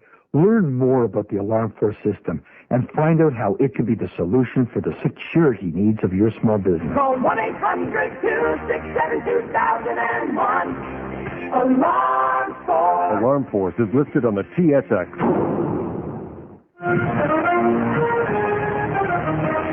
Dan Shulman back with you on ESPN Radio here live at Fenway Park. 6-2 the score now. The Cardinals with a run in the top of the 8th. And Keith Foulke is coming into the game for Boston. Has not given up a run in the postseason. And for the 6th time in the postseason already, will be asked to work more than 1 inning. Don't forget Game 3 of the 2004 World Series from Busch Stadium in St. Louis Tuesday night at 8 o'clock Eastern Time broadcast hour right here on ESPN Radio. Back to John and Jerry. All right, Dan, and since 1986, that was the year the designated hitter was used in the World Series in the American League parks. while the National League rules prevailed in the National League parks. In all the World Series up until that time, the home team only won 53% of the games. But since they've had the home field turned into a genuine advantage with the DH in the American League and not in the National League, the home team has won nearly 63% of the time. So Boston trying to add to their home field right here as Jim Edmonds faces Keith Foulke, the right-hander, delivers, and Edmonds fouls one off to the left onto the rooftop, and it is 0-1. Albert Pujols is at first base. Doug Minkiewicz is going to play behind him with the left-handed batting slugger up there. The shortstop, Cabrera, almost right behind second base, playing Edmonds to pull. Here's the pitch. Very high and outside with a fastball. Foulke worked an inning and two-thirds last night and faced 9 hitters. He faced the entire Cardinals batting order in the 8th and 9th innings. So it was a tough stretch of pitching. And he threw 36 pitches in that game. There goes Pujols. The pitch. Edmonds hits a high foul off the left field line. And that is back out of play. 1 ball, 2 strikes. Pujols will have to go back. Well, Minkiewicz is playing behind Pujols at first base. And if he does that, they're just going to keep running. Now, one thing about this matchup that Terry Francona, I'm sure, liked about having Foulke in here, he struck out Edmonds last night in the 8th inning, and Edmonds is 0 for 5 lifetime against him. There's a high fastball away, and now it goes to 2-2 to Jim Edmonds. Edmonds tonight has grounded out to first, struck out, and then he was safe on Mark Bellhorn's error in the 6th inning. One of 4 errors committed by the Red Sox tonight, but it's only cost them 1 unearned run. Pujols at first. Foulke delivers. Swing and a miss. He struck him out. He stayed with a fastball. That one was up and in, and the inning is over. He has struck out Edmonds 2 nights in a row.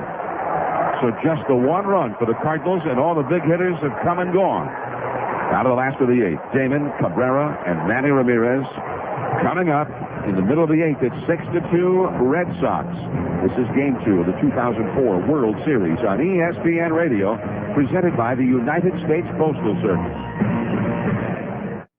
Driving down that road again, sure could use a friend to lend a helping hand. Since 1956, Speedy is where Canadians go when they need a new muffler. And right now, during our fall muffler sale, most standard mufflers for domestic cars and light trucks are only $24.90. All others, including Dynamax and DNX Performance mufflers, are 30% off. For great savings in quality mufflers, it's Speedy Muffler, Brake, and Wheel. Still the king of mufflers. Introducing a better way to bundle. Rogers Better Choice Bundles. But who decides what goes into these bundles? Well, it's a task we've trusted to a real expert. You. Just choose a product from 2 or more Rogers services like cable, internet, or wireless, and you'll save 15% on your monthly service fees. You're the boss.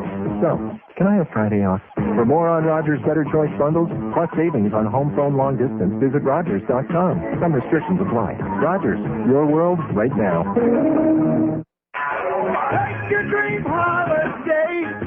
Less than you thought you'd pay. When I needed to get away, I shopped all the vacation websites, but ended up back at selloffvacations.com. They took care of everything. The price was amazing, and the resort was fabulous. And at these prices, I'm already planning my next vacation. Selloffvacations.com. Check it out for yourself. Go online or call 1-877-SELL-OFF today and book your dream holiday for less.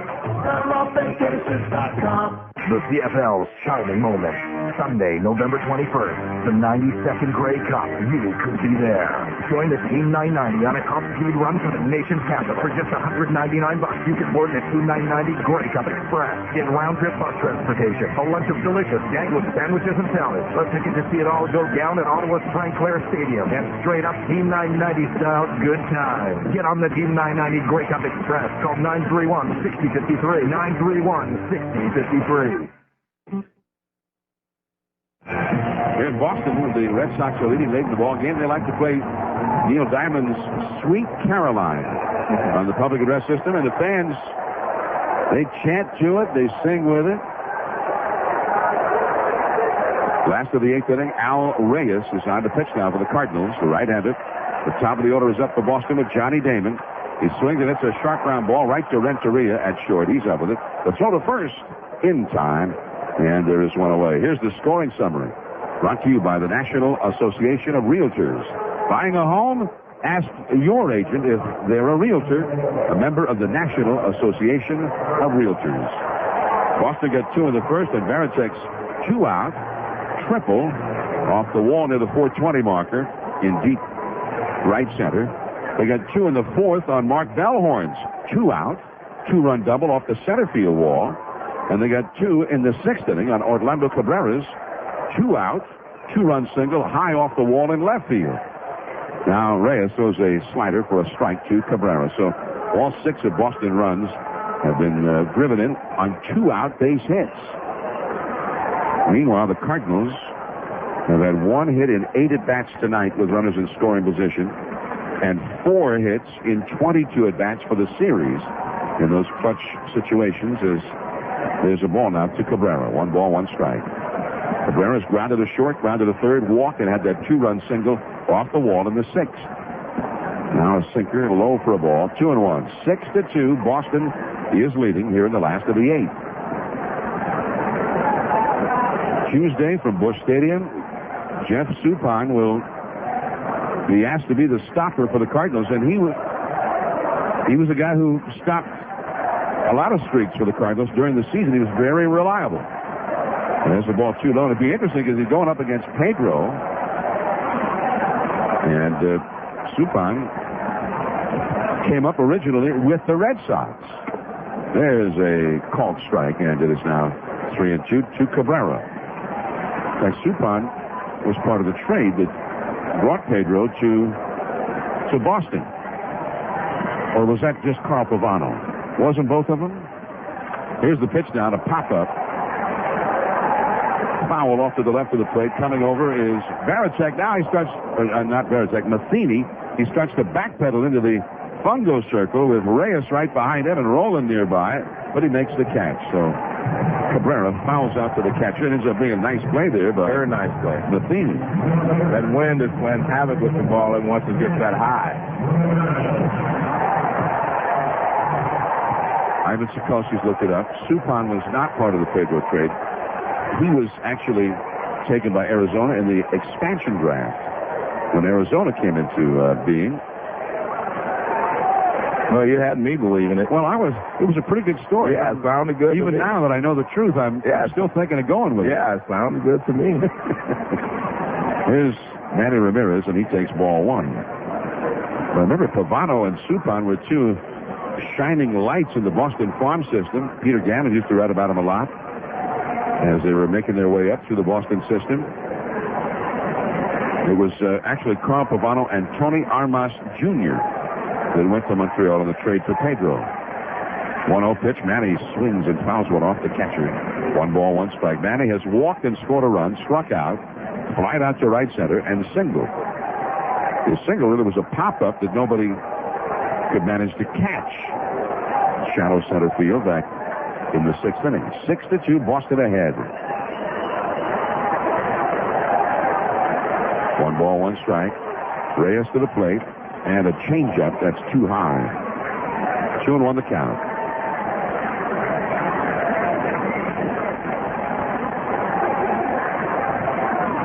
The Cardinals up against Pedro on Tuesday, and if they're down 2-0. There's a breaking ball down and away. It is 3-1 with David Ortiz on deck. The Cardinals will be hoping to have the same kind of success against Pedro that the Yankees have been having against him.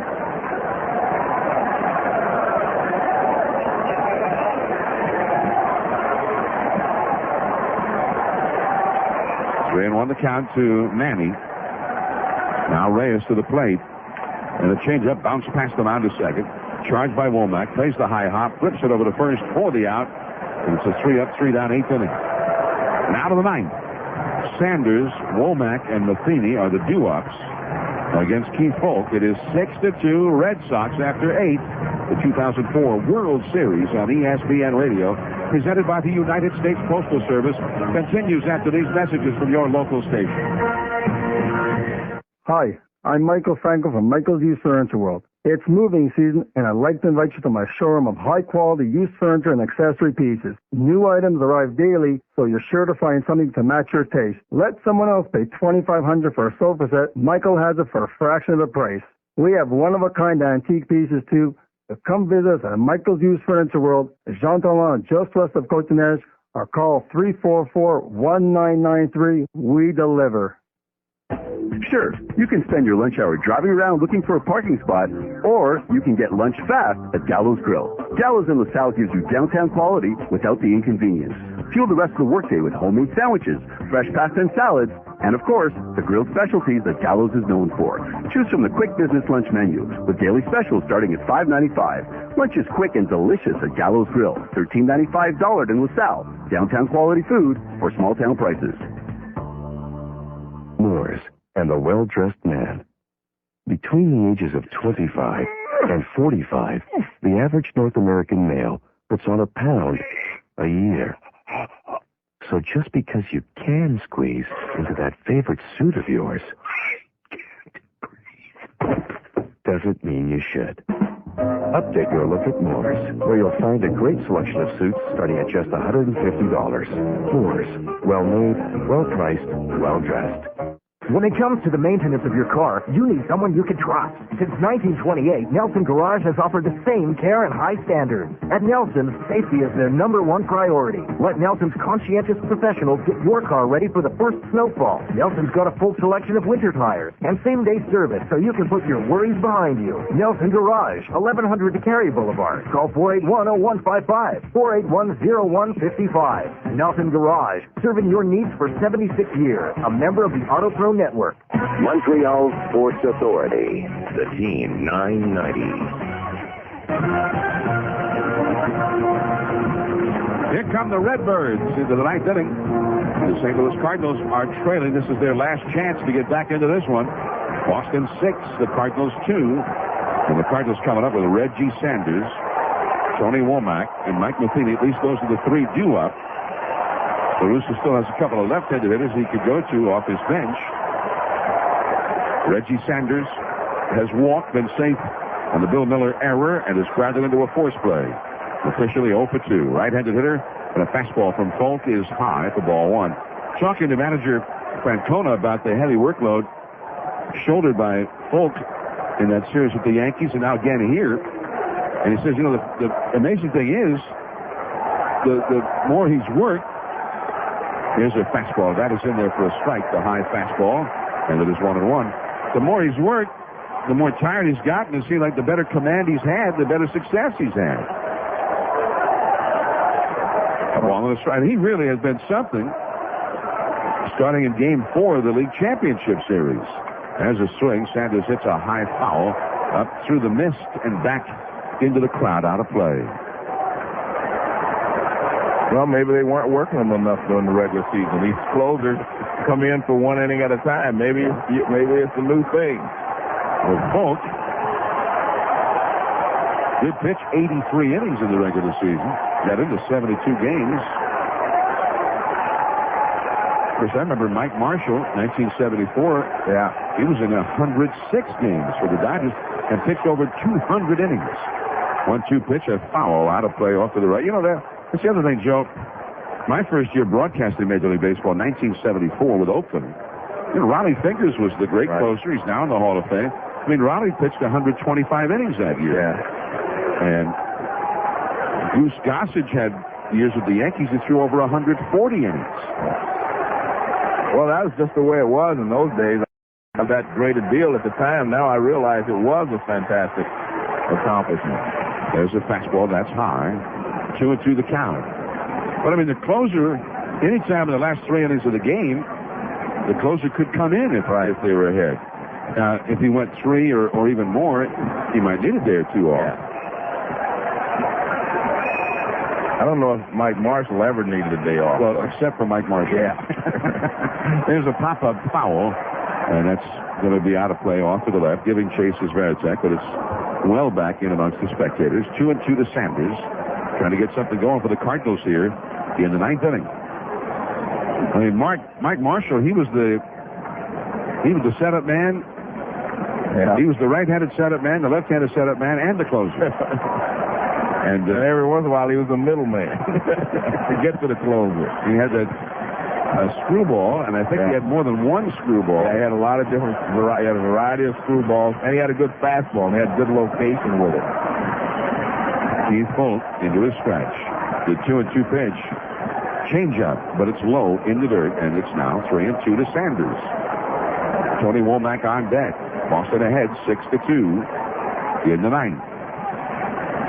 Both the Red Sox and the Red Birds will fly to St. Louis after the game. Each team will have a workout tomorrow at Busch Stadium in the afternoon. 3-2 the count. Here it comes. Fastball fouled out of play. He keeps pumping in that high fastball, and he's throwing it tonight at 90 miles an hour. It's anywhere 87 to 90. And he keeps making them swing, and they look like they're swinging at a 98 mile an hour. Yeah, well, when it's up, it is a little faster. It appears to be a little faster anyway. And, I mean, this is something he did the second half of the season where he went to the more fastballs than he had thrown earlier. He used to throw a lot of changeup. 3-2 pitch, a high fastball swung on and fouled back onto the screen. And it continues on here as Reggie Sanders giving him a great battle. Keith Foulke's next pitch will be the 10th to Reggie Sanders. 6-2, the Red Sox are leading. Reggie Sanders with the base running miscue in the second inning. It was a big play early in the game. 3-2 pitch, a check swing. Strike three. First base umpire Brian Gorman on the appeal rings him up. Well, the pitch was up and out of the strike zone. Reggie thought about laying off of it. He decided too late not to swing at it. So one down, and here is Tony Womack.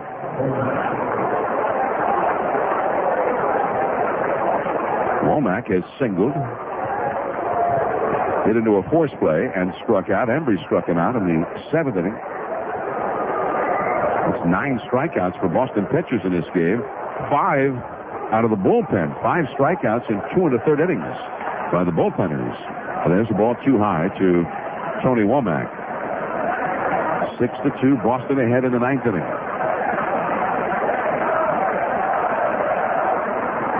Down the stretch. The 1-0 pitch. Swinging a liner into right field, but it's hanging. And right to Nixon. He makes the catch. 2 down.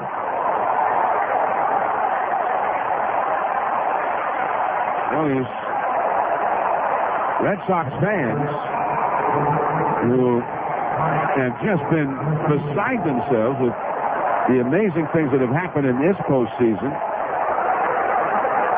And they don't know now if they're going to see the Red Sox play in this field again, because the Red Sox, if they can hang on for this final out, could win the World Series in St. Louis. There's a ball too high to Mike Matheny.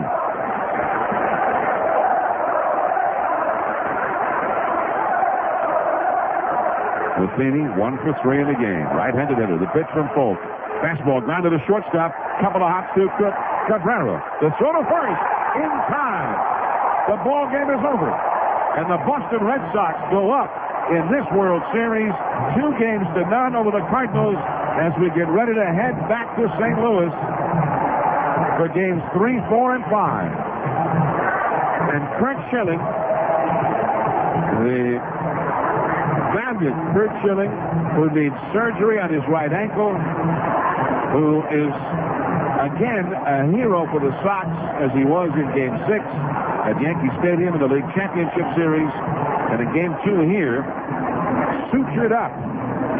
to somehow be able to go out there. Again, you could see that he was in pain very often. He wasn't the Schilling we're used to seeing, but again, Schilling found a way to get it done. And I think that's the key, John. He found a way to get it done. He's a smart pitcher. He's been in the league a long time. He knows how to pitch. And maybe they won't need him for Game 6. I mean, that's what if you're a Red Sox fan, that's what you're thinking right now and hoping. All right, Joe, and Dan Shulman standing by. Jason Varitek knocked in the first 2 runs of this game with a booming triple in the first inning. Jason Varitek with Dan Shulman on the field. Jason, Kurt Schilling again out there on the bad ankle. Can you talk about his performance tonight? He did a good job. He was able to locate his pitchers, and that was once again the key. Get ahead of headers, locating the ball both sides of the plate was key. After not starting Game 1, how anxious were you to get in there tonight? Well, I got in there last night. I was very anxious. This is just what it's about, and we just want to, just help this pitching staff do the best we can. Finally, if somebody said to you 10 days ago you'd be up 2-0 in the World Series, would you believe them? Well, our focus is going to stay the same. We have to focus pitch to pitch and try and outplay this team. Thanks for the time. Thank you. All right, Jason Varitek.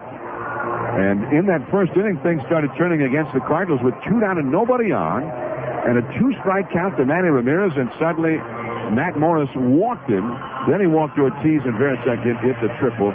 Later, Orlando Cabrera hit one off the wall and left, a 2-run single with 2 outs. That made it 6-1.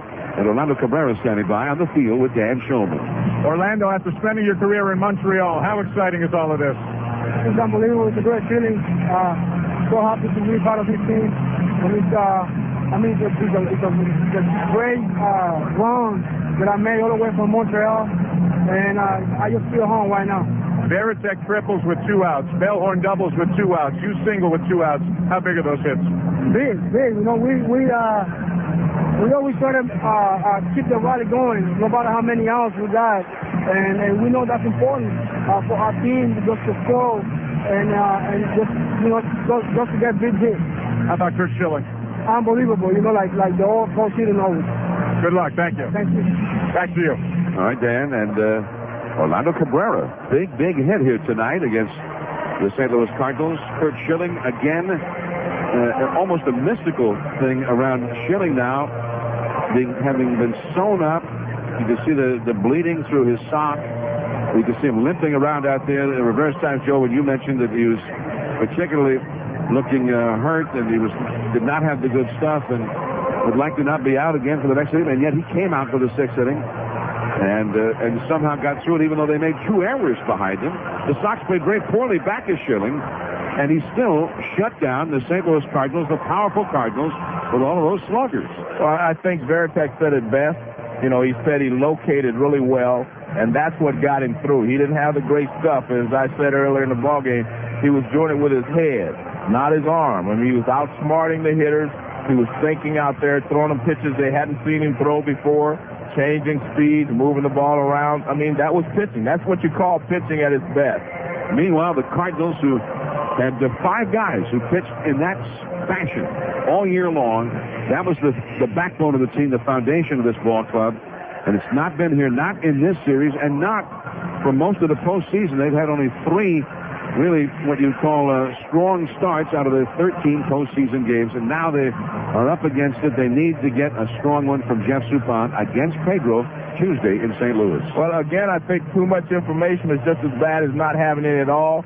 And maybe they have too much information on these Red Sox hitters. They're trying to put them away every at bat, going to their weakness. And I think they're giving the Red Sox hitters too much credit in that they're walking so many guys. Look, this is an awesome hitting team. They're going to get their hits. You can't stop them. But when you walk people and you can't stop them, then you're asking for trouble. I mean, the Red Sox had the best on-base percentage in the American League this year, so they're used to getting walked. But the Cardinals pitchers are not accustomed to walking people. You're going to have to make them play ball. If they hit the ball out of the ballpark, make it be a solo homer. But when you continue to walk players, this ball club is going to beat you up, and that's what they do best. So now a change of venue. We move on to St. Louis. The Cardinals need a change of venue. The Red Sox beat them up here, winning 2 ball games, scoring 17 runs against them in the 2 games. And, of course, no designated hitter. The Cardinals will play their style of ball, the National League ball, David Ortiz will have to play first base. The pitchers will have to bat. And the Cardinals will hope that all of that put together and those great Cardinal fans at Busch Stadium will help get them turned around again. And so far, that formula has worked in this postseason. They are 6-0 at home in this postseason. 6 runs, 8 hits, 4 errors for Boston. 2 runs, 5 hits, no errors for the Cardinals. Schilling the winner, Foulke the save. Matt Morris took the loss. There were no home runs hit. 35,001, the paid crowd, on a cool, wet night at Fenway Park. Tonight's game has been brought to you by OnStar. OnStar by GM. By Cherry Flavor Pepto-Bismol. Pepto's Gone Cherry. Dan Shulman and Dave Campbell are standing by with the Hot Wire post-game show coming up shortly. Once again from Fenway Park.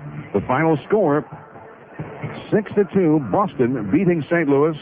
I'm John Miller for Joe Morgan. Thanks for tuning in. Our producer has been Ivan Sokolsky.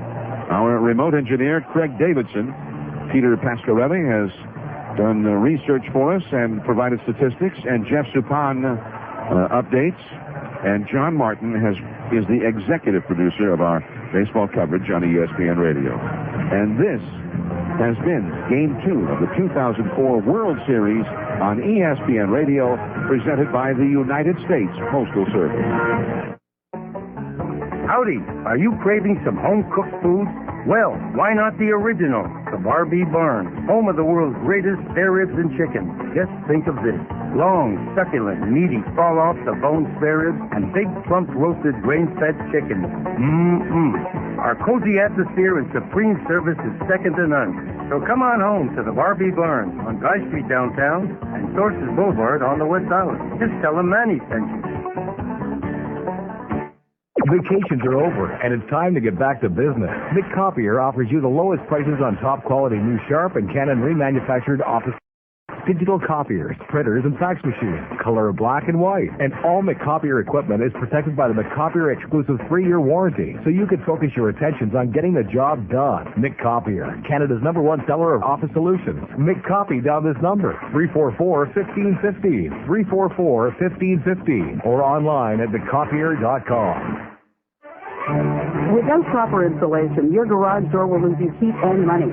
Try thinking about an insulated garage door from the Door Doctor. The Door Doctor is your Garagador expert, offering the best protection from the elements for your garage. The Garaga high-technology door is insulated with high-pressure injected polyurethane foam to ensure top thermal resistance and remarkable sturdiness. Keep your garage warm in the winter and cool in the summer with Garagador from the Door Doctor, 631-3130. A good real estate broker can make a difference in the sale of your city home, condo, or country property. At Town & Country Realty, they know selling a home can be difficult, time-consuming, and emotional, which is why they work to get you the best price for your home with the least stress for your family. For selling or buying, test the proven results of Town & Country Realty for yourself. Owner real estate broker Lois Monaker Moss of Town & Country Realty. Call 733-3221. 733-3221. Town & Country Realty. Simply the best. Back at Fenway Park in Boston, Dan Shulman with you here at field level. Coming up on our post-game show tonight, we'll take you to the interview room. Dave Campbell will be along with his analysis of tonight's game, and we'll look ahead to Game 3 from Busch Stadium on Tuesday night. The Red Sox defeat the Cardinals 6-2. Boston is 2 wins away from winning the World Series for the first time in 86 years. More when we come back to Fenway Park. You're listening to the Hot Wire post-game show on ESPN Radio.